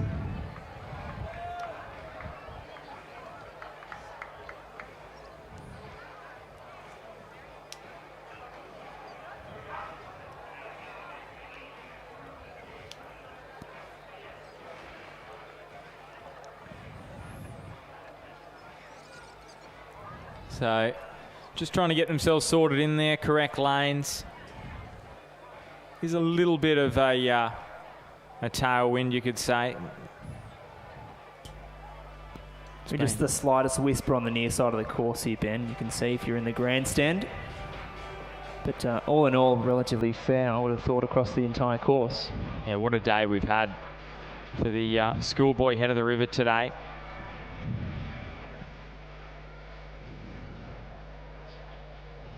Now we're very close to getting a start here in the second heat of this men's sprint eliminator single scull, sponsored by Zeke.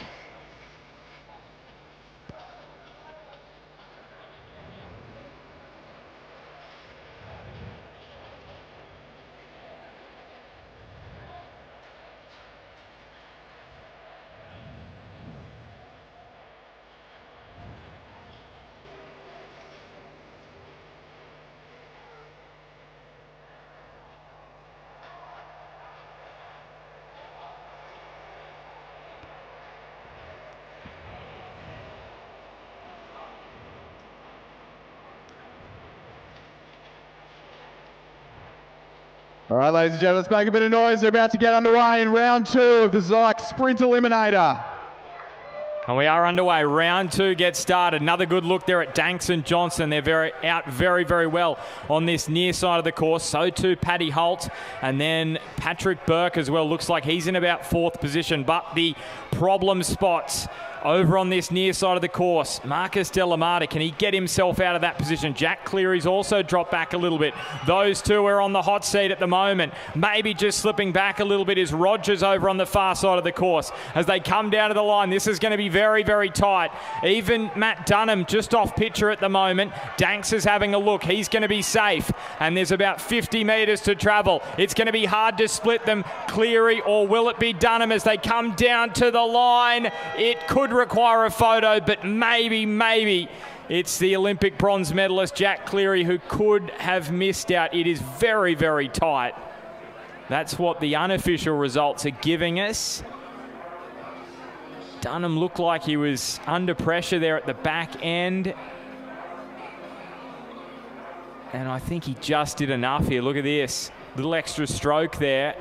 And that has saved him. I reckon the extra stroke on the line has saved Dunham, so Cleary misses out. How is that lightweight now from Matt Dunham on the near side of the course? Ben, that is just phenomenal. I would have, in the last 10 seconds of that race, I thought Dunham's going home early here, but plenty of street smarts on him, Matt Dunham. You thought Dunham was done, but he wasn't. He still had a little half stroke right on the line, and you're probably thinking, hang on a second, weren't they level? And now all of a sudden he's taken a little lead over Cleary in the middle, and that was because there was a little extra stroke there. Oh, a little bit of a nod. I wonder whether he heard us discussing that. And that's impressive work from the Kiwi. And we're going to hear from Jack Cleary very, very soon.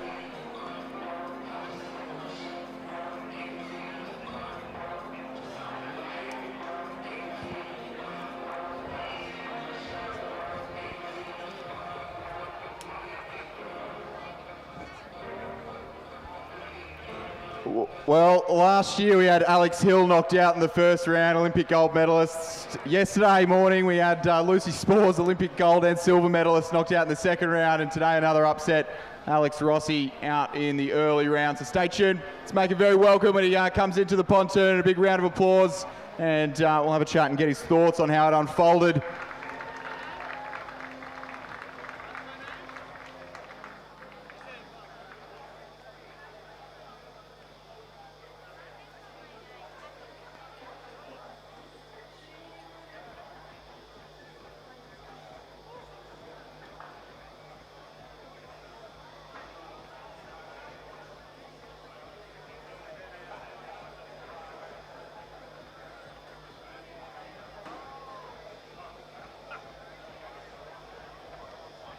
All right, ladies and gentlemen, make Jack Cleary very welcome to the pontoon. Olympic bronze medalist in the Cal Zooty as well, the Cal alumni. Jack, what was your sort of mentality going into it, and how did it unfold? Was it as you expected, or a bit hotter, or tell us how it went down? Game plan was three-quarter, half, three-quarter, see what happens. Looked to find some rhythm, but had about as much as an Irish dance with two left feet. But yeah, beautiful conditions out there. Couple of fresh legs, couple of not so fresh legs. We'll see how the boys pan out. That Paddy Holt, he's a slippery little gypsy over there, so we'll see what happens with him. But yeah, great racing, crap result. Might try come back next year, see how it pans out. Looking forward to it. I was going to ask who's your predictions. So you reckon Paddy's looking good? Not Hamish Danks looking quietly confident there as well? Danks, if he makes all the starts. Maybe you tickle Dell the right way. You never know with him. We'll see if we roll a 1 or a 6. See what happens. Paddy, I reckon, is going to come away looking pretty strong. We'll see. Brilliant. Thank you. And a Zeke performance duty on behalf of our title sponsors. Ladies and gentlemen, big round of applause. Thanks to Jack Cleary. Well, he might have been knocked out in the second heat, Michael, but I reckon he's winning interview of the day so far. He's top of the pile. Well, let's see if anyone can beat that interview, Ben. I don't know about that. Shades of the honey badger in that interview from Jack Cleary. Great form. I think he's a West Australian as well, isn't he, the honey badger? Nick Cummins. He certainly played for the Western Force for a while. He did. No, he's from Port Macquarie, so there you go. But yeah, he spent many years, about 7 seasons with the Force. Also known for his exploits on The Bachelorette, I think, or The Bachelor, sorry. The Bachelor. So, yeah. Didn't think we were going to be getting that in, talking about the Zeke Global Sprint Eliminator, but yes, we got there. It certainly wasn't on my bingo card then. Okay, so, and then there were 7 left. So, my question, Michael, Matt Dunham on this near side, he really had to work hard there. Has he got more left in the tank? Well, you heard Jack Cleary in that interview there, Ben, just talk about a couple of those short strokes, the three-quarter, half, and of course that was the definitive stroke that Matt Dunham took in the last 5 metres of that race, which just helped him pip Cleary on the line there to avoid elimination from the event. But certainly, as you suggest, Dunham under a little bit of pressure, you would have thought at this stage. Well, he was just having a chat to Hamish Danks as they were getting ready to move to the start, and I wonder whether he was just getting a few words of advice from last season's champ. So 2 minutes, I think we've still got 2 minutes until the start of this third heat. So remember, we've got Marcus Delamata, who was 4th last year from the National Training Centre. He is in the centre of the course, so he's 3 in. Next is Henry Blackwell, who was the New South Wales Sprints qualifier, so the winner of the Open men's single in the New South Wales Sprints, qualified for this Sprint Eliminator. And then Pat Burks, the next in, he qualified at the CDRA Champs, so had to come up to Newcastle and won that. Then you've got Will Rogers, who was 3rd last year. He's 2 in, and then Paddy Holt. We've been talking about him, Brisbane Grammar product. He's over there, just hiding away. Over in lane 3 it would be now as he's come across. Will he make it all the way across to lane 8? Looks like a start in any moment.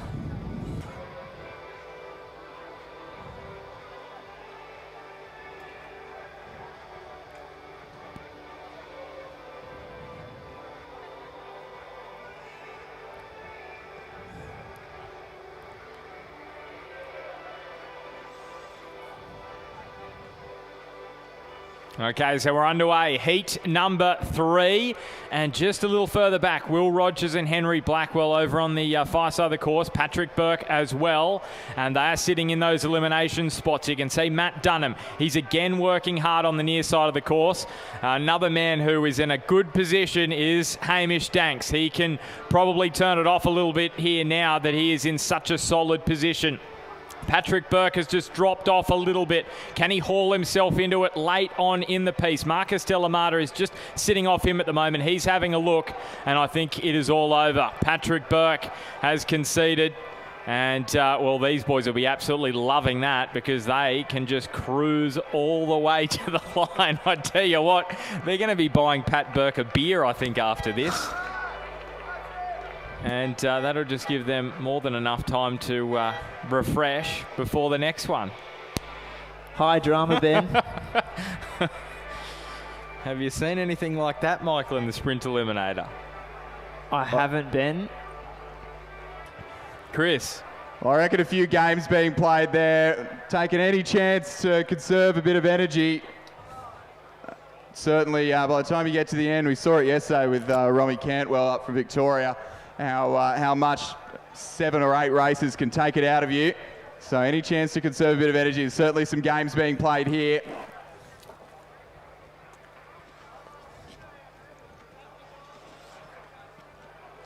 Are you saying, Chris, maybe potentially helping out his club mate? Just get a few more extra breaths in the lungs? Is that what you're saying? Paddy Holt, Henry Blackwell, not that they need it, but interesting. We'll hear from Pat Burke in a moment. What do you think of that, Michael? Well, Patrick Burke, an extremely plucky sculler. Of course, he had to do it the hard way. He went up to CDRA to qualify for this event, but I think probably the only sculler in this event. He's gone deep against some serious caliber of scullers, I think, who hasn't represented his country, probably. I think at some underage or open level. So he's got a sprint in him. We know that. I remember this would have been nationals about 2023, I reckon. Over in Champion Lakes. Yeah, he pulled back 7 seconds in the last 500 to qualify, I think, for a final. I'd have to double check that, but I just remember it was about 7 seconds he was down going into the last 500. Pulled it back, so he's got a sprint on him. Competitor with a heart of a lion is with Chris McCarthy in a short moment. All right, ladies and gentlemen, make a bit of noise. Pat Burke.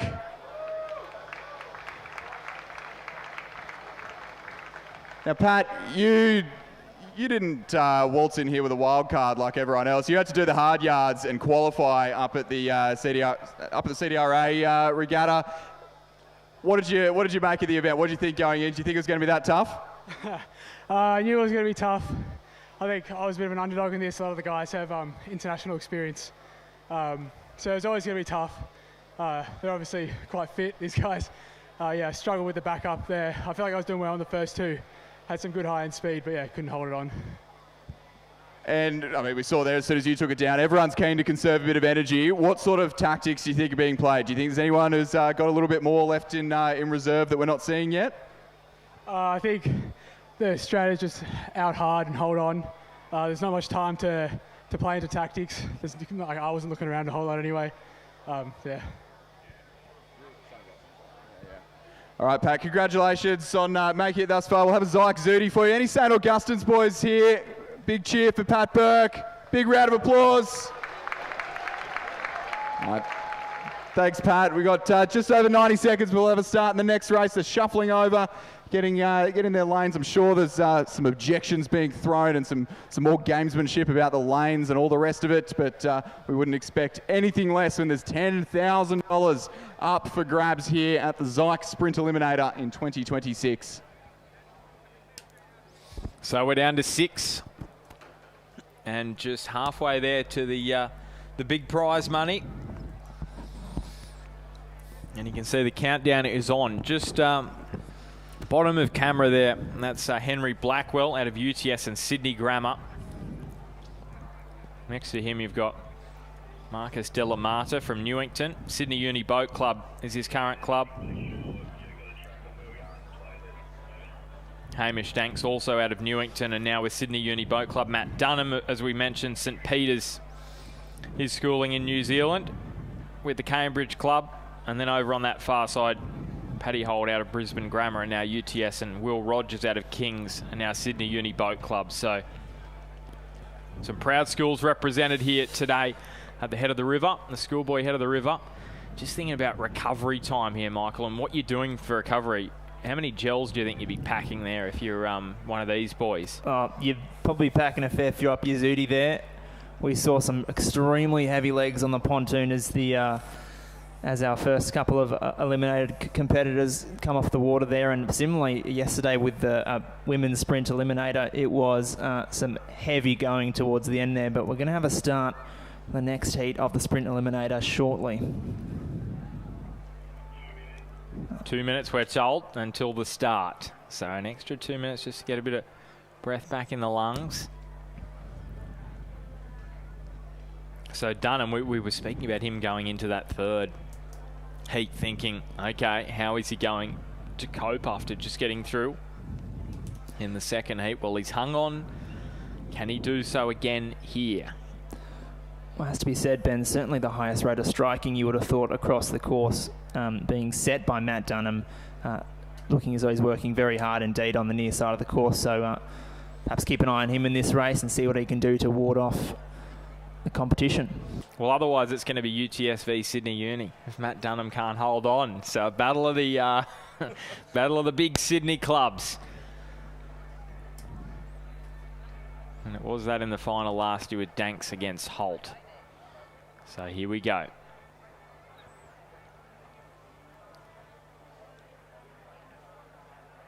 Ooh.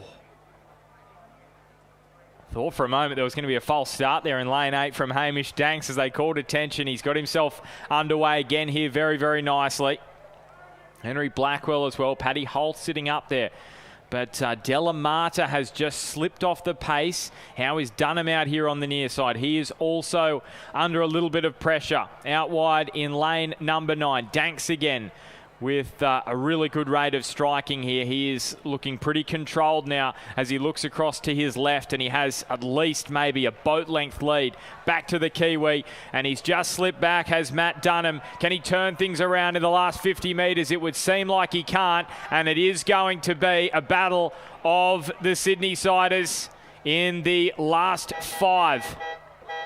So he just can't quite get there, Dunham. He tried it right on the finish to pull out another half stroke, but he just was not close enough. So our international competitor is out, and now it is a battle of UTS and Sydney Uni, Chris. We'll have a look at how close that top 5 was. Doesn't that just set up an enticing next few races? 2 more races and we are playing for cash. But Matt Dunham from New Zealand, the World Beach Sprints mixed doubles champion, knocked out in the race of 6. So we're starting to get to the pointy end here in the Zeke Sprint Eliminator. So make our voices heard as our athletes are sculling back to the line. Bit of noise, bit of support. Did I just see a Mexican wave there, Chris, in the crowd? I think I saw that in the front row, maybe. So I'm liking the atmosphere here at Cirque today.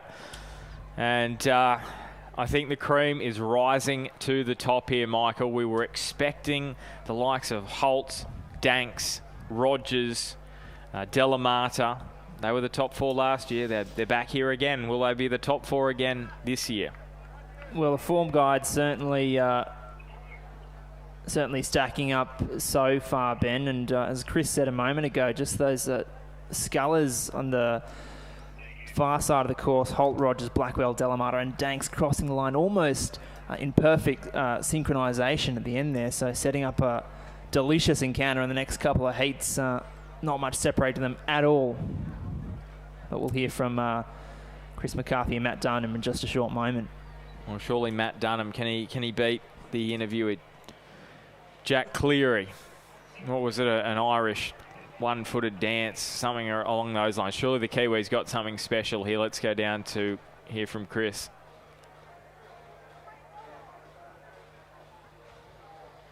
All right, ladies and gentlemen, make a big warm welcome all the way over from New Zealand. Let's welcome Matt Dunham to the podium. Big round of applause. Matt, you've contested the single on some of the world's biggest stages, but it seems like there's a little bit of figuring out things out for how the eliminator unfolds. How'd you find it out there?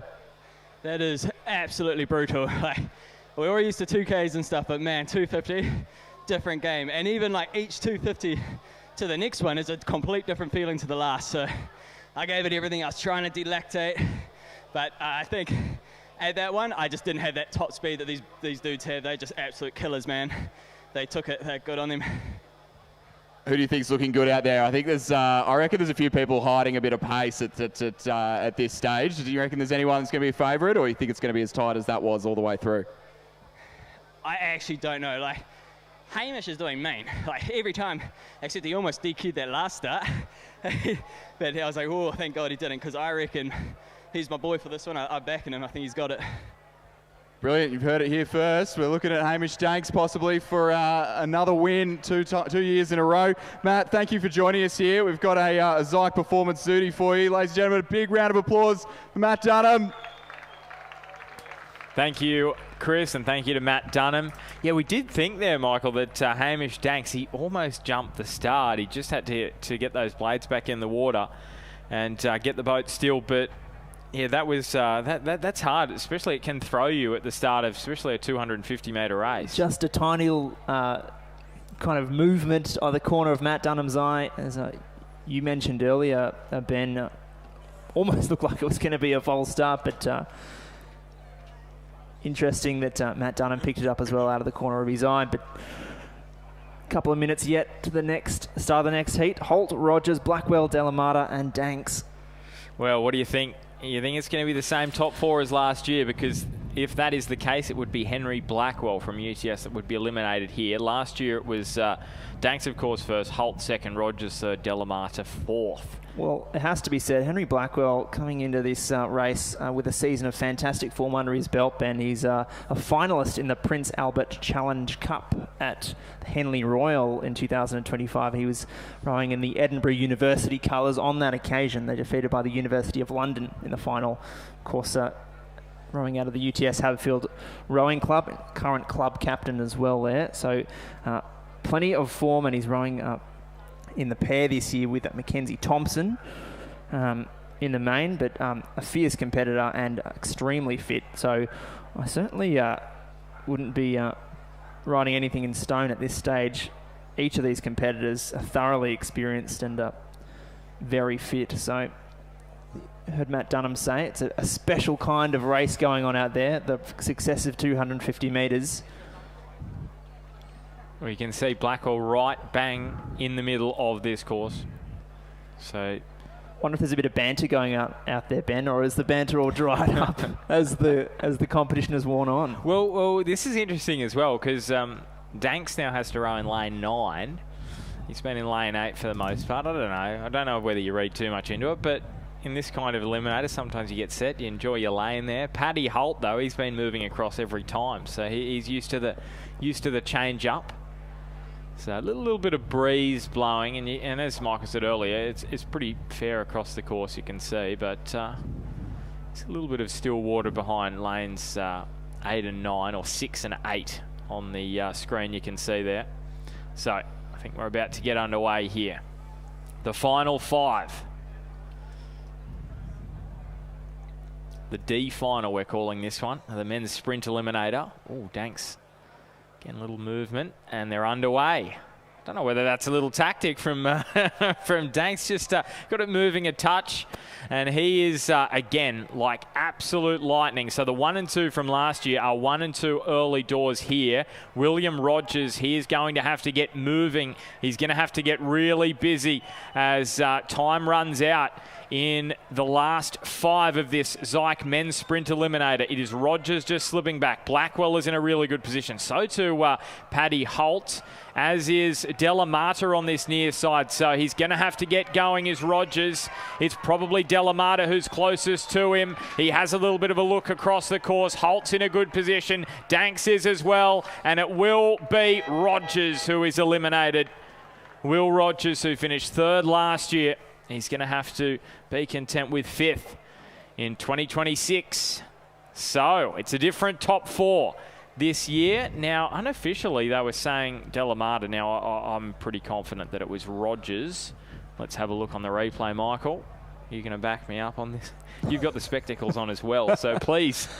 I'm going to vindicate your judgment, Ben. I think Delamata, just on the surge, comes in front of Will Rogers. But I tell you what, Delamata did an almighty bit of work in the last 10 seconds of that race just to push in front, because he was looking as though he was in danger of elimination too. So high drama in the end stages of these races.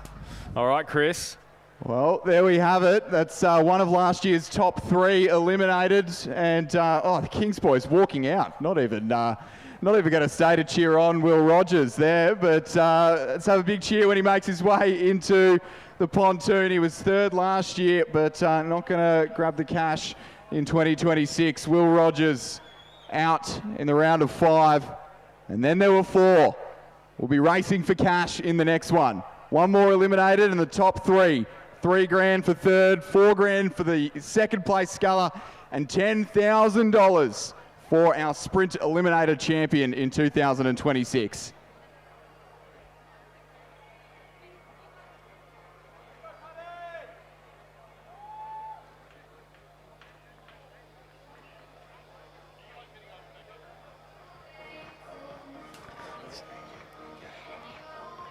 So they're just heading back down the course. You wonder the mind games here in this moment, Michael, whether you pretend you're a bit more fatigued so everyone thinks, oh, well, he's done, or whether you show no fatigue at all. Interesting psychology. I mean, these are seasoned competitors and well accustomed to racing each other out here at the competition lake and other destinations across Australia. But there's certainly some tired bodies by the looks of things out there on the course at the moment. So Chris McCarthy's just going to grab that Zeke Zudi and hand that to Will Rogers. We thank the Zeke Global. Alrighty, ladies and gentlemen, let's make a bit of noise. Will Rogers from Sydney Uni, King's School old boy. Will, your third last year, just missing out on the cash prizes this year. How was it? Was it a level up in 2026? Yeah, it's definitely been a level up. Some great racing, and everyone out here is just really up for it, and it's great competition, so good fun. And who's looking good out there? Who do you think? We've got one more race, and then we're playing for cash. I think Danksy's still got something left in him, just keeping away for the cash ones. And everyone's called Danksy so far, and anything in particular you're looking forward to this afternoon after the Eliminator? Definitely the Year 9 Kings boys, the quaddies out here. Love to see them get up this afternoon. I think they've just had to head off to go get ready for their race. But ladies and gentlemen, a big round of applause for Will Rogers. And here is a Zeke Performance Zudi for your efforts here this year.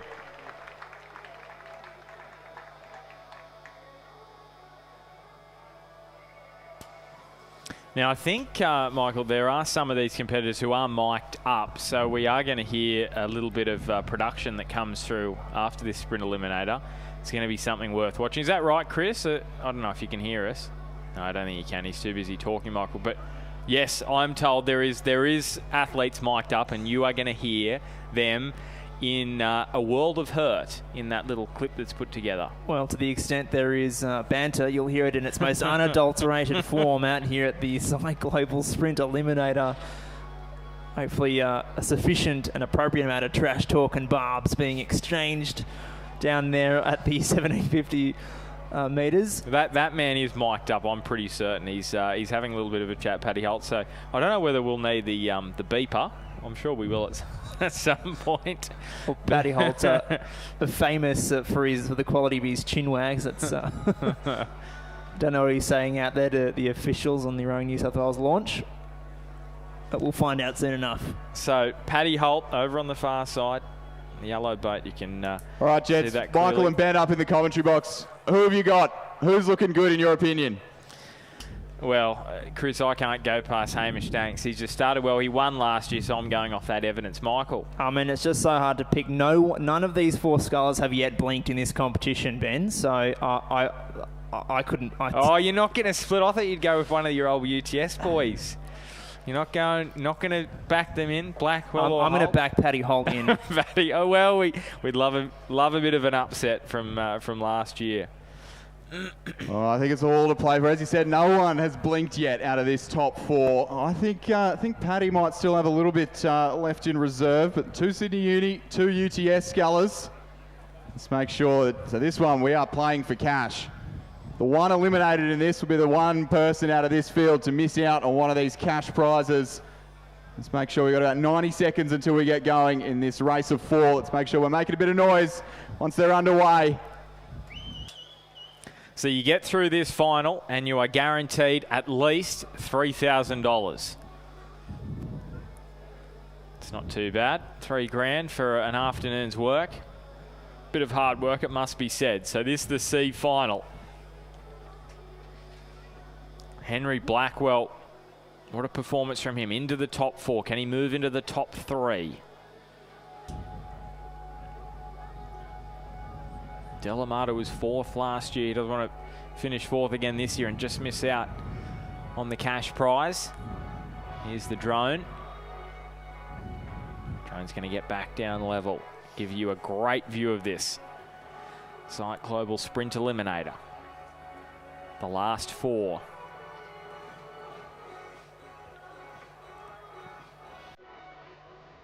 And just as Blackwell taps up, big thank you to our anonymous donor for this cash prize.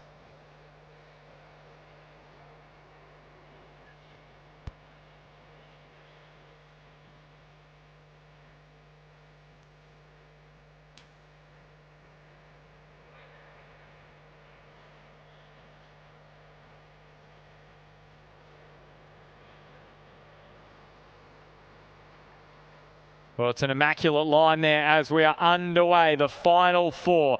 Danks out, so too Holt. So the top 2 again from last year, leading the way early on. Blackwell has just dropped a little bit off the pace, but at the moment it is Delamata, who was 4th last year. He is hanging on to 3rd, but Blackwell, he is producing a magnificent second half. Can he get himself up into the money positions? Delamata missed out on 3rd place last year and a bit of cash. Is he going to miss out again this year? Danks can start to just turn it down a notch. Paddy Holt can as well. It looks as though Delamata has found something in the last 100 metres, and Blackwell, as they come down to the line, it will be tight, but it will be the UTS sculler who misses out. So Henry Blackwell, what a performance from him.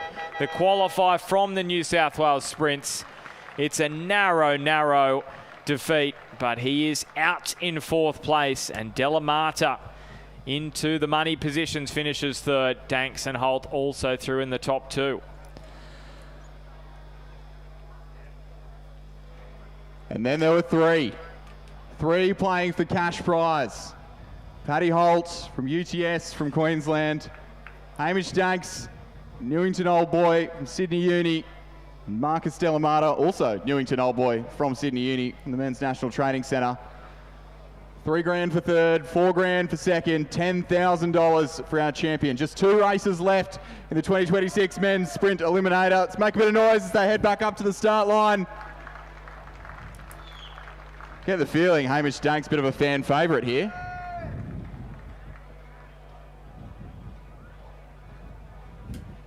Well, we are going to hear from Henry Blackwell very, very soon, but I think I'm with both of you.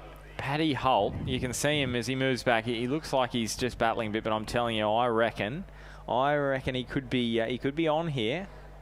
Well, write Paddy Holt off at your own peril, Mr. Homer. He is a fierce competitor, and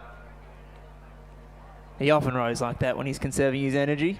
I reckon there is something a little bit hidden here. So maybe he could overturn the result from last year. Delamata, he was a little bit further off the pace. So you would probably say, going into the final at this point, Michael, that the top two from last year probably look in a good position to be the top two again this year. Yeah, that's right, Ben. The form guide stacking up. We saw Delamata and Blackwell contending with each other fiercely in the middle part of that race, and both scullers holding their hands on the stove, and Blackwell just blinking first in the end by a narrow margin. But we'll hear from the great man shortly. He'll join Chris McCarthy down on the rostrum.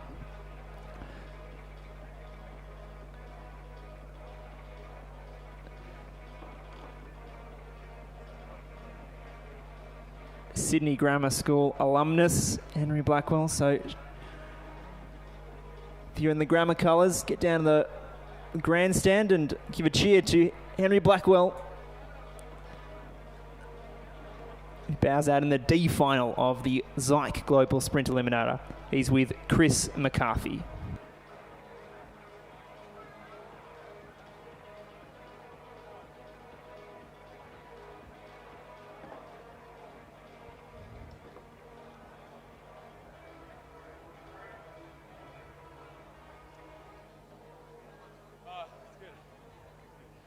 All right, ladies and gentlemen, big round of applause. Henry Blackwell, who qualified through the at the sprint regatta, so you didn't get a wild card. You had to do the hard yards. What did you expect coming into it? Did you think, I'm amongst it here, or do you think, I can really have a crack at these boys? I sort of backed myself. I've done a fair bit of training, but haven't done much in the single. So I just wanted to get out there and have a bit of fun. It's a cool format. 250s, start off the blocks, and just going for it. No chance to really settle and get into it. So had to sort of back the explosiveness. And 3 left. Who do you reckon's going to take it out? Is Hamish going to go back to back, or does Paddy have something left in reserve, or is Marcus going to surprise everyone here? I got to back the club colours. Paddy Holt up for UTS Haberfield. Got to get around your teammates. It's been good training with Paddy. It's been back as well. So yeah, all the way for Paddy Holt. Fantastic. Big round of applause, ladies and gentlemen, and a Zeke Performance 30 for you as well. Congratulations. And then there were 3.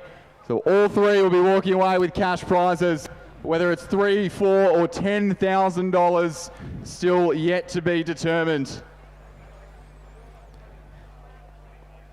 Thank you, Chris. All righty. Final 3, Michael, and all the support behind Paddy Holt, as you would expect there from Henry Blackwell. Are we going to get a repeat of last year's final, or is Marcus Delamata going to cause an upset? You would say, wouldn't you? An upset if he can make it through to the final, based on what we've seen so far. Holt and Danks have clearly been the 2 scullers getting out fastest and getting out in front. Yeah, that's certainly the way that the Zeke Global Sprint Eliminator has unfolded so far. But Marcus Delamata, a fierce competitor, and he'll relish being the underdog, I think, in this lineup, the B final. It's being advertised on the screen. So don't go anywhere, because plenty of action left to unfold. But yeah. So we've got 2 minutes until a start here. Don't forget, straight after this one as well, we have the continuation of the head of the river. The Schoolboy Regatta is going to get back underway of first races after lunch, 1:20, so in about 25 minutes, with the Year 10 first and second 8s. So a big afternoon of racing still to come.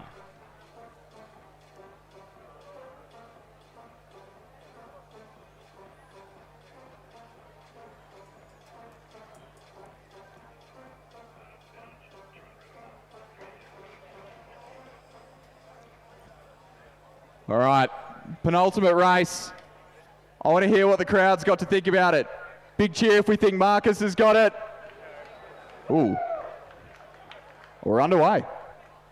So here we go, underway in the B final. Danks is in a good position. Look at Delamata. He's got out in front of Paddy Holt at the moment. So Paddy has to get busy with about 125 metres to travel. This would be a little bit of an upset. Is it going to be the two Sydney Uni Boat Club scullers who are going to make it through to the final? Or is Paddy going to pull in the big strokes at the back end of this one? He's trying to fight back. Danks is clearly in first place at the moment. But Delamata, he has got a canvas and he is going to do enough here as they come down to the line. Holt is throwing everything at him right at the end. Paddy Holt is coming at Delamata, but he's controlling things and he is going through. So it's a battle of Sydney Uni in the final. Paddy Holt, who was second last year, he takes $3,000 away from the Zeke Global Sprint Eliminator.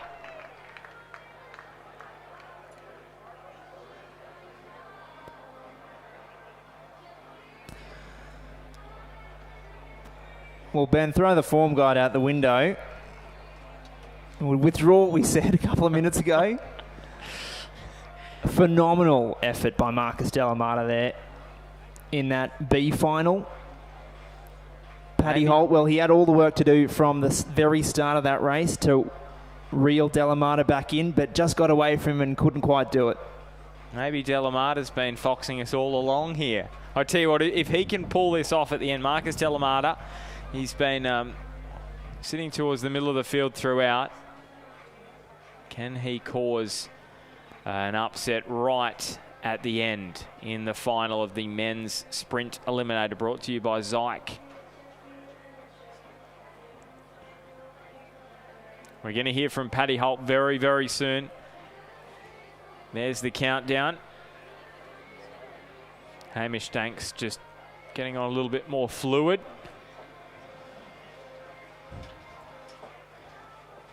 And so too Marcus Delamata is heading down now to the start line. From the National Training Centre, Marcus Delamata travelling up the freeway from Canberra. Hamish Danks from Sydney Uni Boat Club. Both of these obviously out of Sydney Uni as their clubs at the moment. Delamata part of that NTC unit. So we are going to head back down to Chris. You got a big novelty check, I think, there, Chris, in your hands. There's one man who loves novelty checks, Ben. It is Patrick Holt. And we'll hear from him in just a short moment.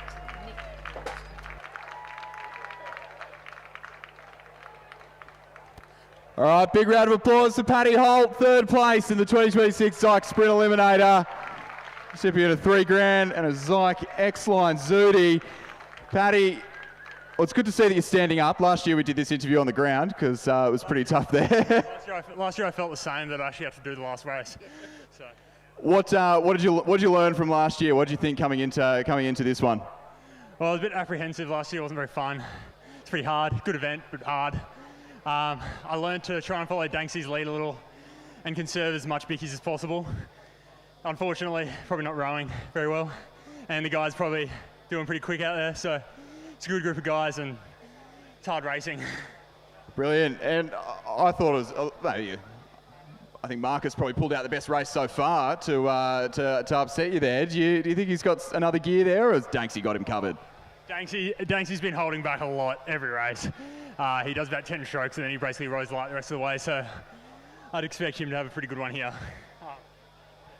All right, thank you, Paddy. Look, maybe we will continue the interview on the floor then, but we'll get you some water into you. Ladies and gentlemen, a big round of applause for Paddy Holt. Thanks to Paddy Holt. There were two racing for $10,000. Marcus Delamata and Hamish Danks, both old boys at Newington College, both at the Sydney University Boat Club, both have represented Australia. We think there might be a little bit left in the tank for both of them, so let's see how this unfolds. Well, Michael. Fascinating stuff. Wouldn't you just love to row 10 strokes and then you get to row light the rest of the way, as Paddy Holt explained with Hamish Danks? And it has been like that, hasn't it? He gets himself out in front and then he's just able to turn it down a couple of notches. Well, it's just the nature of the Sprint Eliminator event, Ben. Just who's coming last is the real question. And if it is the case that Hamish Danks has been able to do that throughout the course of these 6 or 7 heats, these 250-metre bursts, then it might well be the case that we've got some bickies on board where it might not seem that they are on board. But Hamish Danks on the near side of the course will do battle with Marcus Delamata for $10,000, and this is the A-final event of this afternoon's Zeke Sprint Eliminator.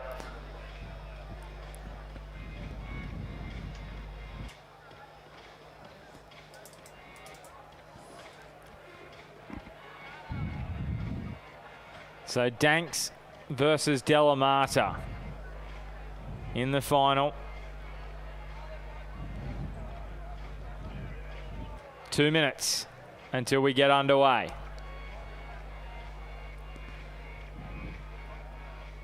Perhaps a little bit of chat down there on the start line, Ben. 2 club mates, intra-club rivalry and pride on the line. In addition to, of course, $10,000. Yeah, big difference, isn't it, between $10,000 and $4,000? Will Danks take it home for the 2nd year in a row? Or will Delamata upset the defending champion?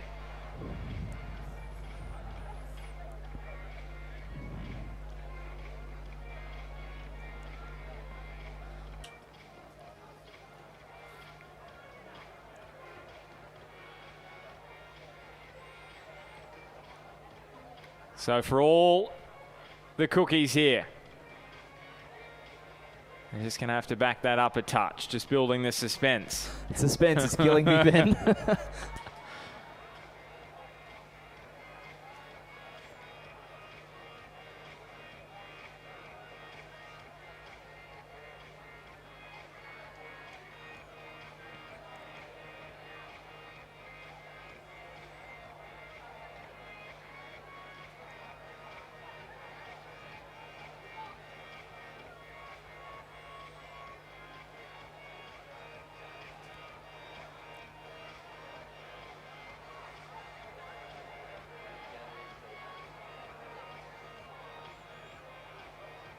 So we're underway in the final of the Zeke Global Men's Sprint Eliminator. And it is Hamish Danks, the defending champion, who gets himself out in front of Marcus Delamata early on. So both international representatives, both have rode at the highest level. And it is Danks who is pulling clear. Can Delamata try to pull his way back into this race with about 100 metres to go? Here they come to the dark red boys. It is Danks in front. Delamata is not going anywhere though. He is going to be right on his tail all the way to the line. Delamata is pushing on Danks. Danks looking for the double. About 50 metres to travel now. And it is Danks who is in front. It's Danks who does the double. He defends his crown in the Zeke Global Sprint Eliminator. What a performance from the Sydney Uni sculler. Marcus Delamata with 2nd place, an upgrade from 4th last year. What a final. And he goes back to back, does Hamish Danks. $10,000 after 9 250s. Marcus Delamata, I thought he was going to come back there at the end. Almost had it, but Hamish Danks, I think he learned some lessons last year and brought him back. Another big round of applause. We'll have him on the podium in a minute.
Righty, ladies and gentlemen, big round of applause for Marcus Delamata, second place, and $4,000 better off here in the men's Zeke Sprint Eliminator.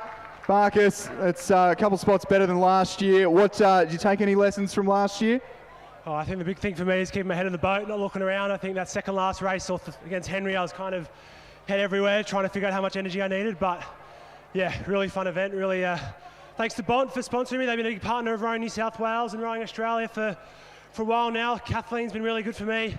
All their inner souls and everything really helps make us go as fast as we can on national teams. So thanks to them and thanks to Rowing New South Wales for this really fun event. Awesome. Thanks, Marcus. Congratulations. Another big round of applause.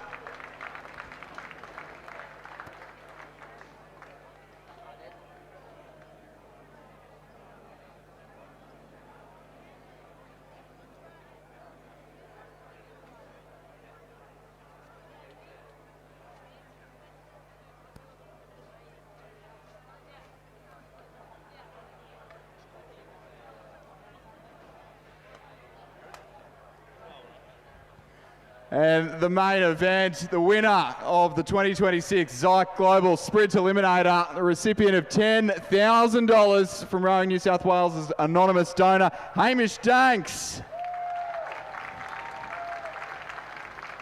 And with your Zeke X-Line Zudi as well. Hamish, you look pretty confident the entire way through. Did you went, I won this last year, same deal again, or was there a bit of nerves coming in? Yeah, the competition was definitely a lot more intense this year. I tried to play it cool, but my biggest tactic towards the end was trying to hide my vomit from Della and Paddy. I was trying to make sure they didn't see how sore I was, and lucky to get the job done, but it was definitely one of the tougher events for sure.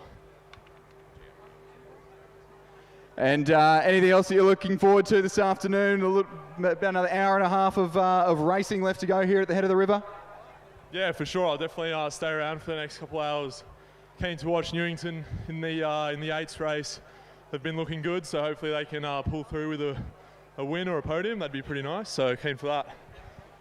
Brilliant. Thank you, Hamish. Another big round of applause. Our men's Sprint Eliminator champion for 2026, Hamish Danks. A big thank you to our anonymous donor for the prize money. We will be back in 2027, so I assume our top three will get an invite back, and Hamish will have a chance to defend his crown. But stay right where you are, because we've got some great racing in the final few races of the Schoolboy Head of the River coming up in just a few minutes' time.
Ladies and gentlemen, if you were around the grandstand earlier on, we've just had two phones, two iPhones handed in there at the bottom level of the finish tower. One of them you've been pinging with Find My iPhone. One of them's got, the other one's got a white case. So if you've lost an iPhone, there's two of them. Please, at the bottom of the end of the finish tower, please provide some way of identifying it's yours, and we'll have it for you here at the bottom of the finish tower.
Well, good afternoon, ladies and gentlemen. We are back for the final hour and a half or so of racing here at the Schoolboy Head of the River. Chris McCarthy with you, joined by Lizzie Chapman.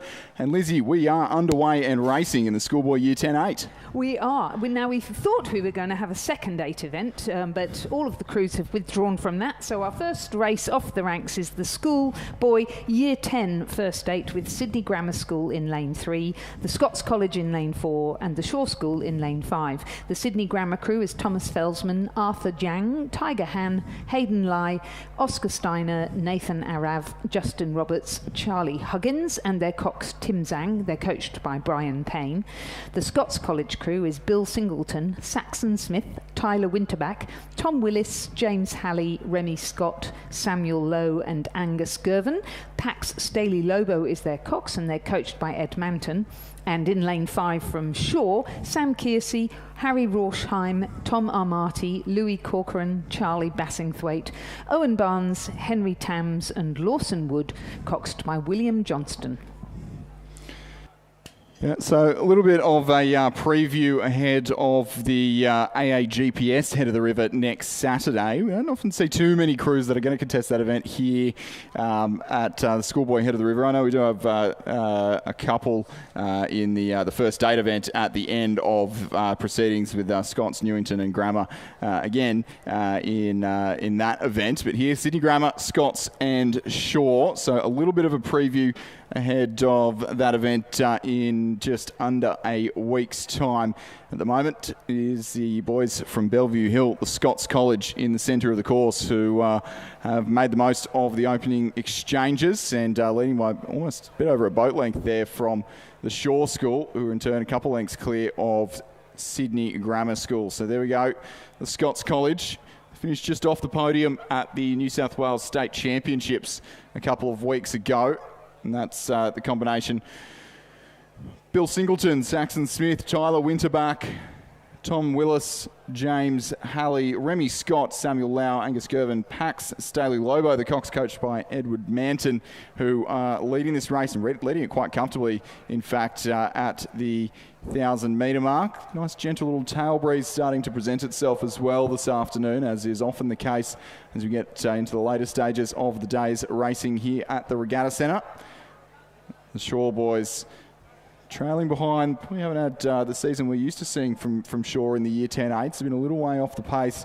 The form favourite in this event for the GPS Head of the River will surely be St Ignatius, who I think have won just about every event this season.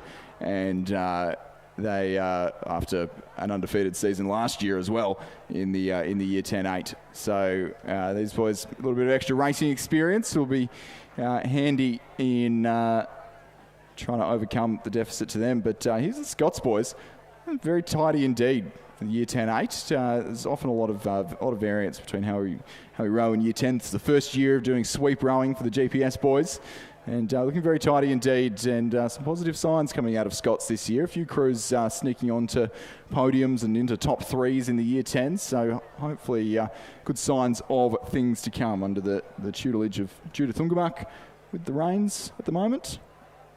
At the, at least in the first 8, and overseeing the senior position. So Year 10-8s, obviously we have all of the run-up regattas to the AAGPS Head of the River. I'm just curious, so at the GPS Head of the River, it's so much smaller an event than this one. Is that because each school can only enter one crew in each event? Exactly, that's it. You race the Year 10-8 and that's the crew that you race the entire way through the season.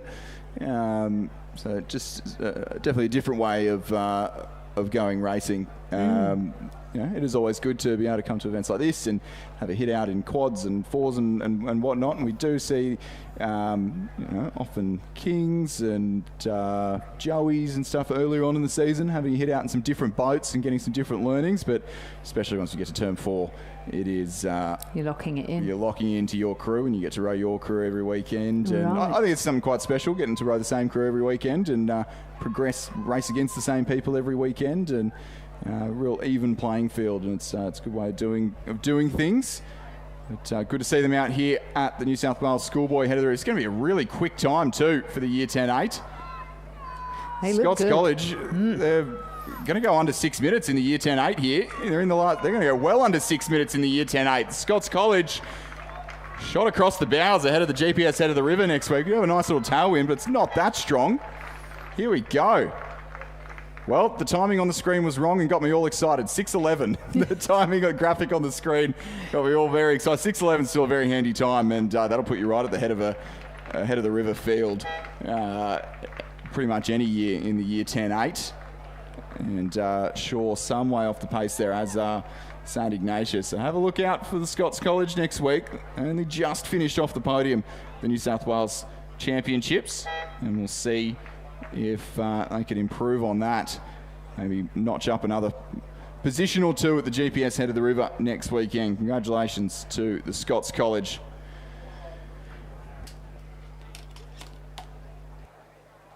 Yeah, congratulations to them. So first was the Scots College, second the Shaw School, and third Sydney Grammar School. And the finishing time, something along the lines of 6:11.27. And now we move on to the final of the Schoolboy single scull with Canberra Grammar School first sculler in lane 1, William Weir, Newcastle Grammar in lane 2, Michael Thomas, Cranbrook in lane 3, Maxwell Scales, St Augustine's in lane 4, Lachlan Schofield, Oxford Falls Grammar in lane 5, Leighton Showman, Darramarlin College in lane 6, Felix Pentony, St Augustine's College in lane 7, Rory Parker, St Dominic's College in lane 8, James Baker, and Sydney Secondary College in lane 9, William Bow. Thank you, Lizzie. The Schoolboy single, they raced heats only a couple of hours ago, and maybe inspired by watching a bit of the Sprint Eliminator as well, and seeing how our senior athletes go about racing the single scull, and having a bit of a battle of Sydney's northern beaches here, with Leighton Showman leading at the 500 from Rory Parker from St Augustine's at that first timing point. Reasonably tight spread further back in the field. Maxwell Scales was amongst it, as was the other St Augustine's sculler, Lachlan Schofield. Felix Pentony from Darramarlin up and about looking for a medal here in the Schoolboy single as well.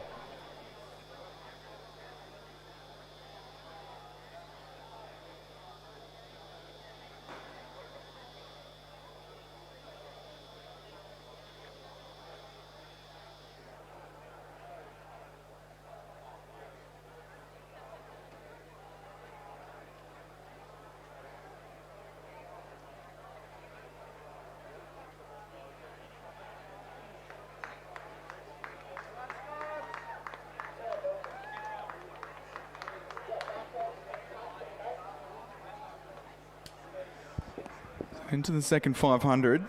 It's looking a little bit more sheltered down that end of the course and a little bit more gusty, just nice little tailwind, but a little bit more prominent on the near side of the course as well. So it's possibly going to help out Rory Parker from St Augustine's there, but Leighton Showman, Oxford Falls Grammar, but with the Mossman Rowing Club blades.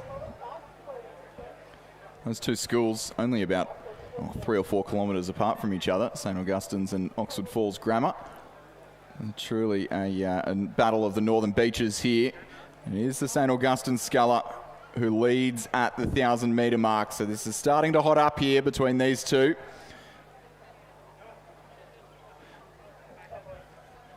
And then it's holding up for the medals as well between the second of the St Augustine's scullers, Lachlan Schofield, and then Felix Pentony from Darramarlin in lane 6. So still all to play for. Our top two have streaked ahead of the field in that second 500, really put on a good push. But third and fourth place still undecided. And the order that the top two are going to cross certainly still undecided as well.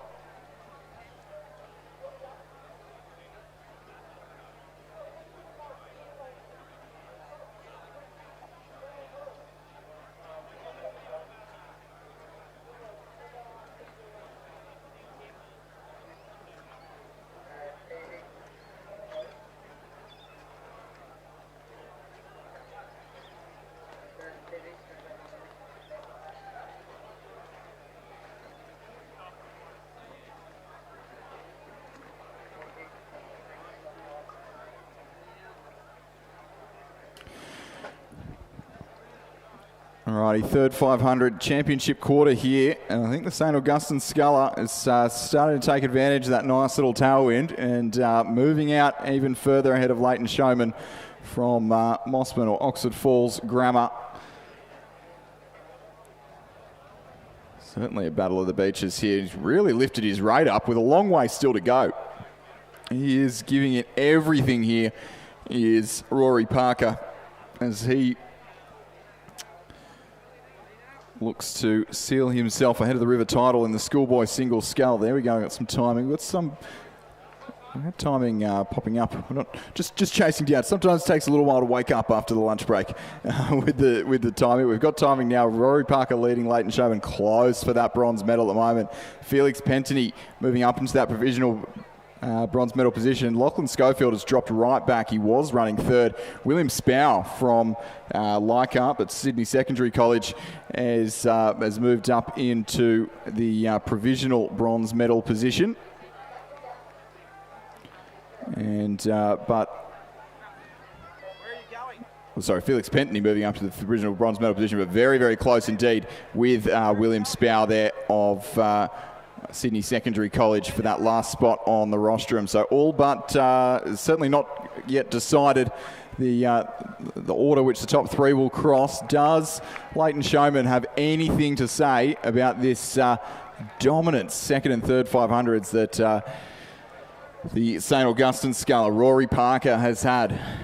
Still got the rate right up. He's gone early and just made sure to really keep his foot on the gas and shut down any chance of a challenge from the Sculler in the grey shell over there in the centre of the course. Here comes William Spow on the near side of the course. So wouldn't have been favourable in the heats there to be this far up the field, but here he comes. Felix Pentany from Darramarlin looked good in the heats, is in the middle lanes.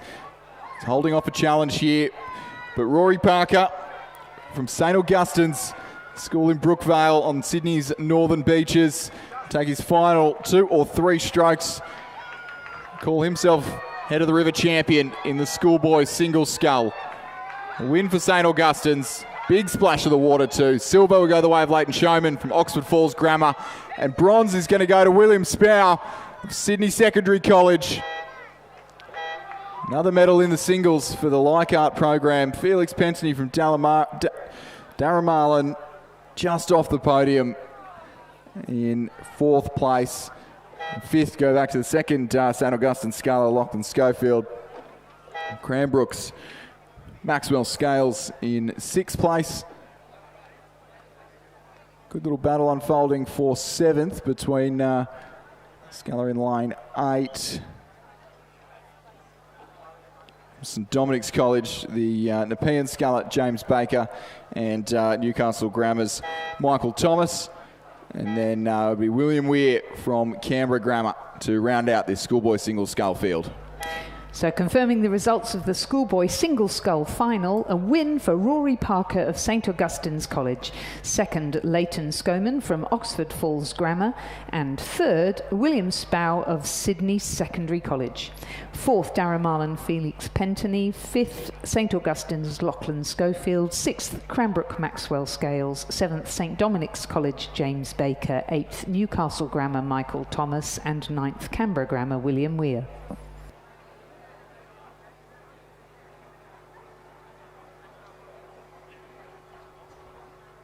And our next race on the course is the Schoolboy double scull final, with Hunter Valley Grammar School's Hayden Melmoth and Luke Purdy in lane 1, Darramarlin College Patrick Curran and James Barwell in lane 2, Lacey Cordyset in lane 3, Remy Wilson and Luca Wilson. In lane 4, Cranbrook, James Campbell and Henry Dawson. In lane 5, Northern Beaches Secondary, Floris Elias and Ewan Humphreys. In lane 6, from St Augustine's, Henry O'Hare and Hamish Wise. In lane 7, from Gippsland Grammar, Stuart Ray and Lachlan Harrison.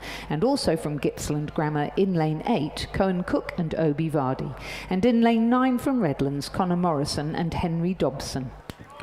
Well, it's looking like pretty likely to be a second medal on the trot for Northern Beaches Secondary, but they're going to upgrade the colour if it continues the way it is currently, with or for the Mossman program rather, not for Northern Beaches Secondary, but the various schools that the Mossman Club program row under at this event, but the Northern Beaches Secondary here combination, if I actually have the right draw in front of me, of Floris Elias and Ewan Humphreys, who have been a force to be reckoned with in recent years.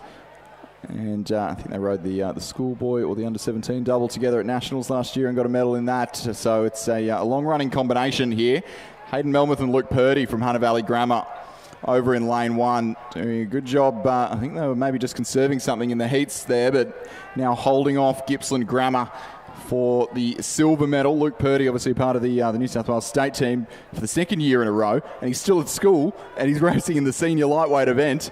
A little weapon, old Luke Purdy, went to Junior World Championships last year. But it is all about Floris Elias and Ewan Humphreys in the Schoolboy double scull. And they will win the Schoolboy head of the river for Northern Beaches Secondary. Hunter Valley Grammar seal themselves the bronze, and Gippsland Grammar. Well, Hunter Valley Grammar the silver, rather, and Gippsland Grammar the bronze. Close for 4th and 5th. We'll see Condorcet and Cranbrook in 5th, Redland 6th. Gippsland Grammar's number 2 crew, Ray and Harrison there in 7th place. So St Augustine's crossing now for 8th. And then over in Station 2 from Darramarlin in 9th place. Ladies and gentlemen, we'll move to the presentation of medals for the Schoolboy Year 10 First 8. 3rd place and bronze medalists, Sydney Grammar School. The crew was Thomas Felsman, Arthur Jiang, Tiger Han, Hayden Lai, Oscar Steiner, Nathan Arav, Justin Roberts and Charlie Huggins, coxed by Tim Zhang and coached by Brian Payne.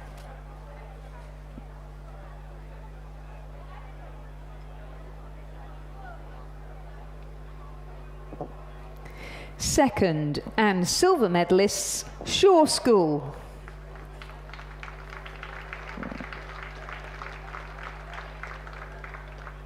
The crew was Sam Kearsey, Harry Rorsheim, Tom Armati, Louis Corcoran, Charlie Bassingthwaite, Owen Barnes, Henry Tams and Lawson Wood. They were coxed by William Johnston.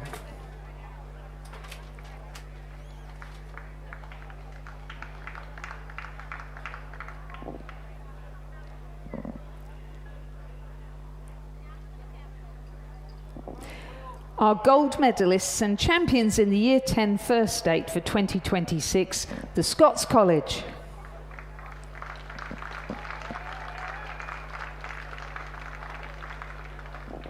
The crew is Bill Singleton, Saxon Smith, Tyler Winterbach, Tom Willis, James Halley, Remy Scott, Samuel Lowe and Angus Girvan, coxed by Pax Staley Lobo and coached by Edward Manton.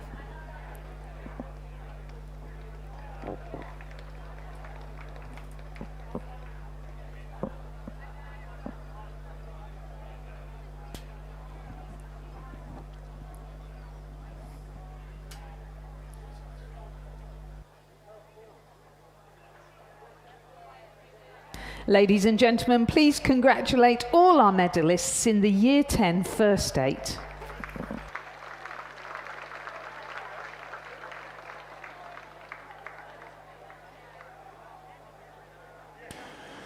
Well, Lizzie, back to 1K racing now, and this is promising to be an exciting set of races. The Year 9 quad sculls, so 5 of these up next. 5th quad up first here. We've got, I think a betting man would have Shaw on the podium of this race. We've got Shaw 3 in lane 3, Kings in lane 4, Shaw in lane 5, and Shaw 2 in lane 6. So Shaw bringing out their full fleet of Year 9 quads here, obviously with 8 or 7 rather Year 9 quads. I can hear you I can hear you sweating from here, Lizzie, at the prospect of managing 7 or 8 Year 9 quads. It's certainly not a job for the faint of heart. Especially boys. Yeah. But, yes. But at the moment, despite having the numbers on their side in this race, I think it's the boys from the King's School who have emerged as the early race leaders here, but it is very, very close. Kings hit the 500 first, then the Shaw number 1 crew, the Shaw number 2 crew, and the Shaw number 3 crew after that. I think we might have just missed the Shaw number 1 crew there on the timing because it was so close between Kings and Shaw in that at that first timing point. So Kings, third crew from the grandstand side of the course. We're riding on board with them now on the umpire's boat, and currently just leading the Shaw School. The Kings, that's Ted McKinnon, Bennett Salmon, Jaden Zhao, Nathan Chen, Ariane Pandley, the Cox, coached by Campbell Wickham. And then the Shaw crew that they are doing battle with to the right-hand side of our picture is Ollie Lyle, Austin Lee, Asher Hassel, Archer Bailey and Hamish McPherson on the strings in the Cox's seat. So a good race in prospect unfolding between Kings and Shaw here, but I certainly wouldn't even write off either of the other two Shaw schools on paper. Obviously, you'd think that the number 1 crew would be the fastest, but we've seen stranger things here in this fast and furious Year 9 racing. Kings still with the ascendancy in the last, we're into the last 200 metres of the course now, but they haven't been separated by more than 2 feet at any point down the course here. Kings and Shaw in the Year 9 5th quad. Will certainly be 2 Shaw crews on the podium, and barring disaster, Kings will be on the podium. Are they going to be able to hold on to this lead? We're into the red boys. Only about 60 metres left to row now, and Kings are pulling away. I think Kings have done enough early doors here, and they've got the momentum in the closing strokes here. The Kings School win the Schoolboy Head of the River in the Year 9 5th quad scull. Win for Kings, a silver for Shaw, a bronze for the Shaw number 2 crew on the near side of the course, and the Shaw number 3 crew just off the podium in the Year 9 5th quad. What a great race, so close.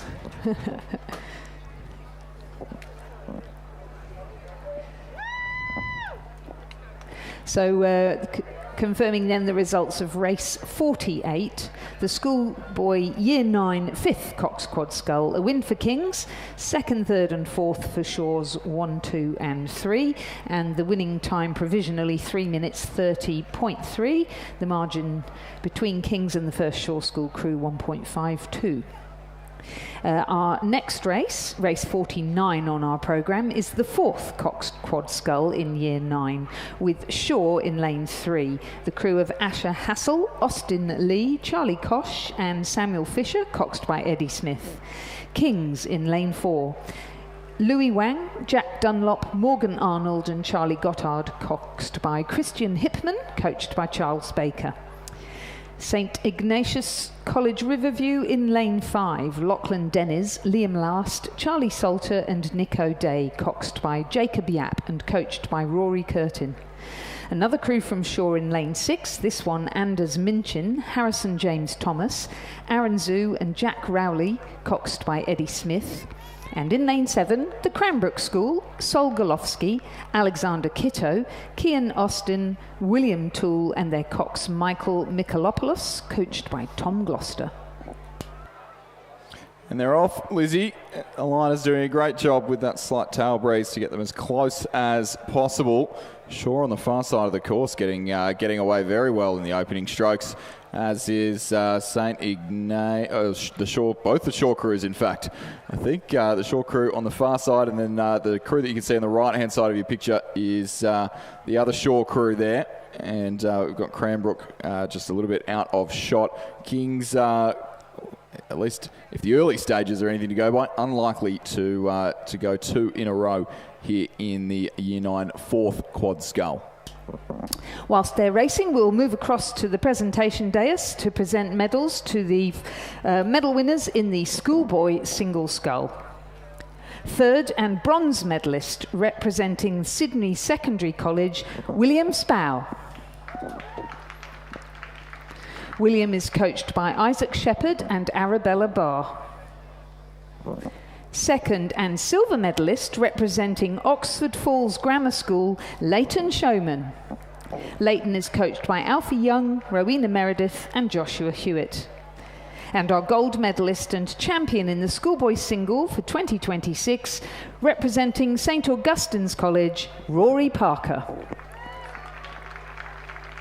Rory is coached by Amos Noon and Judith Ungemach. Please join me in congratulating all our medalists in the schoolboy single scull. Back down to the racing in the fourth quad. Shaw have stolen a march on the field here at the halfway point. 2 lengths clear, almost 5.5 seconds clear of St Ignatius, who are doing battle with the second of the Shaw crews on the near side of the course. So the Shaw crew of Asher Hassel, Austin Lee, Charlie Kosh, Samuel Fisher and Eddie Smith, the coxswain. That's the crew which has broken away from the field as we get our drone back up in the air for this afternoon's session, which helps us out greatly here in the commentary box. So much easier to be able to tell exactly what's going on, stroke by stroke. So that Shaw crew leading St Ignatius, Deniz Last, Salter, O'Day and Yap, coached by Rory Curtin. Currently running in the provisional silver medal position. Doesn't look like they'll challenge for the lead, but they do have to worry about the second Shaw crew there on the left of your picture, or right in the middle of your picture there rather. Anders Minchin, Harrison James Thomas, Aaron Zhu, Jack Rowley and Eddie Smith, the coxswain, because they are hungry to make it a Shaw School Quinella, a Shaw 1-2. And I think they might have just creeped up a seat or two. St Ignatius responding now. There's a little bit more power going through the water in those closing couple of strokes there as they see the danger presented to them by the Shaw School. But the Shaw School crew, who has led from start to finish over in station number 3. Hassel, Lee, Kosh, Fisher and Smith. They are going to go all the way here for a schoolboy head of the river win in the Year 9 fourth quad scull by Clearwater in the end too. And here comes St Ignatius for the silver and the second Shaw crew for the bronze medal. Kings a little way out of it at this stage. And we'll have to settle for fourth, not quite on the rostrum here in the Year 9 fourth quad. And then Cranbrook in lane 7 there, Golovsky, Kitto, Austin, Toole and Michaelopoulos, the Cox, will run 5th.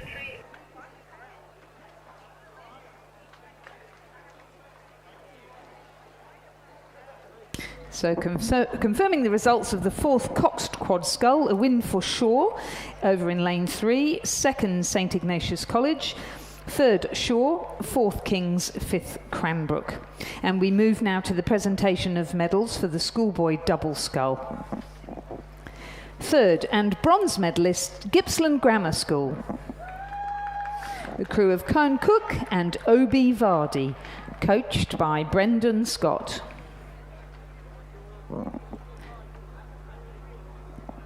Second and silver medalists, Hunter Valley Grammar School, Hayden Melmeth and Luke Purdy. And our gold medalists and champions for 2026, the Northern Beaches Secondary College. Floris Elias and Ewan Humphreys, coached by Josh Hewitt and Kieran Kabelki. Ladies and gentlemen, please join me in congratulating our medalists in the schoolboy double scull.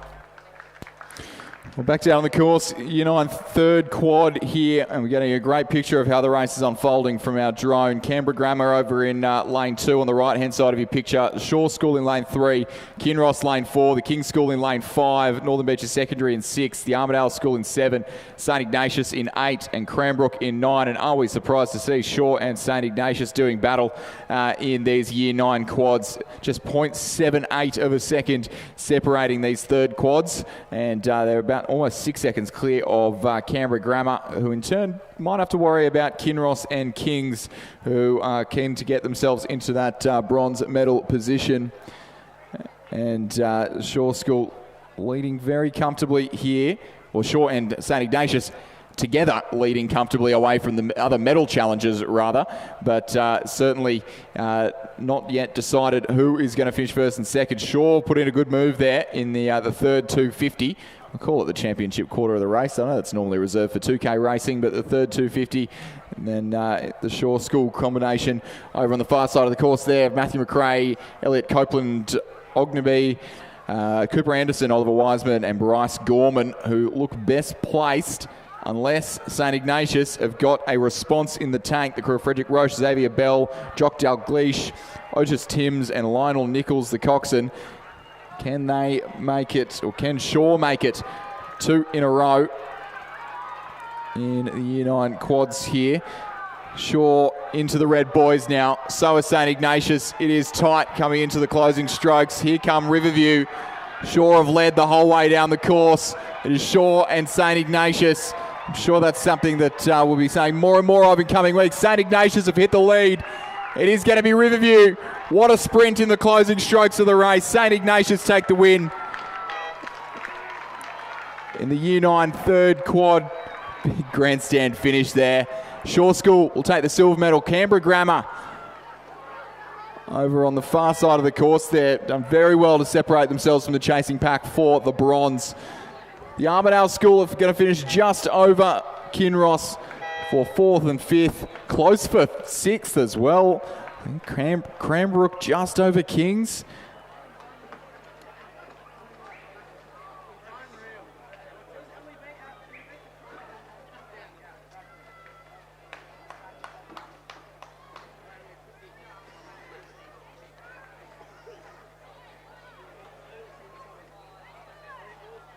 So confirming the results there from our Year 9 third Cox Quad Scull, a win for St Ignatius. Second Shaw, third Canberra Grammar, fourth the Armidale School, fifth Kinross Walleroy, sixth Cranbrook, seventh Kings and eighth Northern Beaches Secondary. We move now to the presentation of medals for the Year 9 5th Cox Quad Scull, and the medals are being presented by Billy Richards, Master in charge of rowing at the King's School Parramatta. Third and bronze medalists, the Shaw School, Alexander Baxter, George Harvey, Henry Morris and Maxwell Green, coxed by Hamish McPherson. Second and silver medalists, also Shaw School, Ollie Lyle, Austin Lee, Asher Hassel and Archer Bailey, coxed by Hamish McPherson.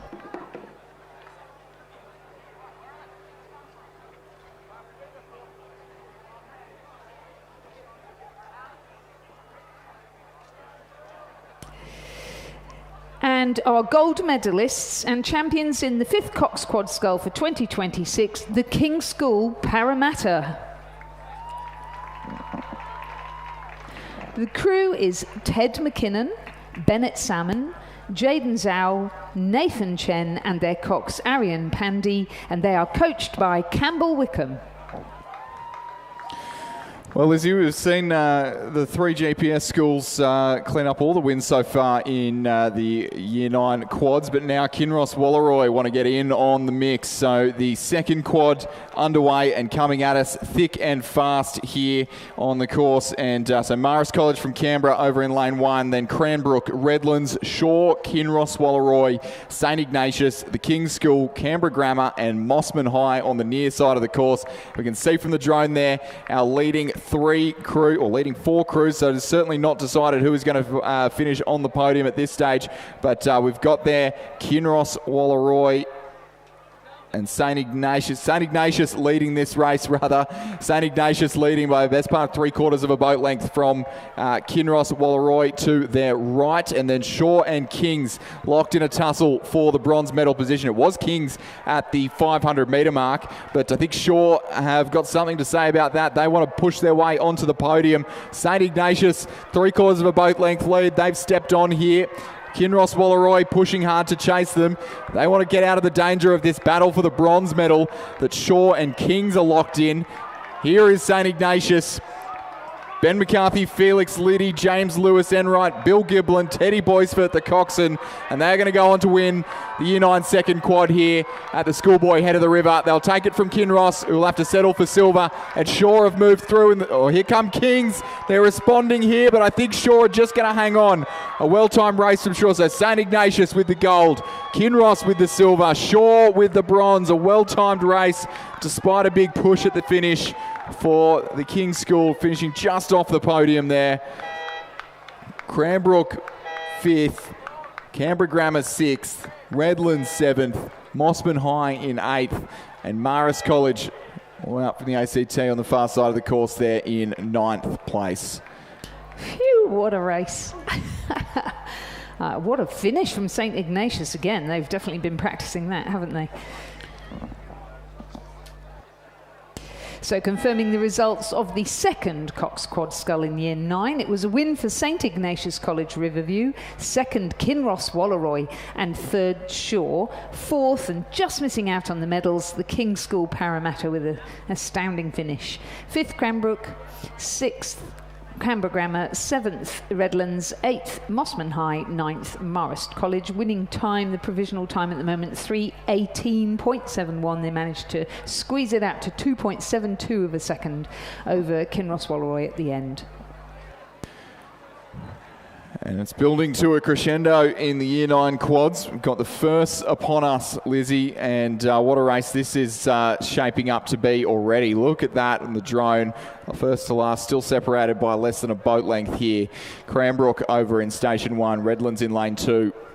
Barker in Lane 3, Canberra Grammar in 4, St. Ignatius in 5, Shaw in 6, the King's School in 7, Kinross Walleroy in 8, and Marist College over in Lane 9. It is Kinross. Look at Kinross, stolen a march on the field in that second phase of the start. And we've got Reuben Cleary in the crew in the second seat. Grandstand Cleary. We've got Henry Power in the bow seat of the Kinross Walleroy crew. Reuben Cleary is at 2, Hamish McDonald at 3, Henry Jones in the stroke seat, and Harry Oldroyd has got the wires. Benjamin Watt is their coach. And Kinross is probably the only crew to have really established a bit of dominance on this field. 135 through the first 500, quick for a Year 9 Cox quad. Hard to get those things up to speed, but they've done it well. Shaw 3 seconds behind, but then look how close it is for the minor medals. King's School running third, but just 0.26 of a second behind behind the Shaw School. Canberra Grammar 0.84 of a second behind. So anyone's guess as to who is going to finish on the podium. Look at that, we've got 4 crews vying for 2 spots on the podium here. I wouldn't say Kinross are totally out of the woods yet either. They've got a tiny bit of clear water, but then 2 lanes over to their right from Kinross is St. Ignatius, who are looking to upset the apple cart there, and currently best placed out of our chasing pack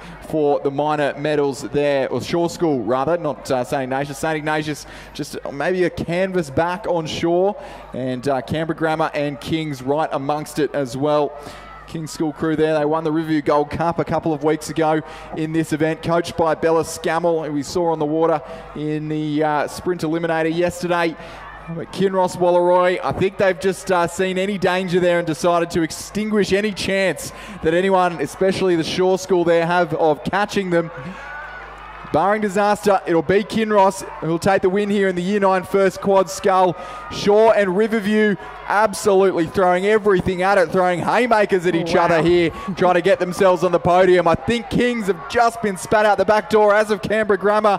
So our podium will be Kinross, Shaw and Riverview. What order will the silver and bronze medals be handed out? Kinross Walleroy win the Schoolboy head of the river in the Year 9 quad. Shaw for the silver, St. Ignatius for the bronze. Kings will finish 4th again. Canberra Grammar 5th.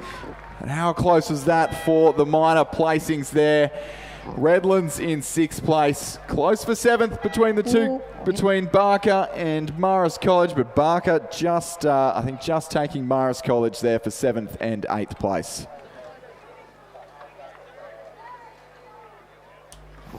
Whew, so exciting. Ladies and gentlemen, we are going to go back down to the presentation dais, and I believe we've got the 4th Cox Quad Scull.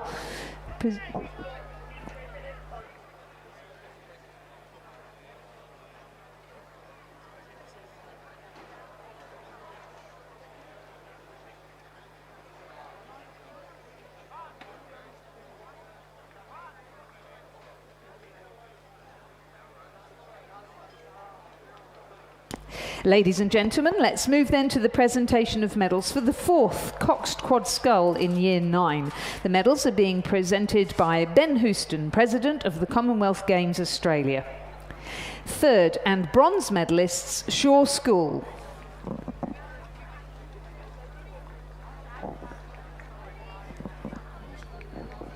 The crew of Anders Minchin.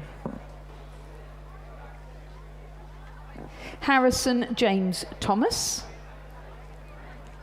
Aaron Zhu, and Jack Rowley.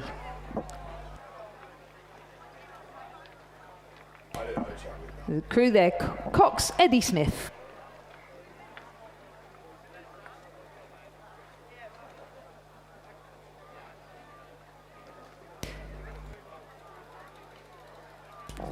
Second place and silver medalist, St. Ignatius College Riverview.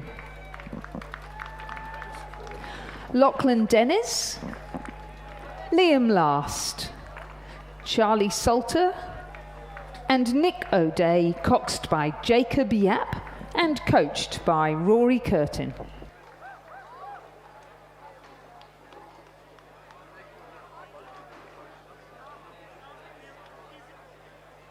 And our gold medalists and champions in the 4th Cox Quad Scull Year 9 for 2026, Shaw School. Asher Hassel, Austin Lee, Charlie Kosh, and Samuel Fisher. And their cox, Eddie Smith.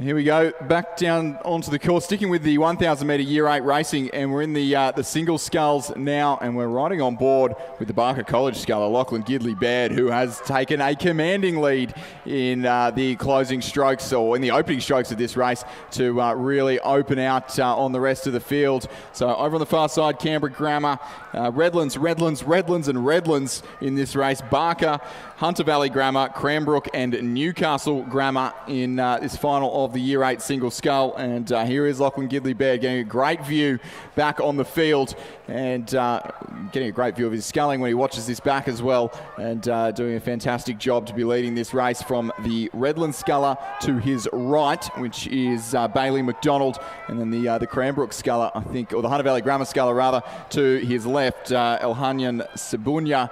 But it is going to be Ethan Gidley Baird from Barker College there in lane 6, who's going to take the win here in the Schoolboy Year 8 single scull.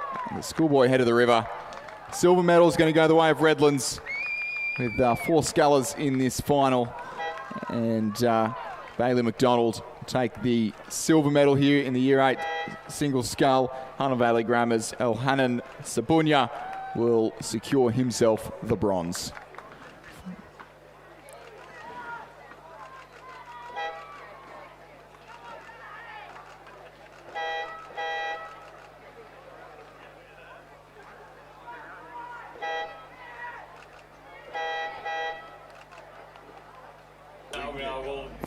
So the results then of the Schoolboy Year 8 single scull final was a fine win there for Barker College, Lachlan Gidley Baird, in a time of 4:02.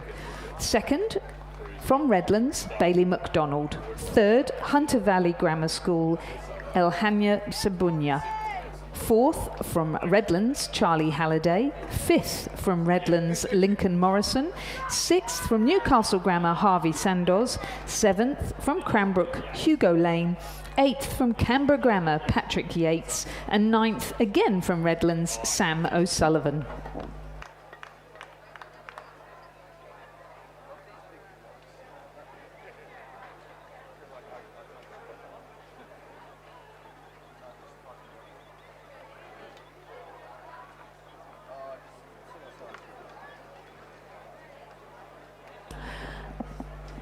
And we're just getting people lined up for our next presentation, but in the meantime I'll take you through the finalists in the Schoolboy Year 8 double scull, which is just lining up for the start now. In lane 1 we'll have the Redlands crew of Elias Alaya and Charlie Easton. In lane 2, Canberra Grammar School's 2 crew of Ryan Gardiner and James Reed.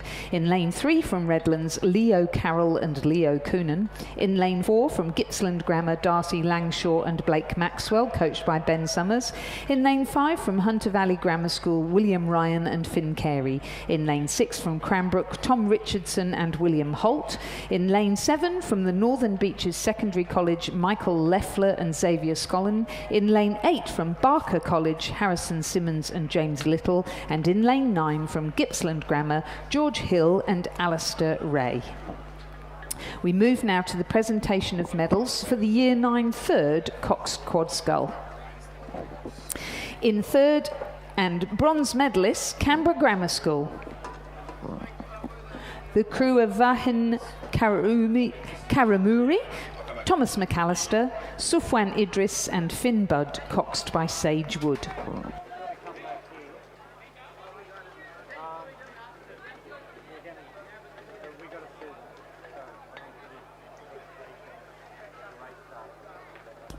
Second and silver medalists, Shaw School. Matthew McRae, Elliot Copeland Ognibini, Cooper Anderson and Oliver Wiseman, coxed by Bryce Gorman.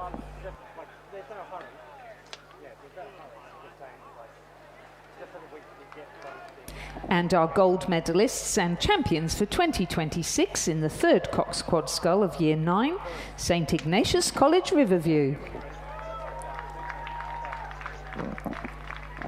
Frederick Roche, Xavier Bell, Jock Dalgleish, Otis Timms and their cox Lionel Nichols. The crew is coached by Rory Curtin.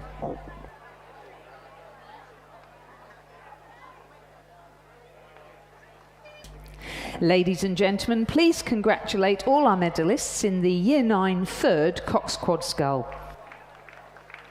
All right, Leslie, Chris McCarthy's jumped out and I've just jumped in for a quick hit right at the end of the day. So we've got the Schoolboy Year 8 double on the water at the moment.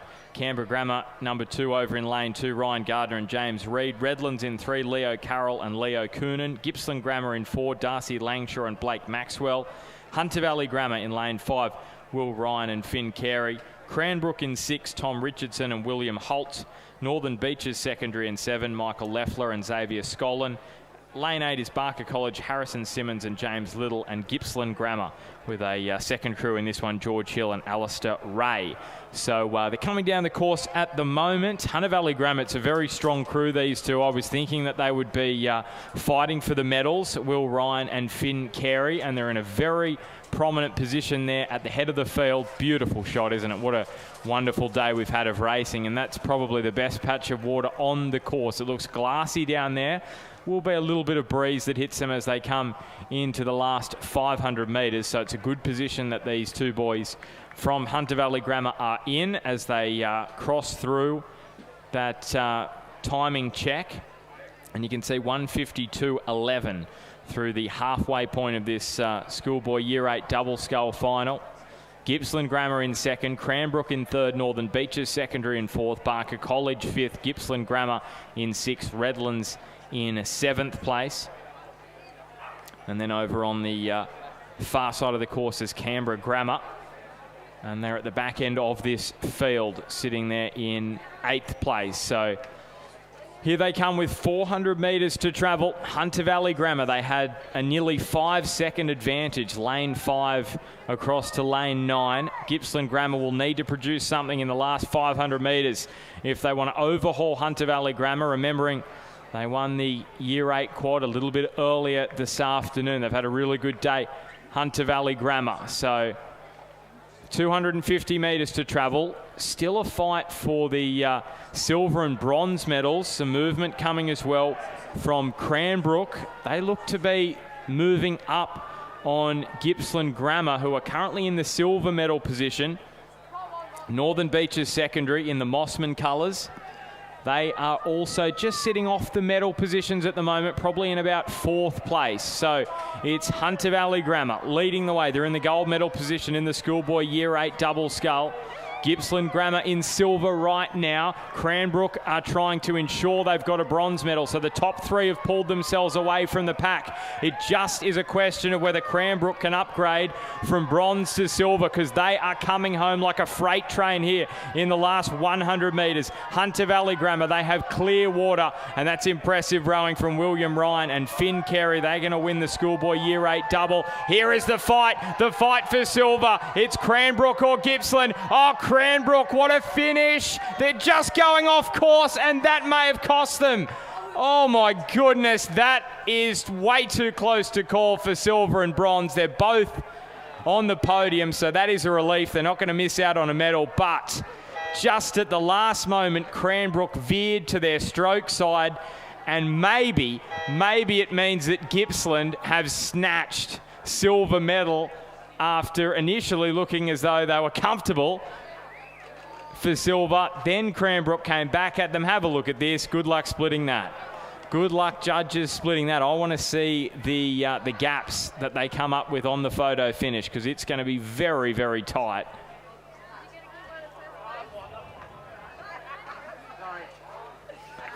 We've got a medal presentation for the Year 9 second quads, and we'll get you the final results very soon. So in the Year 9 second Cox quad scull, our 3rd place and bronze medalists are Shaw School, Freddie Butcher, Finn Glanville, Harrison Bradshaw and Luke Higgins, coxed by Joshua Miller.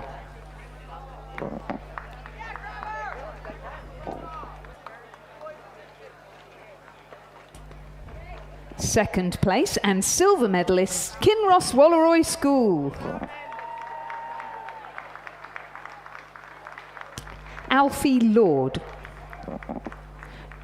Jonathan Wilkinson, Marcus Piggott and Ralph Shannon, coxed by Charlie McLaughlin. The crew is coached by Will Stanley Davies. And our gold medalists and champions for 2026 in the second Year 9 Cox Quad Scull, St Ignatius College Riverview. Benjamin McCarthy, Felix Liddy, James Lewis Enright, Bill Giblin and their cox, Teddy Boythert. The crew is coached by Ned O'Rourke. Ladies and gentlemen, please congratulate all our medalists in the Year 9 second Cox Quad Scull.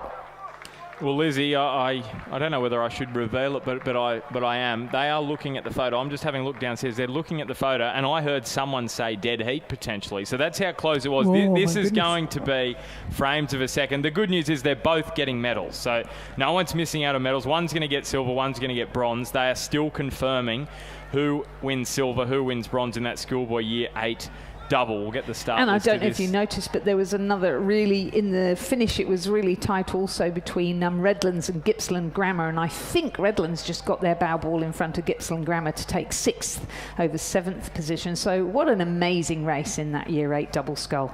So I'm looking forward to seeing that. They're still analysing that. I'm just having a little look. Hugh McLeod's got the magnifying glass out and just making sure of it. I can't wait to see when the photo gets put up on the regatta website. It's going to be very, very tight. Well, we are 2 minutes ahead of schedule here, but the Schoolboy Year 10 third Coxed Quad Sculls are all there on the start, waiting patiently. So why don't we take our time to run through the crew list. In lane 3, we've got Cranbrook 1 with Willem Murray, Perry Martin, Elliot Gall and Hauk Duenhorst, coxed by Oscar Lepenus.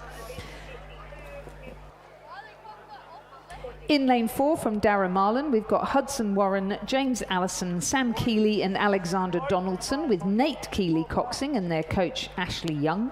In lane 5 from Barker College, we have Rio Wang, Liam Ng, Joshua McAuliffe and Nicholas Layton, coxed by Hunter Birkin. In lane 6 from Newcastle Grammar, we have Mac Avery, Joshua Brown, Oscar Sousa Mounsey and Connor Scott, coxed by Austin Brown, coached by Jack Hanley and Harper Timms. In lane 7, Marist College Cambridge 3, Noah Gill, Patrick Webber, Liam Charles and Theodore Campton, coxed by Finley Gill-Fillan. And in lane 8, a second Cranbrook crew of Ishan Gina, Felix Parry Husbands, Oscar Gerard, Flynn Henderson and Joshua Banks. Lizzie, I can reveal it was a dead heat. So No. silver medals for both Cranbrook and Gippsland Grammar in the Schoolboy Year 8 double. 7.82 seconds further back in second place. The officials have confirmed it is a dead heat. So we've got 2 silver medalists in the Schoolboy Year 8 double. There will be no bronze, of course, as is the case with when you get a dead heat. So yeah, it is. That was incredible. It was tight, and they couldn't split it downstairs. Fantastic racing. Let's move across to present medals of the School Year 9 First Cox Quad Scull. In our third and bronze medal position, we had St Ignatius College, Riverview. The crew of Patrick Burke, George Bateman, Robert Stenhouse and William O'Rourke, with Beck McGrath coxing, and the crew was coached by Ned O'Rourke.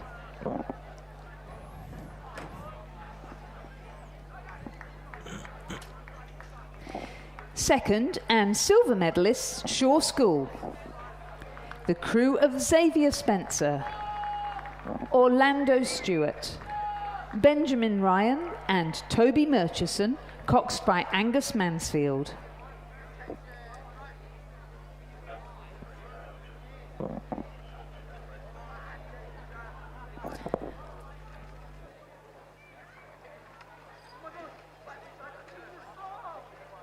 And our gold medalists and champions in the Year 9 First Cox Quad Scull for 2026, Kinross Walleroy.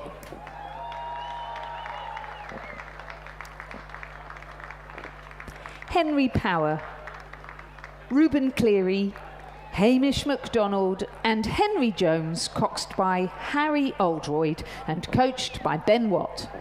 Ladies and gentlemen, please congratulate all our medalists in the Year 9 First Coxed Quad.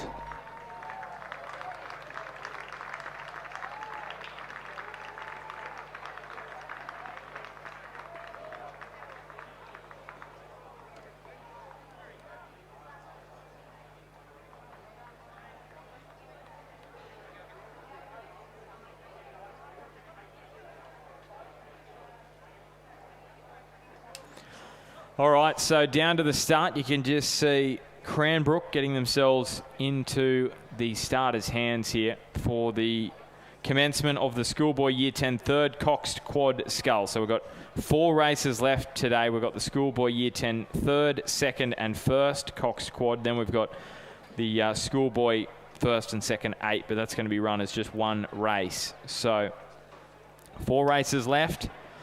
We're going to complete another regatta here at Sydney International Regatta Centre. It's been tough this season. We've had heat, we've had thunderstorms, but I tell you what, autumn usually brings calmer weather, and we are the beneficiaries of that. So here we go. They've turned it on today. They have. And yesterday was a pretty awesome event as well for the schoolgirl head of the river.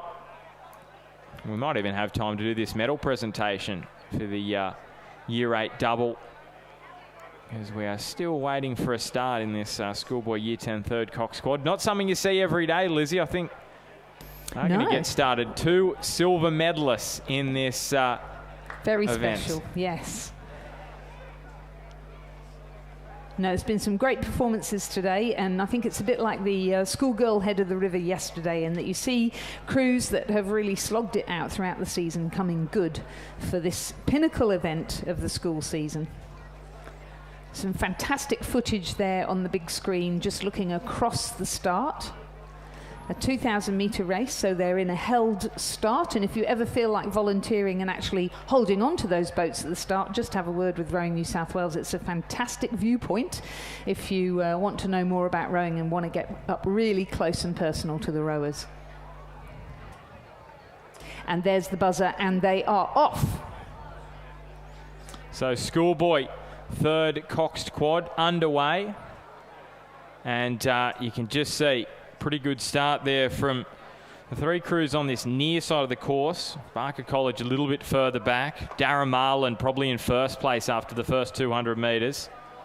So too Cranbrook as well. So we're going to just have that race in the back of our minds for the moment, because we're going to head down for the presentation of medals in the Schoolboy Year 8 double. Yes, indeed. So in the Schoolboy Year 8 double are equal silver medalists. First of all, our visitors from Gippsland Grammar, George Hill and Alistair Ray. And our other silver medalists in that amazing tie, representing Cranbrook School, Tom Richardson and William Holt. They were coached by Jack Stone and William Wright. And very proudly presenting our gold medalists and champions for 2026 with their medal, head of rowing at Hunter Valley Grammar School, Rowan Hislop, to his crew, Hunter Valley Grammar School, William Ryan and Finn Carey. Ladies and gentlemen, please congratulate our gold and 4 silver medalists in the Schoolboy Year 8 double scull, and thank you to them for some amazing racing. Okay, so we've got the Schoolboy Year 8 single medalist standing by, so we'll get that one done very, very soon as well. But here we go. Medals on the line. Schoolboy Year 10 third coxed quad final. Cranbrook in lane 3, Darren Marlin in 4, Barker College 5, Newcastle Grammar 6, Marist College in lane 7, Cranbrook 2 in lane 8. And we are just riding here with Barker College at the moment. They're a little bit further back in the early stages of this race. We'll be waiting to get some splits where we can see there. So clearly you've got 2 crews that have dropped off the back, Barker College and Cranbrook, and out in front is Darren Marlin in first place. Whilst this race continues, we'll go to the presentation of medals for the Schoolboy Year 8 single scull, and the medals will be presented by the head of sport at Barker College. In third position and bronze medalist representing Hunter Valley Grammar School, Elhanan Sabunya.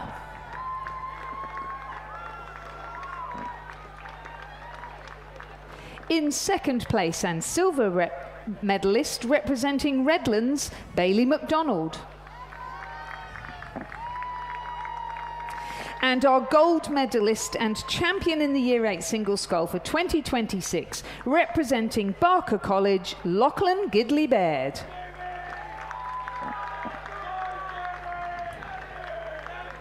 Ladies and gentlemen, please congratulate all our medalists in the Year 8 single scull. Okay, so Darren Marlin is where we're on board here with the drone shot. What a spectacular shot that is. And they're currently in first place. Newcastle Grammar are in second place. So the first of 3 in the Schoolboy Cox quad. This is the third quad of all of these schools. And you can see Newcastle Grammar going through in second place. And third place is currently with Marist College. Not too far behind is Cranbrook's second crew in this one. They're in fourth place. And then Barker College and Cranbrook in 5th and 6th, bring up the back end of this third coxed quad. I can tell you, Lizzie, we've had some racing practice against these Schoolboy quads in the doubles up at Newcastle on Throsby Creek. So they've been going well, they've been moving well. And they're currently sitting in second place. They've been really pushing us in the double sculls. Darren Marlin, though, out in first place. Hudson Warren, James Allison, Sam Keeley, Alexander Donaldson, coxed by Nate Keeley, coached by Ashley Young. Very prominent Zudi, the black and red there. Not quite getting any splits through. Donaldson backing up from his single a little bit earlier on today. That's it's pretty fatiguing. I know a couple of the Grammar boys were in the double as well. So, yes, a big day for a number of these boys, but the reason why they were doubling up, only the one race in this Schoolboy Year 10 third Cox quad. They didn't have to go through the heat. Same for the seconds as well. The first did have to go through a heat. So, maybe a little bit more fatigue in the legs. So we are getting through those splits. We're not getting through them on screen, but if you also following this on the Rowing New South Wales website, you will see Darren Marlin through the 1K in 3:34.13. They had about a 7-second gap back to Newcastle Grammar, who had a 7-second gap back to Marist College, and then Cranbrook in lane 8. Well, they are trying to snag a medal here. We'll see what the gap is now. It's 10 seconds between first and second. This is the one to watch, though. So it was about, well, probably was a little bit less than that at the 1K mark. 4 seconds is the number for Cranbrook. Can they come home with a wet sail here and snag a spot on the podium? Right now, it is Darren Marlin sitting in the gold medal position. Schoolboy Year 10, third Cox quad. Coached by Ashley Young, this Newcastle Grammar crew, coached by Jack Hanley and Harper Timms in second. And the Marist College crew, currently in third place. Gill, Webber, Charles Campton, Cox by Finley, Gilfillan. Still Darren Marlin. They are looking very comfortable here. Out in first place. Big gap back to Newcastle Grammar in second, and it's a similar kind of gap to third place Marist College out of the Australian Capital Territory. So can the Territorians hold on here for a bronze medal, because Cranbrook are pushing up alongside them. It was about a 4-second gap with 500 metres to travel. They look as though they may be clawing back a little bit of that, but it is very difficult psychologically when you're behind and there's only about 300 metres left to travel. And they are in a great position, Marist College, for the bronze medal. But out in front, it is Darren Marlin who are going to claim the gold medal in the Schoolboy Year 10 third Cox quad. Newcastle Grammar coming down to the line. And they are going to claim the silver medal. That's a strong row from the Grammar boys. Across the line they go. So the Novocastrians with a silver medal. And then Marist College, they are going to do enough here. They have held off Cranbrook all the way down the course. And it is Marist College. Make it 2 out of 3 on the podium for the ACT. Darren Marlin in first, Marist College in third, Grammar in the middle from the Hunter region with the silver medal. Cranbrook in fourth place. And it will also be Cranbrook in fifth, and sixth place Barker College. So a race dominated by the schools outside of the metropolitan Sydney. Not often you see that, Lizzie. No, it isn't. Some good results there from the Canberrans. It certainly is, and they've been looking really good the entire regatta, but I think we might be right in saying that's the first medal for Darren Marlin College, and if that's the case, then well done to those guys. And coming across the line now, our final crew, which is Barker College. So we've got red at the start and red at the finish. And in between, in second place, Newcastle Grammar. In third, Marist College. Fourth, Cranbrook 2. Fifth, Cranbrook 1. And sixth, Barker College. And the winning time for Darren Marlin was 7 minutes 14.27.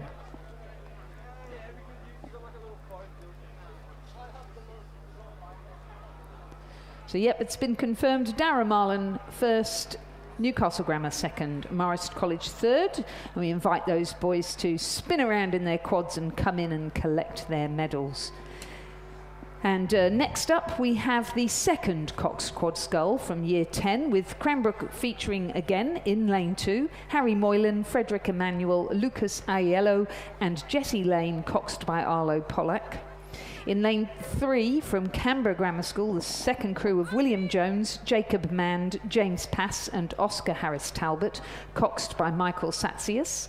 Newcastle Grammar in lane 4, Nelson Scholes, Hunter Mann, Aidan Bird and Sam Cross, coxed by Tiffany Perrottet and coached by Harper Timms and Jack Hanley. In lane 5, Marist College 2, Tyler Fisher, Liam Curry, Henry Smythe, Lachlan Carter and their cox Xavier Lissman. In lane 6, Barker College, Finn McKechnie, Tay Kuzner, Robert Lee and Hugo Tong, coxed by Harry Zhu. In lane 7 from Gippsland Grammar, John Brewer, Austin Hasler, Dylan Meredith and Benjamin Reynolds, coxed by Tristan Wakeham and coached by Ben Summers. And completing our field, we have Radford College in lane 8, Junyu Wang, Martin Kosh, Billy Miller and James Bromley, coxed by Ben Scowcroft. Well, Lizzie, I can tell you majority of this Newcastle Grammar crew last year, they were in the second quad of Year 9s and they finished in 6th place in the heat, so they missed the final. This was a straight final this time around, and they came in with some high hopes, and they are sitting in a good position there. The crew in lane 4 up the top competing for the gold medal with the crew on this near side of the course, which is Radford College. So still a long way to travel down the course of this one. We'll just get some splits up for you. So it was Newcastle Grammar ahead by 2 seconds at the 500. They are through that now and they're approaching the last 500 metres. So Marist College out of the ACT in 3rd place early days in this one, and you can just see the gap has opened up somewhat. So here we go, 1500 metre splits.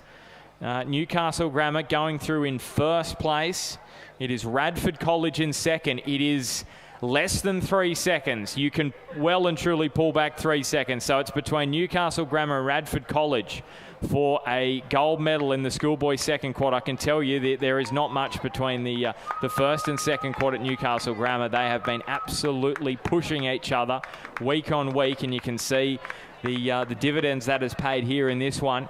Marist College in 3rd, Canberra Grammar in 4th, Barker College in 5th. So Marist College are in that position, sitting in 3rd. They've got a long way to the top 2, but they've also got a big gap back to 4th. So they're sitting in the bronze medal position at the moment, but it's all on the line here. Last 250 metres. It's Newcastle Grammar up against Radford College with about 250 metres to travel for a gold medal in the Schoolboy Year 10 second coxed quad. I mentioned these boys last year in the Year 9 event. They missed the final, the Newcastle Grammar boys, and they are looking to upgrade that, making it into the final this year and claiming a gold medal. So 200 metres to travel.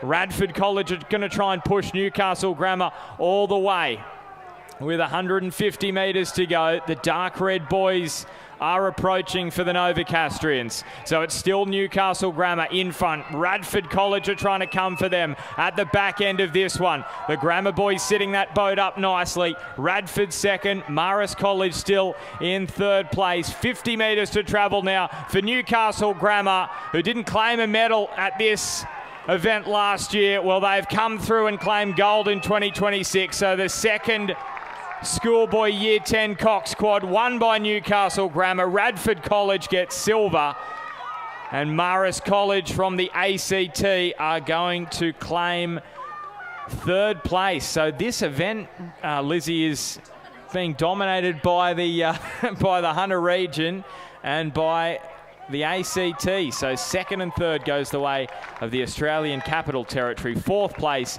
also going to the ACT. 5th will be Barker College. 6th place is going to be Cranbrook. And 7th place will be Gippsland Grammar. So what a cracking race that was in the Schoolboy Year 10 second Cox Quad. Certainly was, and in a great time of 7:01.63 as well. So congratulations to Newcastle Grammar. Outstanding row there to take the win in the second Cox Quad Scull Year 10, with the Radford College crew coming in 2nd and Marist College 3rd. 4th Canberra Grammar 2, 5th Barker College, 6th Cranbrook, 7th Gippsland Grammar.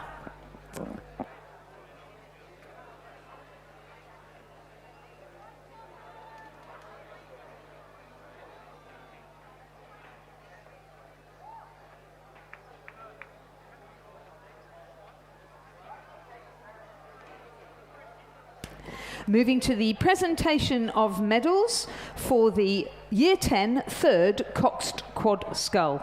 Third and bronze medalists, Marist College.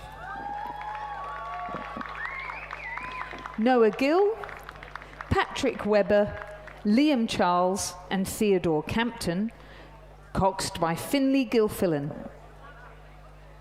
And sorry, very remiss of me, I should say that it is the coach of the Darramarlin College crew that is presenting the medals, Ashley Young.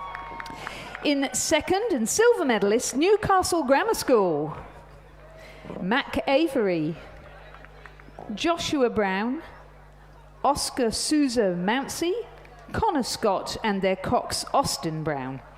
The crew is coached by Jack Hanley and Harper Timms.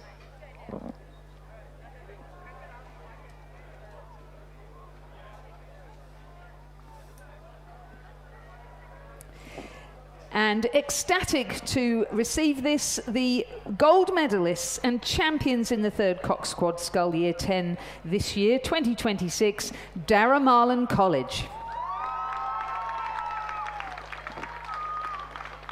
Hudson Warren, James Allison, Sam Keeley and Alexander Donaldson and their cox Nate Keeley. Coached, of course, by Ashley Young. Ladies and gentlemen, please congratulate all our medalists in the Year 10 third Coxed Quad Scull. So here comes the first crew here, Schoolboy Year 10 Coxed Quad Scull, the number one crews across the board here, and they're coming through the 1500 metres. 5 minutes is the time, and it's Kinross Wallaroi ahead of Marist College out of the ACT. Once again, Lizzie, ACT regional areas dominating this Schoolboy Year 10 Cox Quad. Radford College are in third, Newcastle Grammar in fourth place, and then in fifth place, just crossing over that timing point, is Barker College, followed by the Armidale School, and then over there on that far side of the course is Cranbrook. So we're riding up the top. It is Kinross Wallaroi versus Marist College. So who will it be? You can see right in between them is Radford. So those three fighting for the medals. Newcastle Grammar seem out of it in terms of the medal contention at the moment. They're sitting there in fourth place.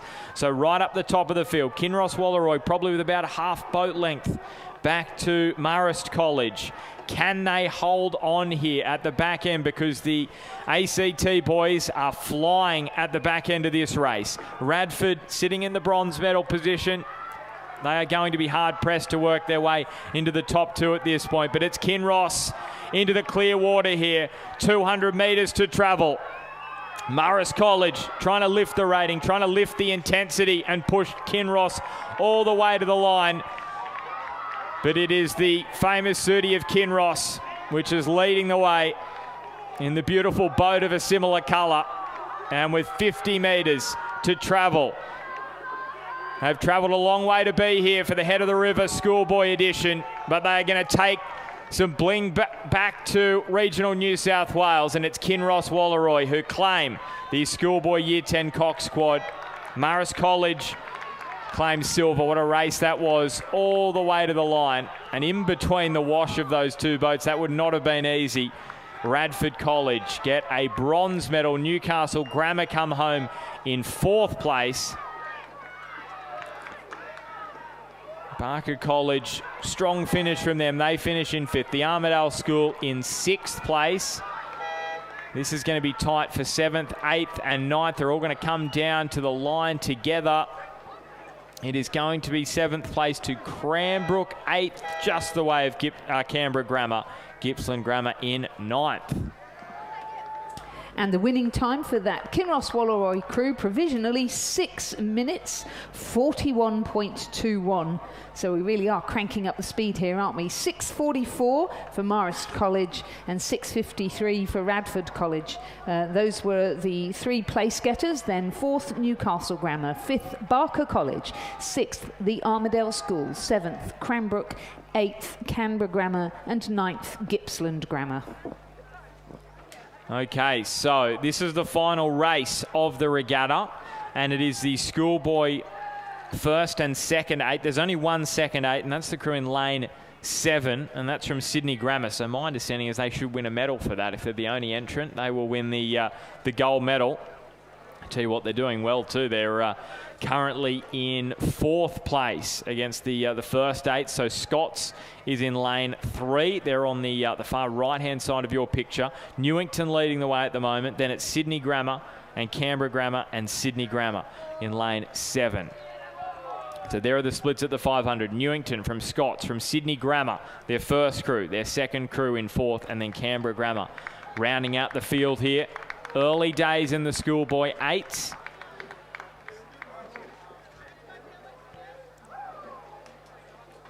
And we're going to get that medal presentation very, very soon for the Schoolboy Year 10 second coxed quad. We're just getting them into position.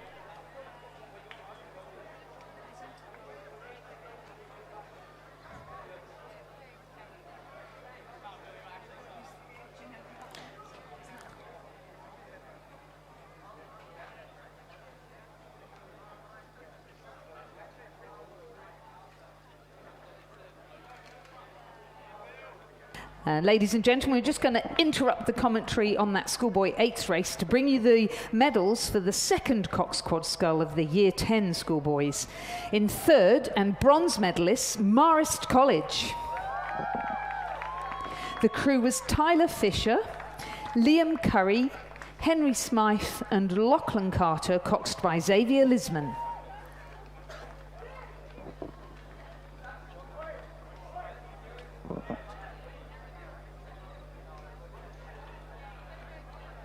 In 2nd place and silver medalists, Radford College.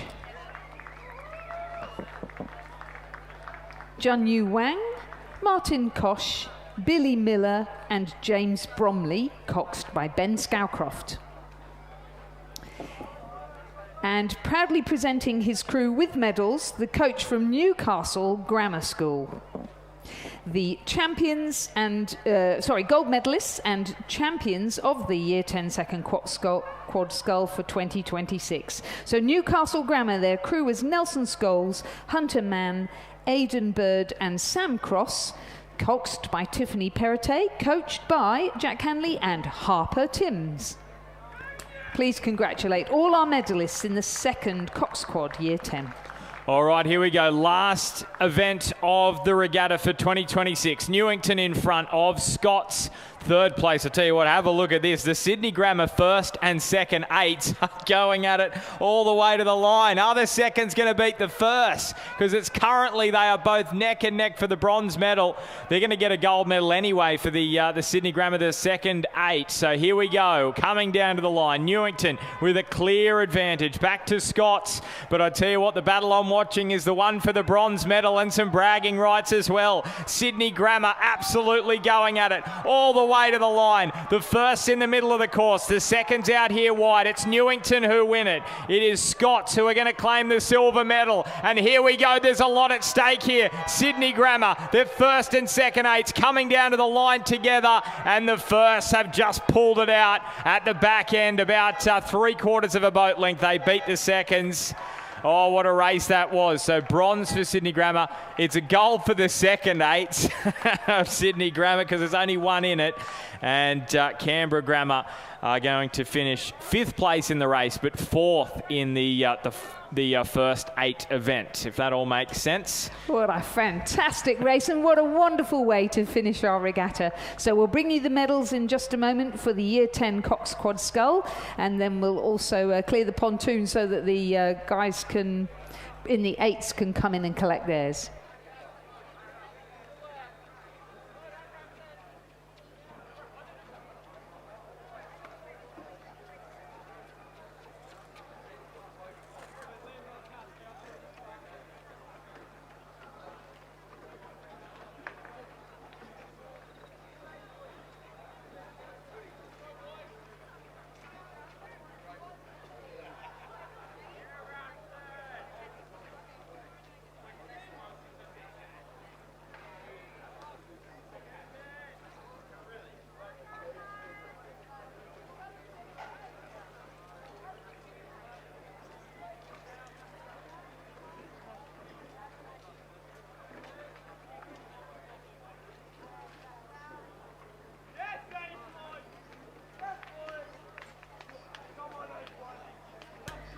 So we're just waiting for our final crews to come in and collect their medals. But whilst we do, just a reminder, please, if you could return all bow numbers to the bottom of the finish tower, we'd be very grateful, just so we can pack everything up ready for the next round of regattas.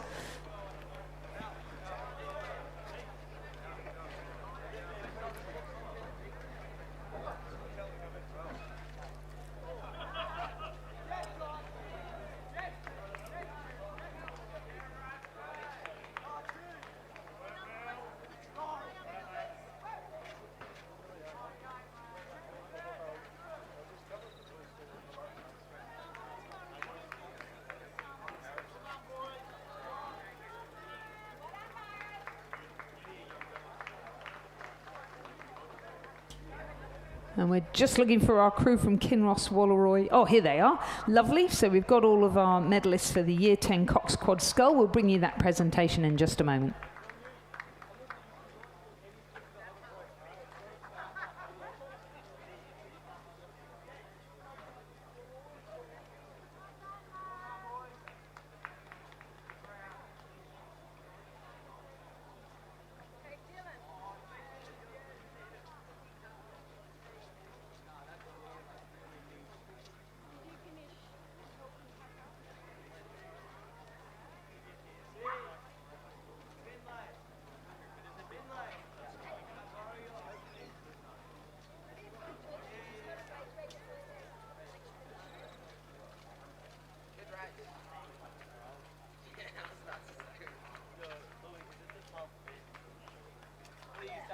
Holy shit, they're still there!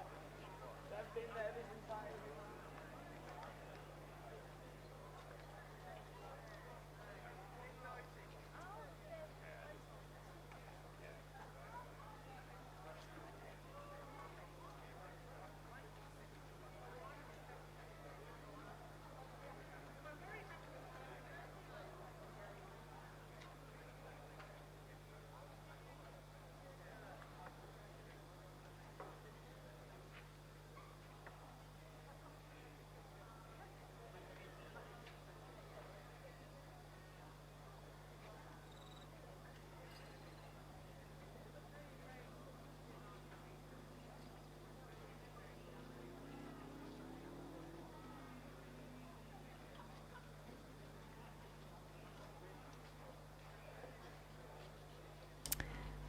Ladies and gentlemen, the presentation of medals for the Year 10 Cox Quad Scull. Medals are being presented by Nathan Zinger from Kinross Walleroy. In third position, and bronze medalists, Radford College. The crew is Victor Cumpston, Louis Hayward, Jay Irwin and Archie Davis, coxed by Jake Espinosa. In second, and silver medalists, Marist College. The crew is Dashel Spiller, Jay Miller, Armand Lisman and Jonah McLaughlin, coxed by Mattis Mandit.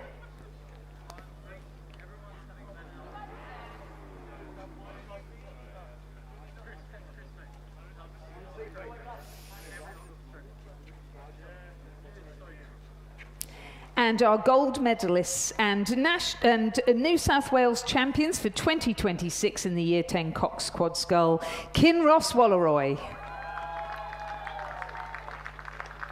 Angus Sortel, Xavier Zinger, Heathcliff Bell and Ash Robinson, coxed by Sam Thomas and coached by Andrew Gannon.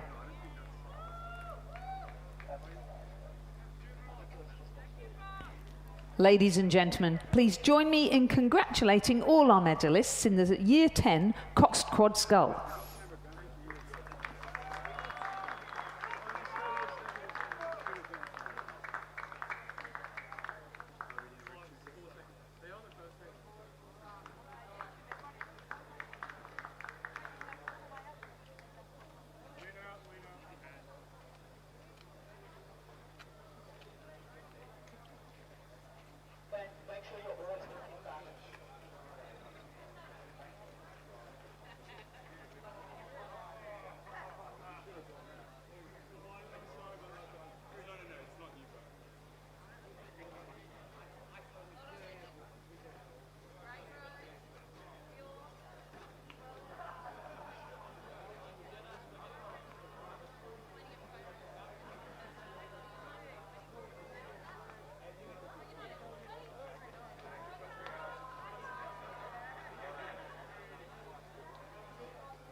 Ladies and gentlemen, we saw a fantastic race in the final of the Schoolboy 8s. And on the medal pontoon now, we have the gutsiest crew of the day, I reckon. The crew from Sydney Grammar School, which is the Schoolboy second 8, the only contestants in the event, but they get the gold medal. So please raise a cheer for Sydney Grammar School's second 8. The crew is Archer McBurney, Ryan Wu, Benjamin Lee, Thomas Kim, Diamond Leonard, Jeremy Court, Will Armstrong and Christopher Wu, coxed by Edward Lau.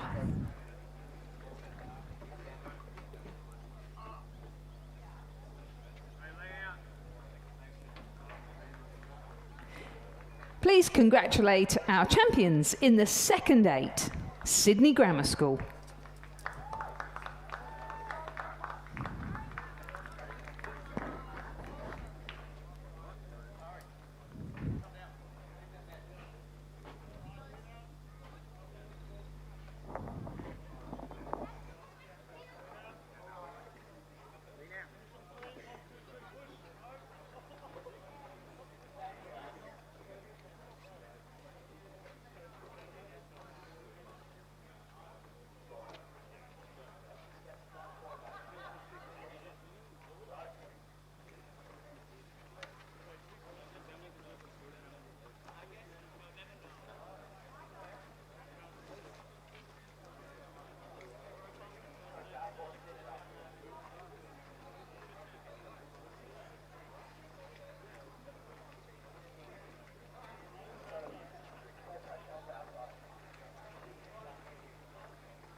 The presentation of medals now for the Schoolboy First 8.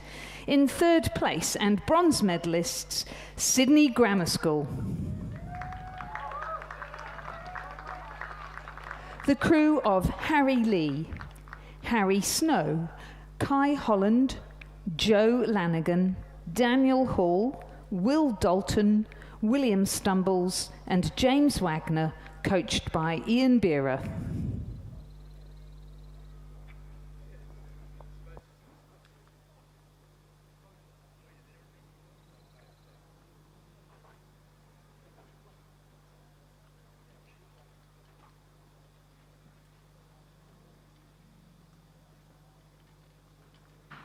Second and silver medalists, the Scots College.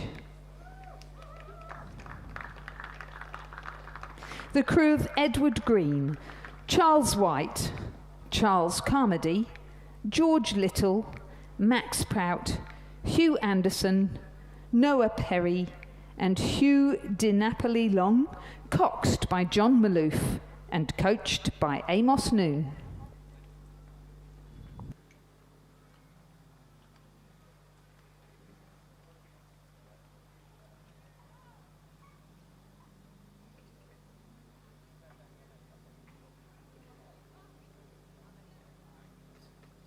And our gold medalists and champions in the Schoolboy 8 for 2026, Newington College. The crew of Lewin Whitaker, Lucas van der Westhuizen, Tristan MacDonald, Jasper Pattinson, Charles Old, Nicholas Trethewey, and Hugh Jones and Nico Colantonio, coxed by Hugo Baker.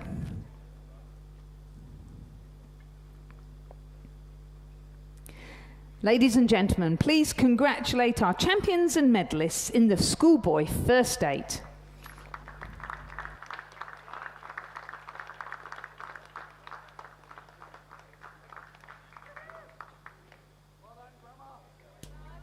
And now it only remains to let you know what the point score is for the Schoolboy Head of the River overall point score trophy. So in 10th, 11th was Cranbrook, 10th St Augustine's, 9th Scots College, 8th Newcastle Grammar, 7th Northern Beaches Secondary, 6th Sydney Grammar, 5th Barker College, 4th Hunter Valley Grammar, a tie for second between Shaw School and Kinross Walleroy, and the overall point score goes to the St Ignatius College Riverview.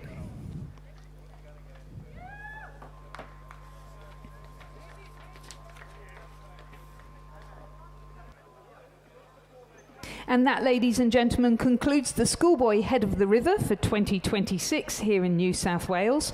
Massive thanks to the team at Rowing New South Wales and all of the volunteers who have made today possible, and indeed the whole weekend, with the Schoolgirl Head on the Saturday as well.